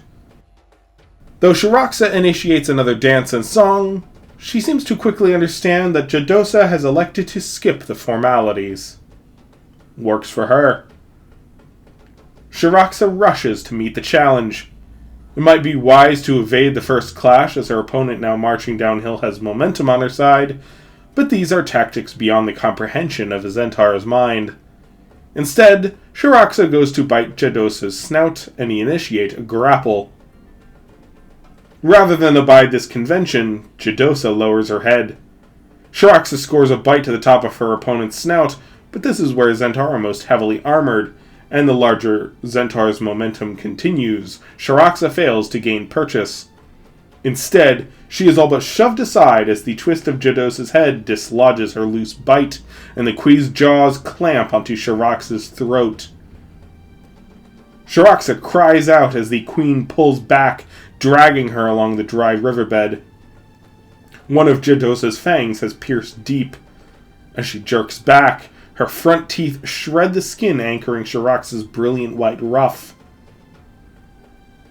Unfortunately for the Queen, her jaw strength is compromised by her injury. She struggles to clamp down with sufficient force to crush her opponent's windpipe. A swift finish is what she needed, and with this failure, the tides suddenly turn. Shiraxa is now well positioned to strike with her hands. Face biting is the reflex for good reason. It's a good test of reaction and strength while minimizing potentially lethal encounters. Twice, Shiraxa slaps her hand against Jadosa's injured neck. The Queen refuses to let go, tearing a long wound with her right fang. Shiraxa's third slap ends the grip of her jaws, piercing deep where jaw meets throat. This finally loosens the bite of her opponent. As Shiraxa dislodges her claws, she feels the bite fail. Her next slap sends Jadosa off her entirely. The old Queen keeps her footing, but Shiraxa bites down, pushing her to the ground. Jadosa shakes her off before she can get a secure bite, and backs away. In their clash, Shiraxa now ended up with a high ground. Now, Jadosa flexes her feathers, spreads her arms, and stands tall. However, this is not in challenge. She is not looking toward Shiraxa, indeed staring down and aside. She takes a step back. She's conceding, but merely running could incite a chase. Shiraxa also avoids eye contact. She's letting her go. There's no triumphant roar. Indeed, one could be forgiven for thinking this was inconsequential, as the two are adamantly avoiding looking at one another. Once Jadosa has fallen back several paces, her feathers relax. She turns and retreats downriver. It is too late in the season for Shiraxa to attract a mate and nest, but now she has time to become familiar with this new territory. Her territory. Change comes to the south as well. As Baru has grown, now weighing 5 tons, Tonbru has gotten fairly lean, now weighing 9 tons compared to the 10 he was when he and Baru met. A stranger has come to Baru and Tonbru's territory. This is Odaparu. At 19 years old, he's a mature male near his prime, having just made the journey across the mountain pass to the east. There wasn't much game, so he followed the scent of his own kind here. He has lingered near the pair for several days, assessing local game and evaluating the competition. At 7.5 tons, he's sufficiently smaller than Tonbru that he's hesitant to attack the old bull directly. However, like Shiraxa, he senses weakness in the larger rival, and seems to think it's worth remaining. This is a bountiful region. Lots of mammoths in the grasslands and elephants in the nearby forests, plenty of Barafont between. While he may be wary of Tonbru, he has no such reservations for Baru. Baru may be big for his age, and not much smaller than Odaparu in terms of linear dimensions. He still has the fairly narrow juvenile frame and is quite gangly. When the older, robust male approached him after Baru made a kill, Baru quickly stands down. Odaparu does not have much experience killing mammoths. He's not a veteran of the south, he just came here after another male used the same pass then went east. However, he is a veteran of stealing kills from younger Zentaur. There aren't females around driving his aggression, so attacking Baru isn't worth the effort. After all, Why kill what could become an avenue for plenty of easy meals? Tonbru approaches from the edge of the forest. He's larger than Odaparu, though his movement is stiff, measured. He growls, but it's more of a tired grumble than anything particularly intimidating. Odaparu knows he's not up for two opponents. He falls back as Tonbru closes in. This plays out twice more in the coming days. Baru makes a kill, Odaparu displaces him, then Tonbru sees the intruder off. Finally, young Baru seems to decide he's done being pushed around. He snaps and hisses, but the bigger male ignores him, instead indulging in the choice portions of Baru's kill. It's only when Baru bites the tip of his feathered tail that Odaparu actually takes effort against the young male. Baru's lighter frame affords him far greater speed to retreat, but that only briefly irritates Odaparu before he returns to his feast. Twice more Baru harasses him, but Odaparu ignores him. Tonbru doesn't come this time, and Odaparu settles down by the carcass, so Baru will get no shares, rather than the third place he's taken the past few days. When he makes his next kill a few days later, Odaparu is waiting in a nearby tree stand and approaches before the mammoth has even stopped breathing. As he approaches, Baru charges the larger male. Right away, they clash. Odaparu meets his face bite, and the two tussle and shove. Odaparu's vastly superior strength affords clear and quick advantage. He snaps onto Baru's upper jaw, his fang piercing deep and scraping down the bone on his left maxillary pad. He then bites again, this time getting a firm hold. A roar behind that makes Odaparu shake and release his younger opponent. He rounds on Tonbru as the older male bellows his challenge. Odaparu is not looking for a fight, just an easy meal to recover from his long journey over the mountains. He tries to back away, but he finds himself trapped between two opponents and a mammoth carcass. Though he tries to race between Baru and the dead mammoth, our young megaraptoran bites the neck of his foe, his rage at this thief driving both fangs into Odaparu's neck, and his right claws pierce the base of his throat. Again, the greater strength of Odaparu prevails. This time, when he rounds on Baru, it is with lethal intent. He shoves his way out of the younger male's bite, then as Baru turns right to flee, the larger male secures a hold of his own on Baru's side, his left fang piercing into his back. His right hand slashes along Baru's thighs. These injuries aren't deep, but prompt a terrified cry all the same. Baru is trying to flee, but he's gotten the fight he wanted, and it's too late to retreat now. In this focused retaliation, it seems Odaparu forgot about the other Zentaur. Tonbru bites down on the back of Odaparu's neck.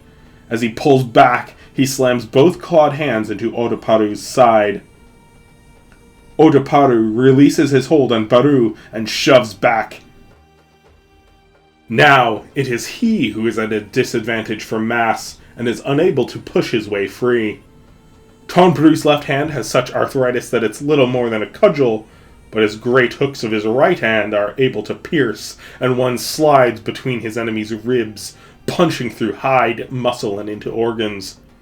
The finger then clenches, tearing further. All the while, Tonbru is shaking his head, letting his teeth rend flesh and feather. His opponent frees his neck, sustaining terrible injury in the process. Odaparu may be grappled, but he's not helpless. He manages to turn enough that he can bite, and his jaws clamp down on Tonbru's ankle. Rather than fall, Tonbru disengages. Odaparu staggers back, putting distance between himself and the old bull. Tonbru is limping, but the great bird keeps his gaze fixed on the thief. Baru has also collected himself, hissing low at Odaparu. After a few steps back, Odaparu turns and marches south. Tonbru's ankle isn't broken, but a severe fracture runs along his central metatarsal. Both claw-bearing fingers of his good hand are broken from the swift and twisting disengagement. He eases to sit. Baru's injuries look more severe, but they are thankfully superficial. Baru waits for Tonbru to feed, but the old male remains seated. Finally, Baru stands and enjoys the choice portions. He again looks back at Tonbru. If the old male is hungry, he doesn't show it.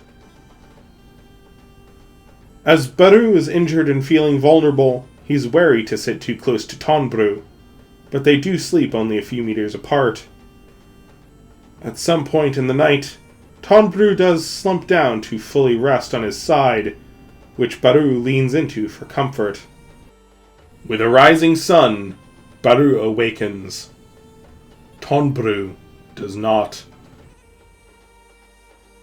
He did not perish just from his injuries. None were severe enough to end the old veteran if he were in good condition. Perhaps his health and age were merely at a point where anything might be his undoing. The exertion of the fight may have been all he could handle. Baru remains by his side for the rest of the day. The combined carcass of Mammoth and Zentaur have drawn a bit of a scavenger audience, but not as much as one might expect. As the winds shift, Baru smells a possible explanation. He smells another dead Zentaur not far south. If he were to stand, he could likely see the corpse of Odoparu a few kilometers away.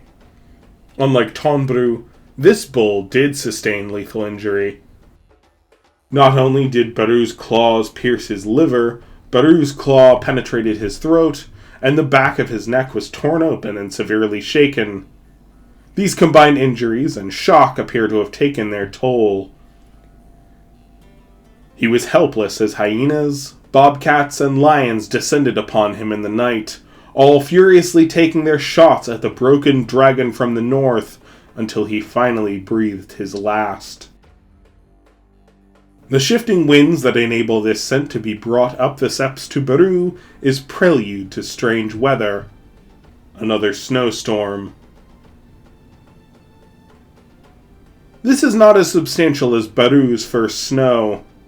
This time it's barely enough to stick, though it does come through fast. Soon, a white powder covers the grassland. Baru feeds again on the now cold carcass of the mammoth. Once he's had his fill, he turns west and starts walking.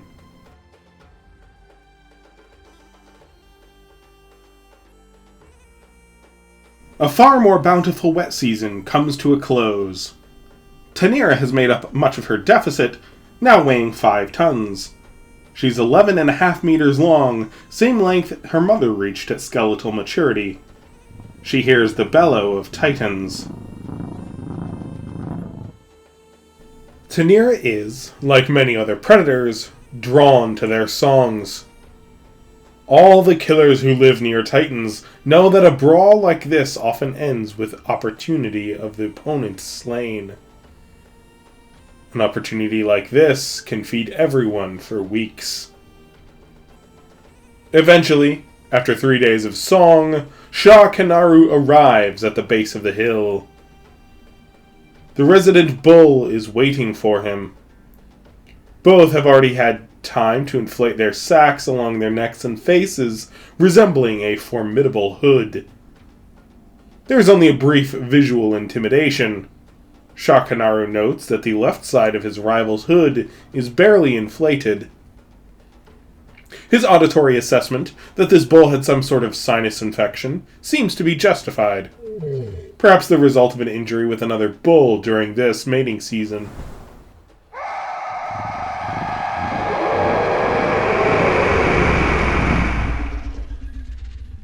Shah Kanaru bellows, adding the deflation of his hood to the dissonant choir, as it seems 100 eldritch voices contribute to this horrid scream. His rival echoes the call, but he starts later and ends sooner on account of his limited reserves. Flush with confidence, Shakanaru advances. The pair circle one another. They assess each other's strides. Because keratoderms are so lightly built, they can move with surprising deftness. Shakanaru is especially light on his feet. The osteoderms of his hip, neck, and tail are all sharp and healthy. His rival's old enough that most of his are worn or subdermal. Blood rushes to their necks and faces. They can see in the ultraviolet spectrum, so are able to detect more of a colorful display than we might discern. We also cannot hear most of the sounds they make, as they're too deep for our ears to hear, but to them, this conversation seems to increase Shakanaru's certainty. Finally, when it's clear the older male isn't just gonna back down, Shakanaru decides it's time for battle. There's even a skip in his step as he closes the distance. Shakanaru's opponent rears up on his hindquarters. Our keratoderm obliges the request, even building up enough momentum to rise up and take a few steps on his back legs before the collision. Right away, the superior mass of his opponent proves its worth. He doesn't budge. Indeed, he presses forward, pushing our bull back a step. The dominant bull strikes forward, beating Shakanaru with his forearm. He's missing a thumb claw on his right arm, having left it in the side of a rival, but his arm still acts as a morning star, bristling with ample studded spikes of horn. Shakanaru bites at the throat of his taller opponent, but this thick elastic hide is adapted to take such punishment, aided by several decades of scarring. Shakanaru has greater athletic capabilities and keeps his footing as he turns aside. He catches a swing of his opponent's arm to the back of the neck before the older bull lands in a crouch. He may have an infection, but he's proving he didn't keep the cows around on false promises. As the bull continues forward, he kicks a leg back, flexing his tail muscles and swinging his horn-studded tail at Shakanaru's right flank as the younger bull turns about. Their tail weaponry may not be specialized as a Majinuk's for damage, but the impact is still painful and will leave a horrid bruise. Shakanaru rushes back into the brawl. He has closed the distance before his rival has the chance to stand, and Shakanaru rears up. His left arm lands hard on the back of his opponent's neck at the base, preventing him from standing further. Then he bites at his rival's face before striking the base of his throat with his right arm. Rather than lean into this attack and try to reposition the grapple so he could rear up as well, the rival turns left, perhaps trying to disengage. This angle means Shakanaru can no longer strike with his right arm. To make matters worse, the larger rival tries to kick his foot forward. The long claws flex out, just barely missing Shakanaru's thick tail muscle. His next kick grazes, leaving a pair of shallow cuts. In response, Shakanaru lifts his own leg up and kicks hard. His claws punch deep into his rival's leg where it meets his belly. This skin is thinner than most Titan hide to allow the leg a bit of mobility. Once Shakanaru's claws are in, he leans into the wound, letting his claws rake a pair of deep gashes. The resident bull cries out in pain. Shakanaru's clawed foot is dislodged, and he leans into his opponent. The larger bull steps back, managing to evade the next kick. Once they continue a few paces, Shakanaru dismounts, stepping back once it's clear even with his victory. He's not one to such a degree that he can kill his foe here and now. The bull is beaten. For Shakanaru, that's enough. For those gathered who hope to have a tremendous meal right before their own nesting season, Shakanaru letting his opponent live is disappointing. However, before he gets far, one of those hopeful carnivores decides to take matters into her own hands. Heshekrata advances as the Titan makes his way through the forest. She comes in from the right. As he sees her, he tries to turn and present his tail, but his injury slows him enough that she is able to quickly close the space between. She's watched him close. She knows where he is weak. Her first bite is to the muscles connecting leg to tail. After securing a strong bite, she twists her head, managing to strain where the muscle connects to the leg. A few more bites later and she's crippled him, though he manages to still stand. She then circles around, making sure to give his tail a wide berth. It could still strike to the left with considerable force. She then digs into the muscle of his left leg, forcing him to ground. Rather than finish him, she begins to open his torso, digging for the liver. Once she finishes her prize and a lot of meat in her arms, Heshekrata leaves for her territory and the eggs she will soon lay. Tanira and the rest converge upon this bounty as he slowly perishes in the garden he once ruled.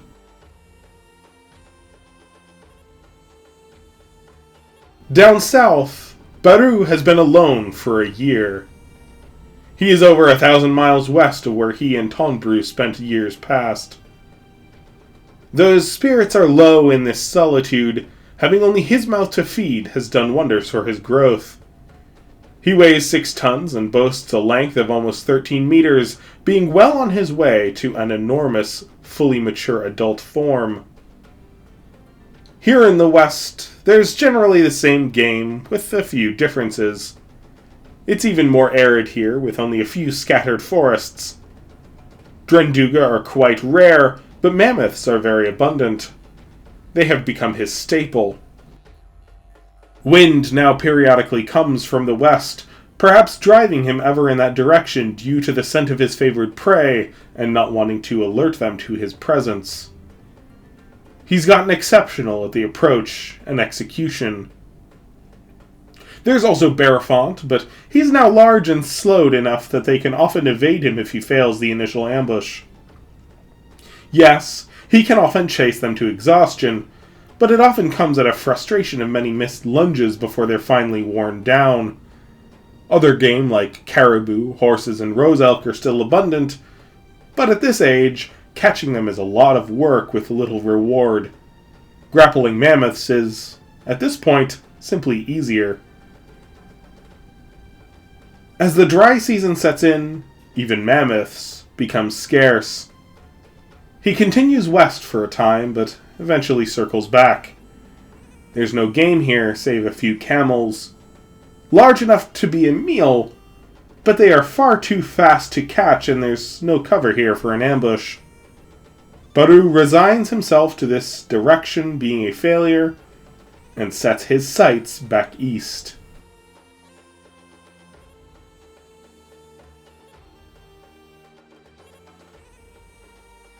Tanira has just turned 17 and a half. She's reached the plateau of her growth and her skeletal maturity of 12 meters. She's claimed 6 tons to her seasonal peak weight. It is the end of the wet season. If she is to brood and nest this year, she needs to find a mate soon. Thankfully, she already has a territory. She's been in this holler for a few months now. It's a tributary to the same river passing through Shirax's valley and empties right at its base, likely how she was able to establish a territory so close to the gardens. The hills around them here don't connect to the highlands, merely a series of wrinkles in the garden crust, but afford natural defenses for them to reliably defend. Shiraxa has already bonded with a mate. At 9 tons and 13 meters, she's grown into a dominant female of her own right. He has remained with her for several weeks now. Tanira calls out at the base of her own holler.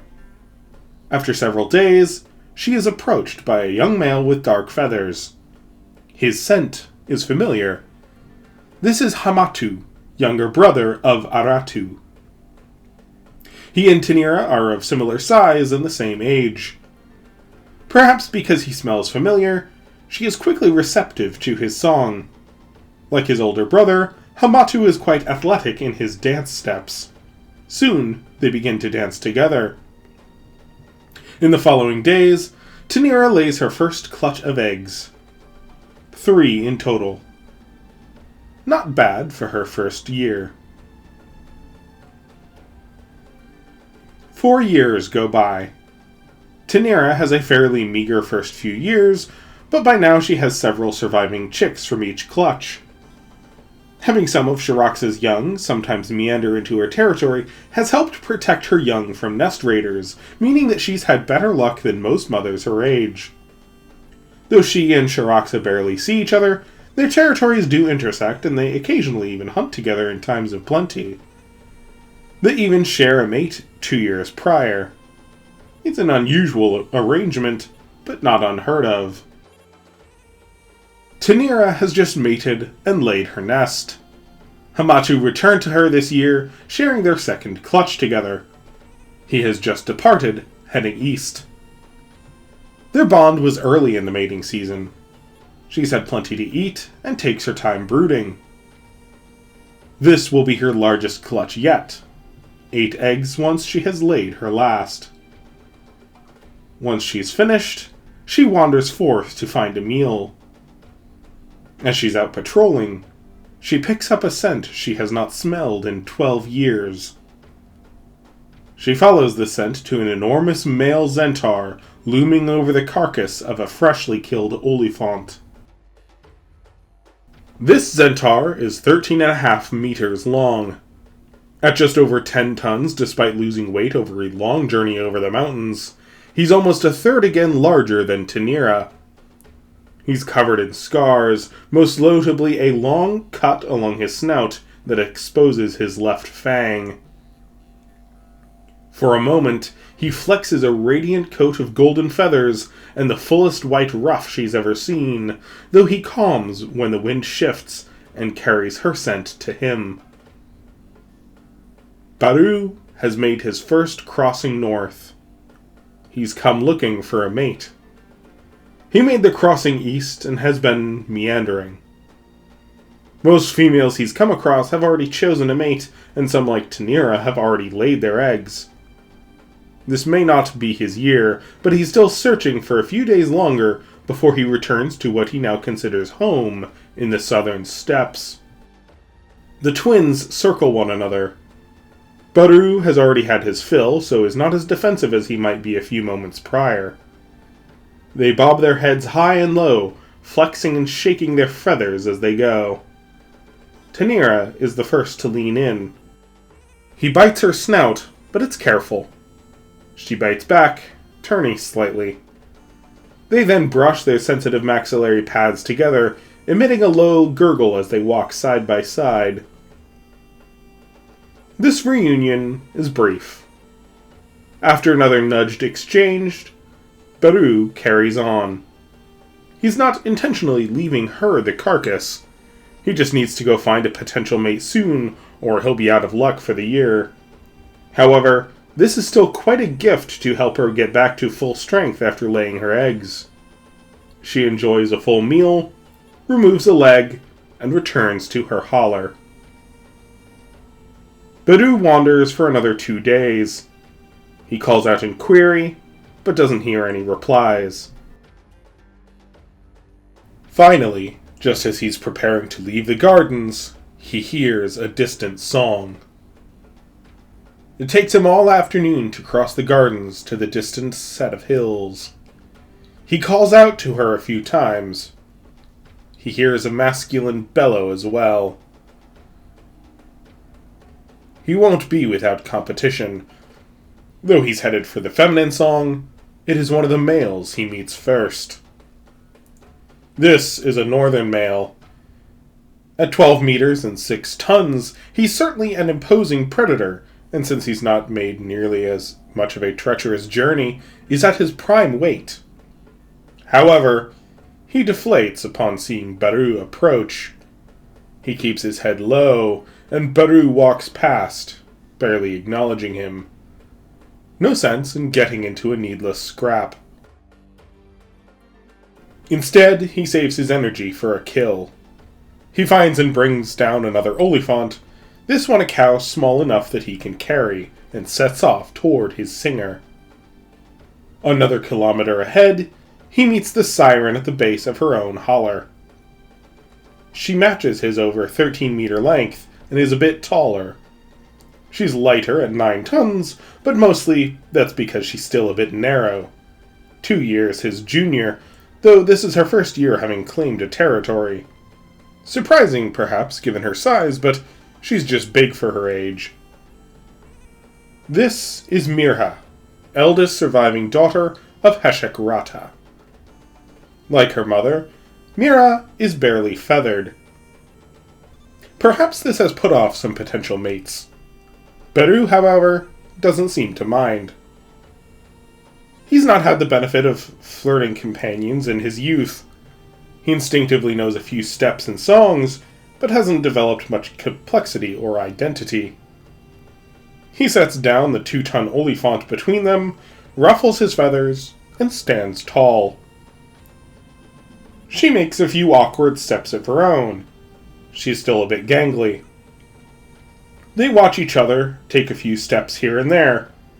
Finally, his big finish is stepping back and nudging the Olifant toward her. Rather than take any ceremonial bites, she digs in, freely indulging in the choice portions. After feeding, she leans forward. When he doesn't back away, she brushes her snout against his maxillary pad. They gently bite each other's snouts, then Mirha leads him into her holler. On his way back home a few weeks later, Beru passes near Tanira and Shirax's territories. He encounters his twin out hunting. They are both hungry now, and only briefly bump snouts before going their separate ways. It has been a perilous journey, and there are many dangers ahead, but our twins have each grown into a formidable monarch. Each one of the great rulers of Chimeir.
Two pairs of red eyeshine reflect from the shadows cast by a dense canopy. The silhouettes stick to the cover of the dense tree ferns. Rain drums all around, with added cover of their footsteps granted by the babbling of a nearby creek made flush with the proceed of earlier storms. Insects and birds sing in the distance, but the immediate area is in hushed anticipation. A break in the canopy reveals the speckled bodies of two young theropods, Tanira and Baru. 3.5 years have passed since their introduction.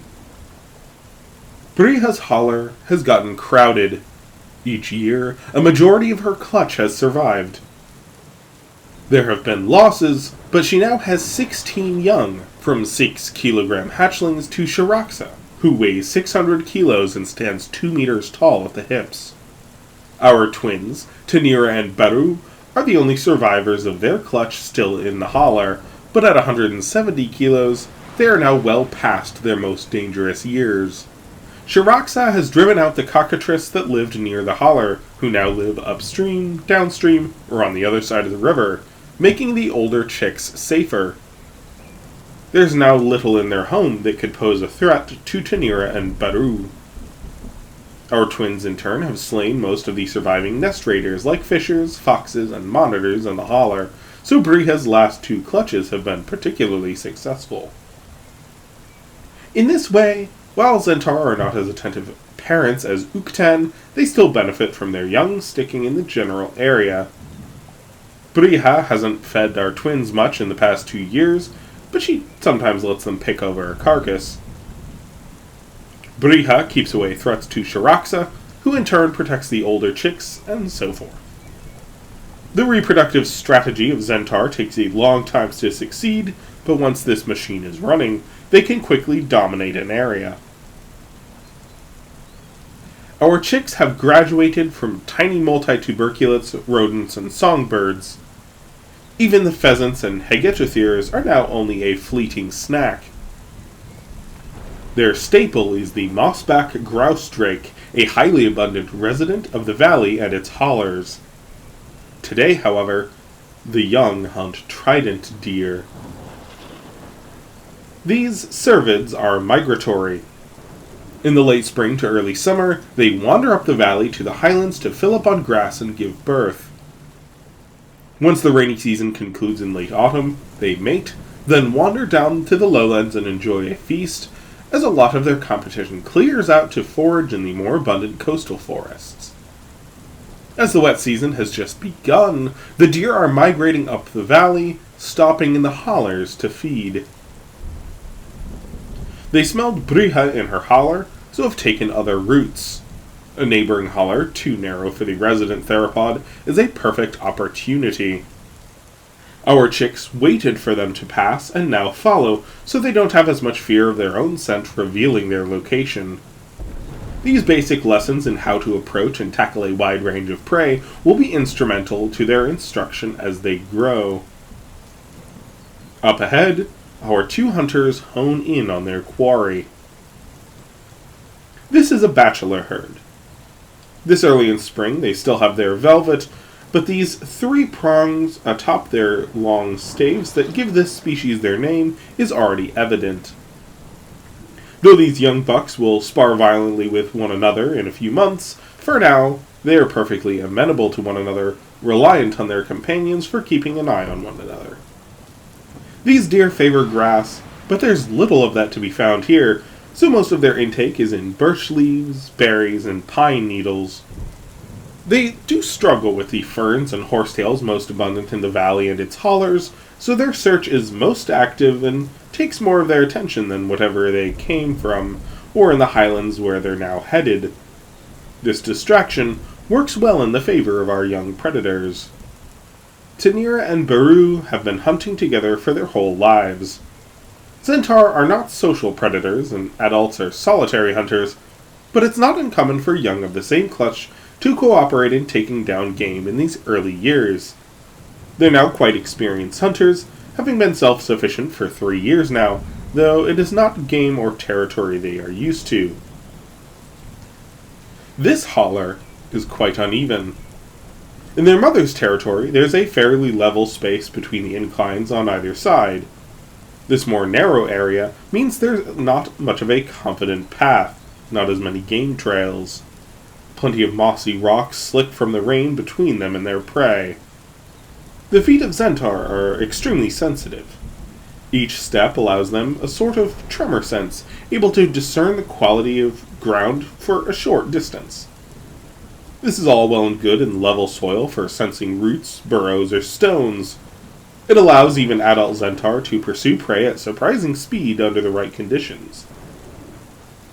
However, these are not the right conditions. It doesn't really work on stone, and there's so many gaps and unwelcoming surfaces here that this ability is all but useless. They don't weigh enough that a tumble will likely break anything, but chances of them slipping or stepping into the nooks between stones is quite high. They still must be careful. Both advance on flat feet. This keeps them low and affords a bit of extra stability. Their best hope is to close the distance and attack from quite near. Deer can, of course, break an ankle just as easily, but trident deer have a fairly broad hooves and are more sure-footed in such conditions than some deer.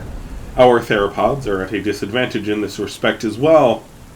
They may have a slight advantage in mass and far better weapons, but neither of these benefits will matter if they cannot catch one of the young bucks.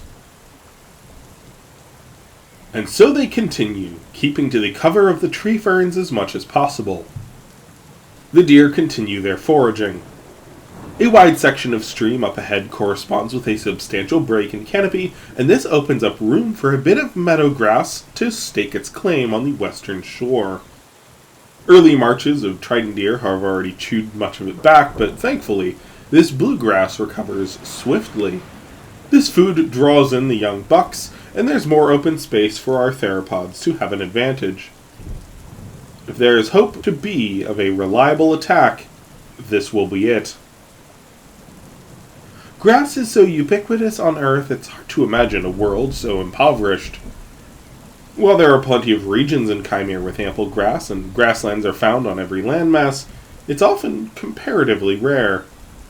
Some of that comes down to many gymnosperms like the Turchak cedar being more competitive than we're used to seeing. Also, Chimeir's floral ecosystem is quite stable.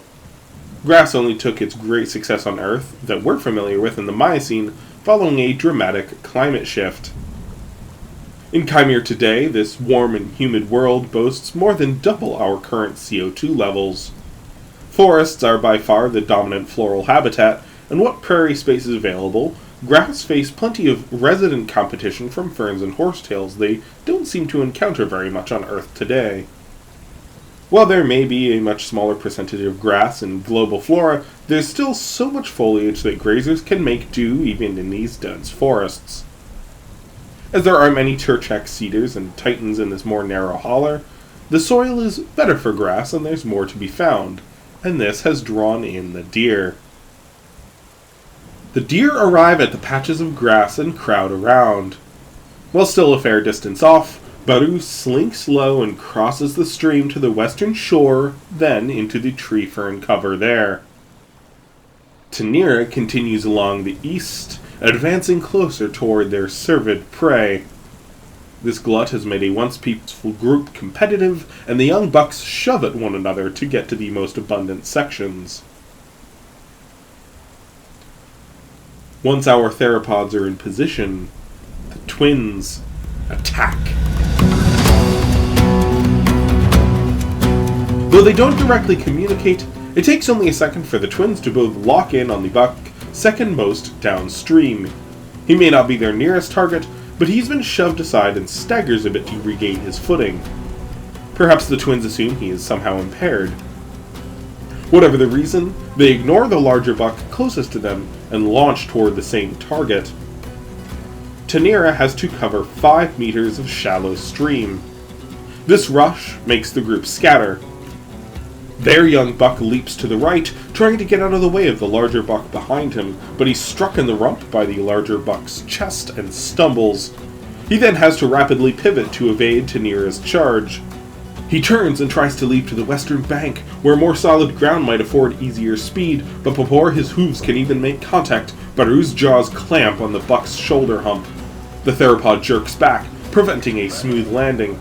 Tanira grabs the base of its skull in her own jaws. As their prey struggles, Baru plants a foot on the buck's hip and forces him down. The combined weight more than doubles what the deer has at his own disposal, and he is pressed waist deep into the stream. He tries to kick and turn. There's still a lot of energy and strength in his resistance. However, it doesn't matter. The twins have him in a perfect position for a kill. Though their jaws are strong and teeth retain juvenile serrations, the bite is not their primary weapon. Nor are the foot claws, which Baru digs into the lower back of their prey. Jaws and feet are mostly used to catch and restrain. When Zentaur kill, it is preferred to do with the claws of their hands. Once their prey has worn himself out of the grapple, Tanira thrusts all 4 claws into the base of his throat. Baru does the same, piercing just ahead of either leg. His arms partially retract and thrust the claws in at a different angle, opening new wounds. Tanira, however, simply pulls in, letting a slight gap form where her prey bleeds into the creek. It is a painful death, but a quick one. Our twins might seem lucky or quite proficient, but this is their first success of the 5 deer hunts they have attempted in the past few days. Most deer are just wandering up the river, and the twins lost them each time. Though they have far superior endurance, there are many places for a deer to lose their pursuers in the valley. This narrow holler makes them easier to track and ambush. Once he is dead, the twins rapidly begin to feed. Even though their teeth are serrated, they can't butcher as fast as the jerking bites of a cockatrice. Even so, they quickly open up the guts and jab into the rib cage to remove the favored organs. Heart, lung, and liver are all snatched up and swallowed whole. Next, they turn their attention to the hindquarters. Unfortunately, they don't get far into this process before they have company. Dakosu has arrived.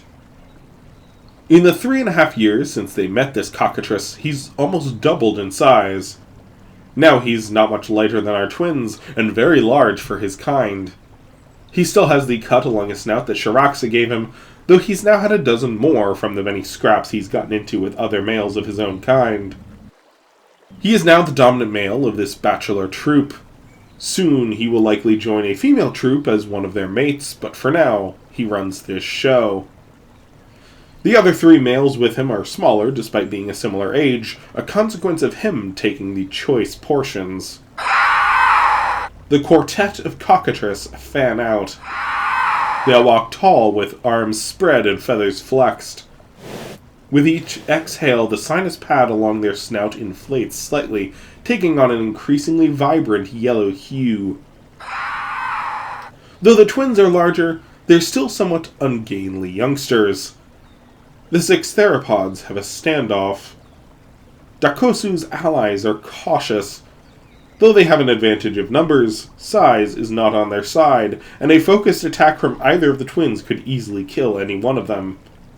However, Dakosu presses on, confident that he can overwhelm them. He and his troop have bullied the twins away from several kills in the past few months. However, each day the twins get a little bigger and a little bolder. The first time it happened, they quickly fled. Now they stand their ground, perhaps driven by frustration at the constant harassment. Before any can come to blows, the odds rapidly swing toward one party with the rival of another theropod. Shiraxa charges into the creek, scattering all present. She grabs one of the smaller 3 cockatrices by the end of the tail. It manages to break free, leaving her only with a mouthful of feathers, but the 4 cockatrices all rapidly disperse.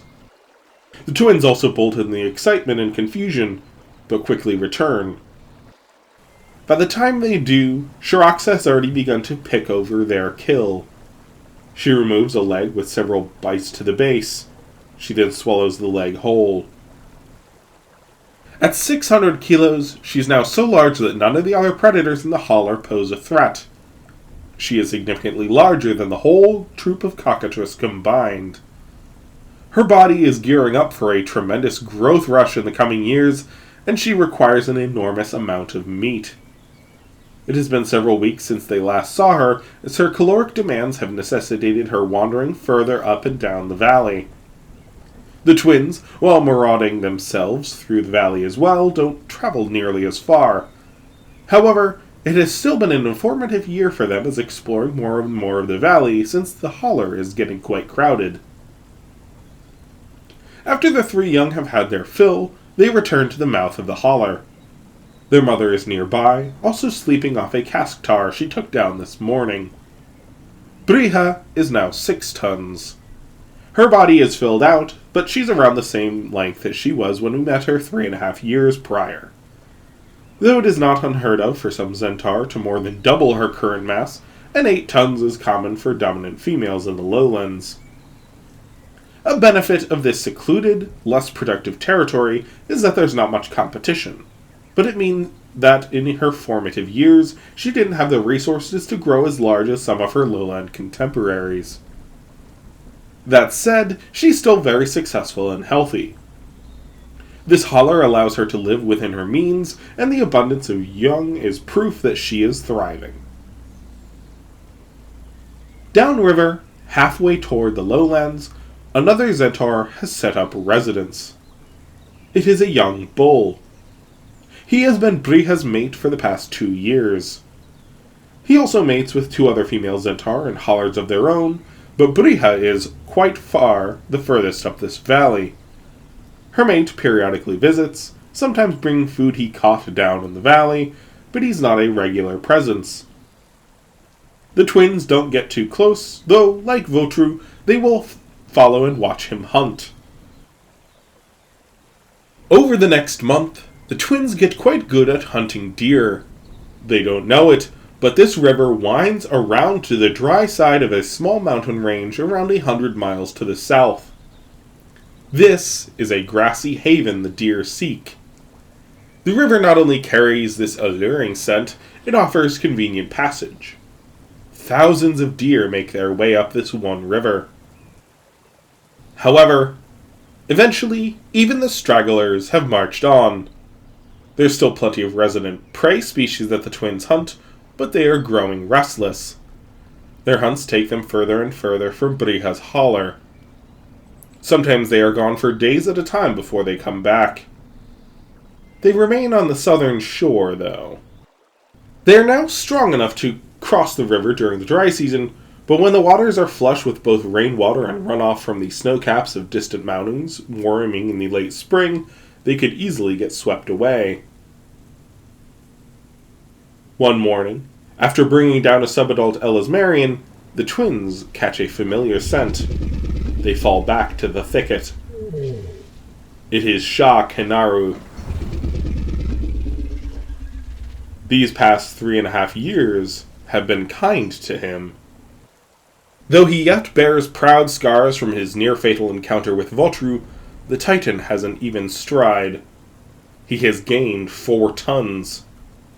21 tons is still far from competitive size to dominate nest sites, but he is well on his way. His favorite Turchak seeds aren't yet ready for harvest, but there's plenty of horsetails along the river to focus on. He ignores the twins, though does pause to inspect the Elismarian carcass. Titans are fairly strict herbivores. However, it should come as no surprise that something so armored might dabble in a bit of calcium supplementation here and there. Despite this urge, there's nothing convenient for him to take, so Shakanaru carries on, mowing through the horsetails along the riverbank.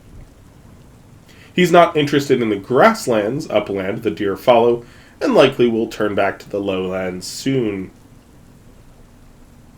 On that same day, another herbivore they haven't seen in years marches along the northern shore. Olifants. These gomphotheres are browsers, favoring broadleaf trees but will supplement with conifer needles and grass. At 2 to 3 tons, the adult females are too large for our twins to consider, and certainly not the 4-ton matriarch.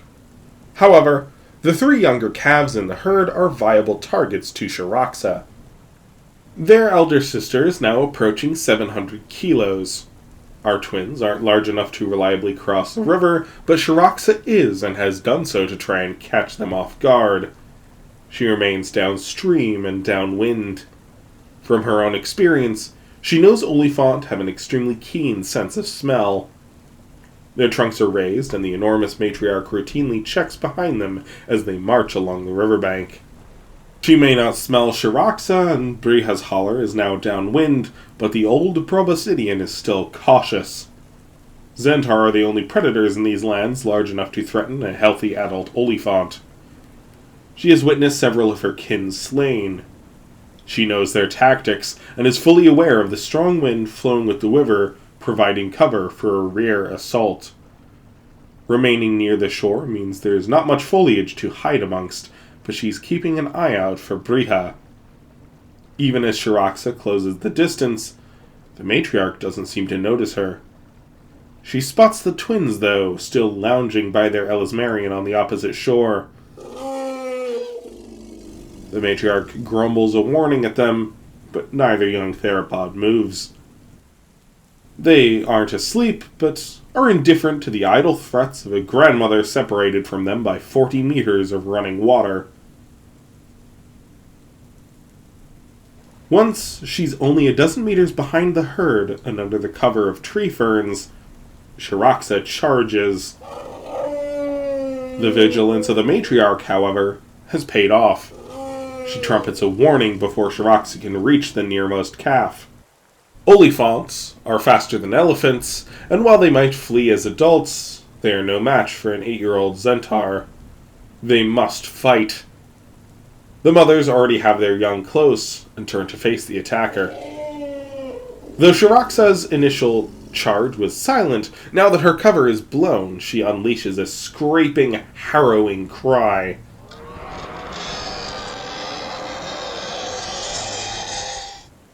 This is meant to frighten the young, at least into bolting, or generally sowing confusion and fear into the ranks. She mock charges thrice, each time stopping just a few meters ahead of the herd, then falling back. Though she has great advantage in speed, agility, and weaponry, even the younger cows are still double her mass, and she knows the older females will easily break her if she's caught. Her best hope is to wound one of the younger ones, then retreat, so they might perish from their injury. However, despite her best efforts, the formation holds. The matriarch circles around her family, skirting the riverbanks and confronting Charaxa. Most adult cows have at least a pair of upper tusks, if not two small lower ones, but this matriarch has 4 long tusks rivaling many bulls. With this armament she advances, opening her jaws so the young megaraptoran is faced with a phalanx of ivory. Her 2 upper tusks are blunt from use, but their thrust will still bruise and break bone, and her lower tusks are sharp and ready to pierce. More than these, however, is her size. The tusks are intimidating, but her best weapon is by far her superior mass, and if she's able to shove Charaxa down, the theropod will be an easy kill.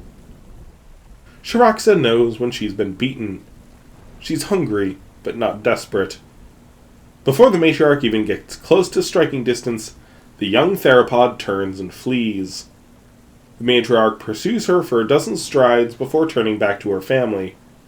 She knows that Zentaur this age sometimes hunt in packs. Not this time, however. As the months go by, our twins continue their growth. Tanira is slightly larger, owing to her greater aggression at shared kills, but both are a healthy size for their age. They mostly hunt Elismarians, the most abundant prey in their size range. However, fish and caiman make up an increasing percentage of their diet. Despite an early prosperity, the rains cease early. Normally, this could be expected for only a few storms to carry late into autumn, but this last storm was in midsummer, with only a few showers riding up the valley. At first, this early dry season is to the advantage of our young predators. Zentaur of this age are extremely swift, and their endurance far superior to most mammals and ornithischian dinosaurs, thanks to their specialized unidirectional respiration. In this more open thicket, as plants dry up, they actually have an easier time finding, chasing, catching, and killing game that they used to have ample cover. The deer march back down the lowlands, affording plenty of meals for our twins in this journey. However, by early autumn, the game has become scarce. The twins have to wander ever further to find a meal. Thankfully, whenever they return to the holler, they gobble up potential threats, so their younger siblings are safe, but their mother is struggling to find enough food. She also needs to wander out of the holler now and then. The occasional wandering megafauna offer respite, but she is getting ever hungry. Now is when she should be fattening up to call her mate, but instead, she's barely getting by. Opportunity comes in the form of the Olifant herd moving back down the valley. Brija smells and hears them approach and crosses the dwindling river to position herself in the foliage of the northern bank. Unfortunately, the herd is facing downwind, and the matriarch is on high alert. While they don't smell her, they are looking in her direction. Tanira and Baru are nearby, also crouched in the thicket of the southern shore. Shiraxa is also lying in wait a bit further upstream. It's not a coordinated trap, but they are well positioned to strike. As ever, the matriarch leads the march. Though the fresh scent of their current positions evade her, the matriarch can still smell the regular scent markings, movement, and scat left by the predators. She is, of course, on high alert. She guides her family down into the northern riverbed. Yes, it might be easier to defend against one of the valley walls, but there's so much cover the matriarch decides it's safer to have room to see. The river only spans 10 of its 40-meter width due to the low rains of late, so there's plenty of firm soil for the Olifants to traverse, while being far enough from any potential ambush to set up a formation. She and her kin grumble to the calves, offering what comfort they can and keeping them to the center of the herd. Shiraxa is the first to attack, dashing from her cover. Tanira and Baru follow after. They're far too small to be a threat, and all but the youngest Olifant calf would be extremely difficult to bring down, but their presence does benefit in being a source of chaos. Though their elder sister easily jogs along the riverbank, their march is slowed. Though run dry, the river is still nearly 2 meters at its deepest. Before Shiraxa can reach the youngest mother, however, the matriarch rushes forward.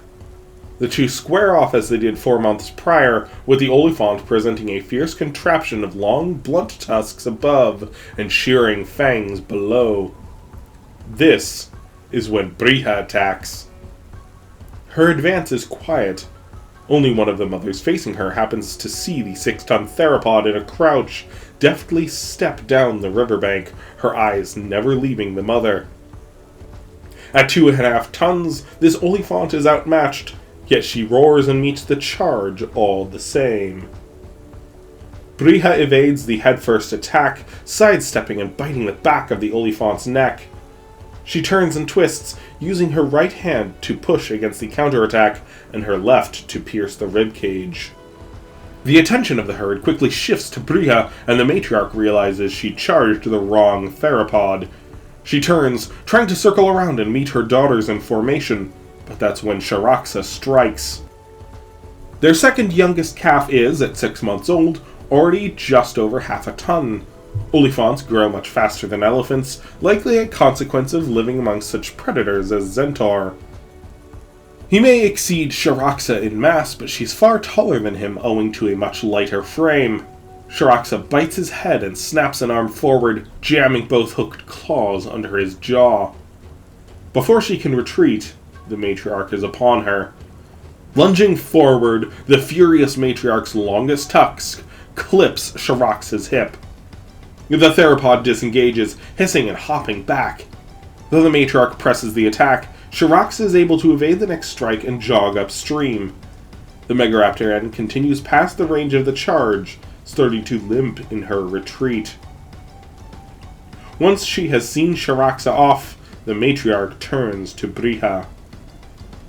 Though her initial grapple was thwarted by two cows running to the aid of the first, Briha has scored several minor injuries through quick bite or scratching claw.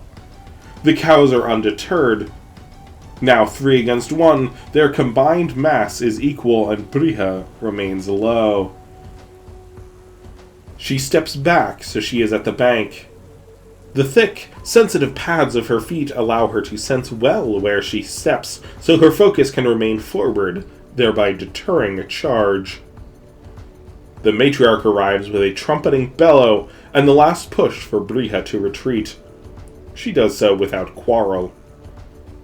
Tanira and Baru have been merely skirting the edges of the herd, causing panic, but never close enough to engage. Once they see their mother and sister have fallen back, the twins follow suit, running upriver after their sister. After a limping jog, Shiraxa makes her way back to the bank into the cover of browning tree ferns. The twins see their mother settle down in the thicket 100 meters downstream of the encounter. As they are still nervous about the large herbivores, they lie beside their sister while watching the herd of Olifant. The matriarch circles her family, assessing the damage. The injuries of both members attacked by the theropods are severe. The cow that Briha wounded is the matriarch's second daughter. Her first daughter was also lost to a Zentaur attack several years prior. The calf is this matriarch's great-grandson. His injuries were more severe, and he's already struggling to stand. Soon his difficulty breathing, due to an open throat, gets the better of him. He dies in the mud just beside the river. His mother and the whole herd mourn his passing, but the matriarch is more attentive to her daughter. The injured cow has a calf of her own, another young male just 2 years of age. He's been weaned for a while, but remains close to her all the same. Though the injuries to her back and the neck where Briha bit her look worse, it is actually the 2 punctures of her torso which are of greatest concern. The matriarch brings her food from banks and guides her to rest near the water, but none of these comforts seem appealing. The herd remains overnight, holding vigil and keeping watch over their injured kin. Come morning, the matriarch tries to rally the herd. Her daughter is succumbing to her wounds and remains lying halfway in the river. She allows the herd to stay, but is very nervous. The matriarch knows the more time they linger, the more scavengers will arrive.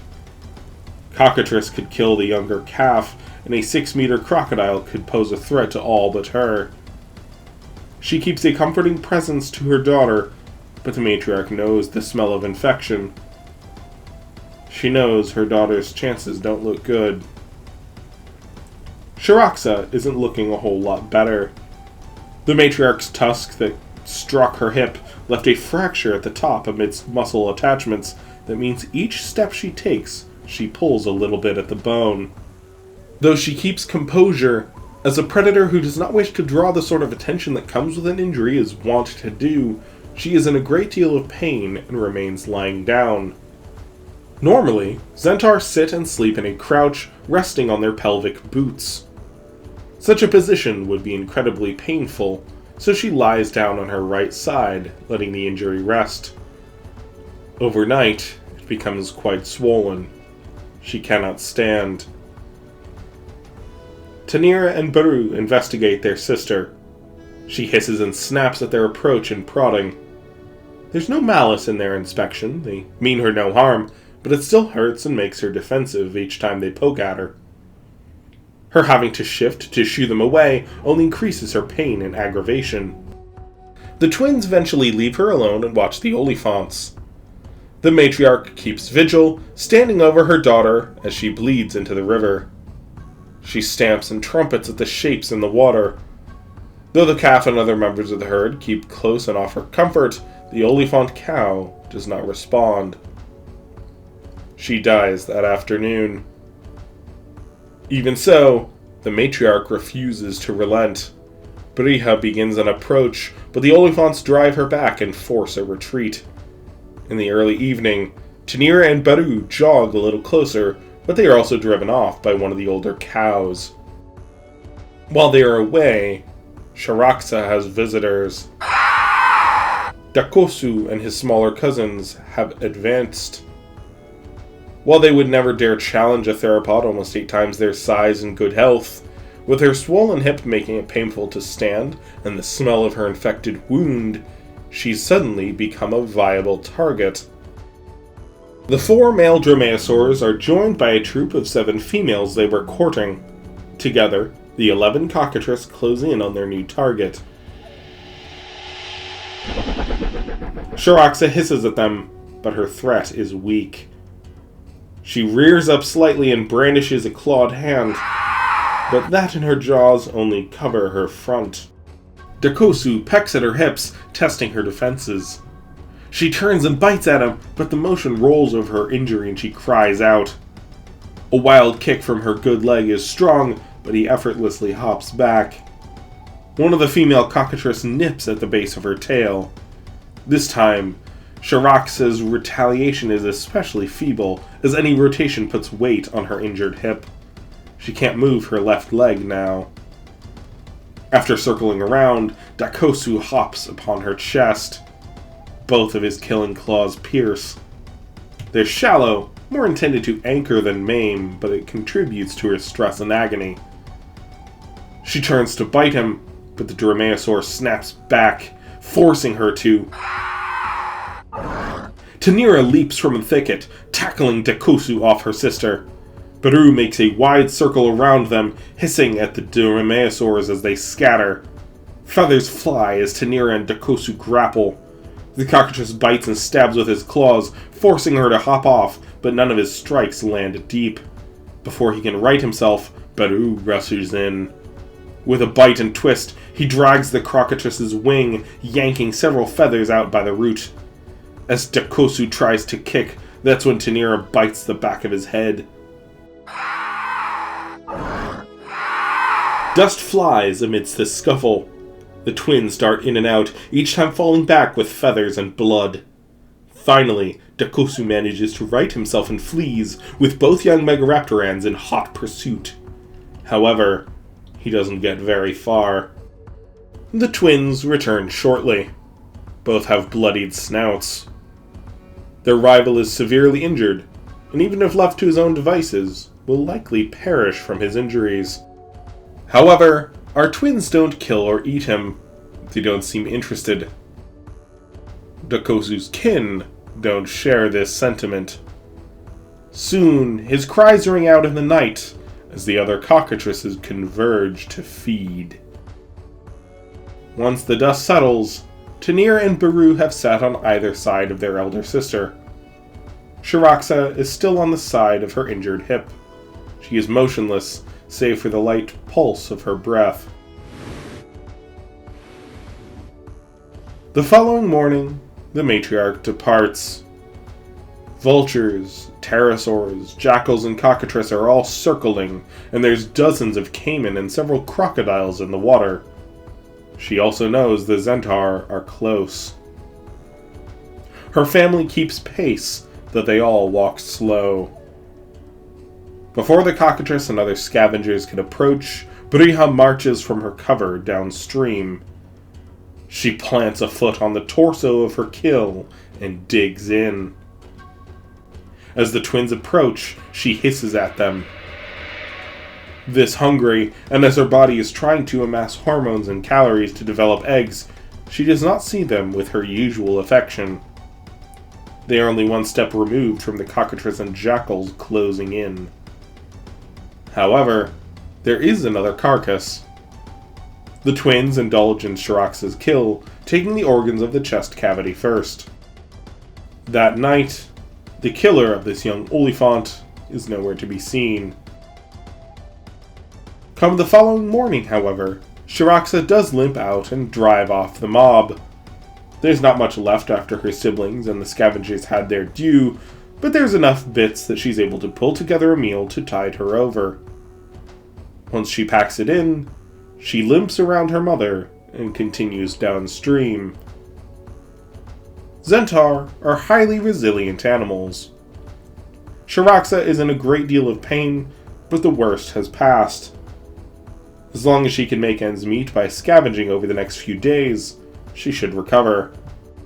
Considering Shiraxa will soon be larger than any other predator species on the continent, her chances are good. Baru and Tanira instead find themselves frequently marching up the valley instead of down toward the lowlands. Their older sister may have followed the Olifants downstream, but our twins instead follow their noses. She might surmise that the Olifants are headed to more reliable pastures, but Tanira and Baru smell game upriver. Though they return to sleep near their mother's holler after their first few excursions, eventually they strike out and don't look back. There's a reason Briha's holler is the Zentaur territory furthest up the valley. There's not a whole lot of game to be had further beyond. Yes, Castar and Barafont wander upland during the dry season to forage, while the lowlands have become more competitive, but neither species is common in this particular valley. They're also frequently deep in narrow hollers, positioning themselves in ways that they can easily defend themselves. Our twins aren't large enough to tackle either species, so that's not much of a disappointment. They're more interested in jacketed Runen Drake Elasmarians anyway, which are especially abundant in these higher elevations. The twins aren't good climbers, but the drakes must drink, so there's opportunity down toward the river. The river is also a bounty of fish. As the river shrinks, many fish get trapped and are easily caught and killed. The twins also hunt caiman, though their light frames mean a bite from even these small crocodilians can be dangerous.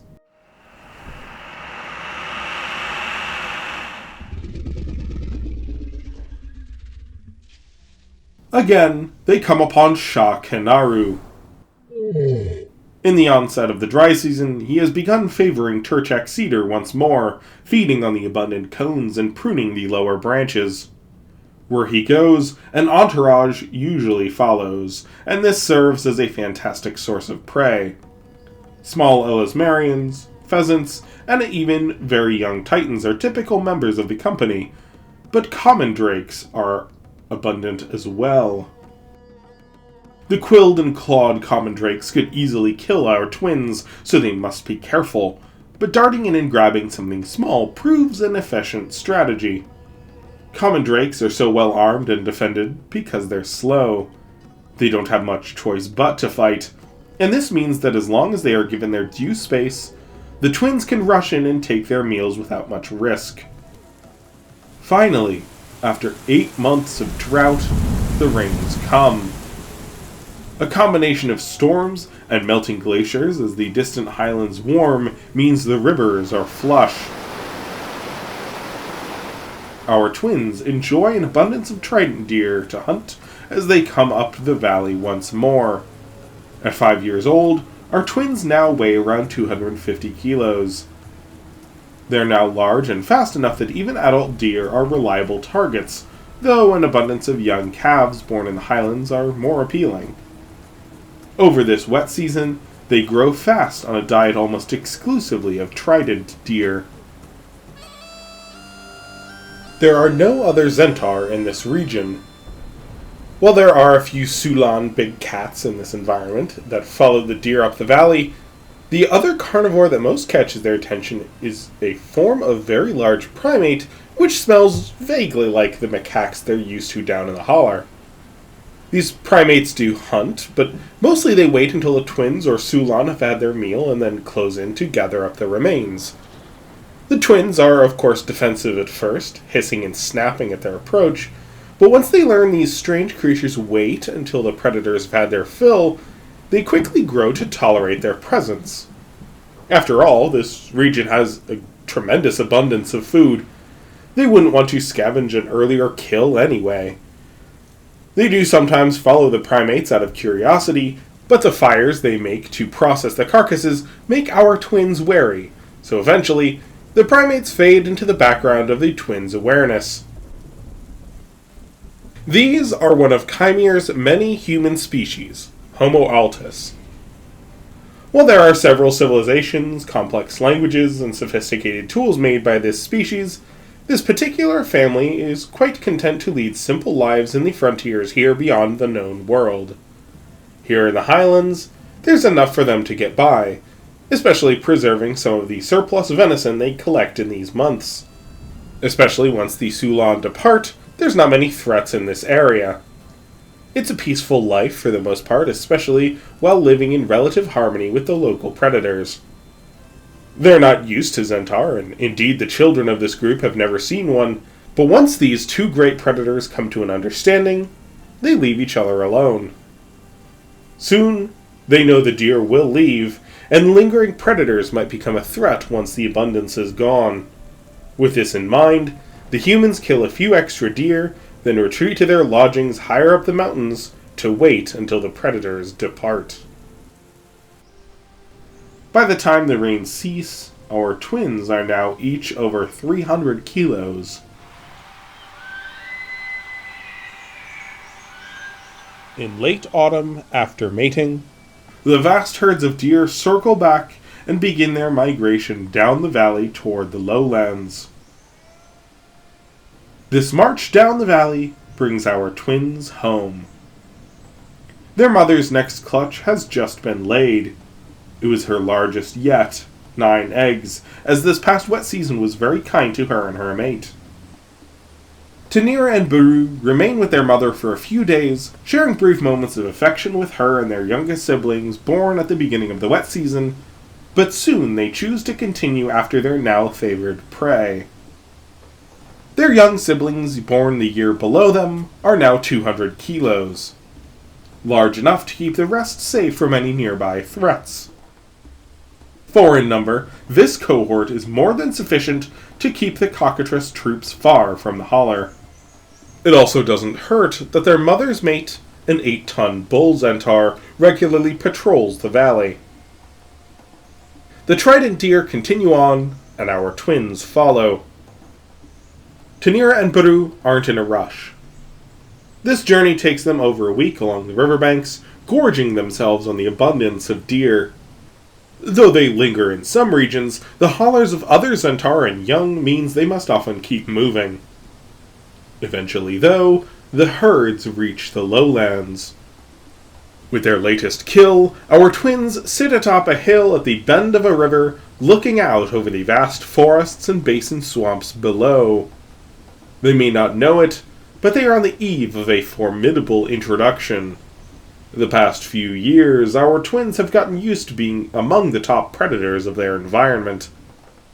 Life has at times been hard, but generally they have been safe. This precedent ends now. Where they're headed, they would be wise to lay low. Yes, in these lowlands, there's a lot more game to hunt, but that bounty is not without competition. Their next few days will be vital in testing their understanding of their place in this world. Will they apply the lessons of the holler and succeed as young hunters, or will their stories end as footnotes, the next meal of a dozen larger killers? This is to be their graduation.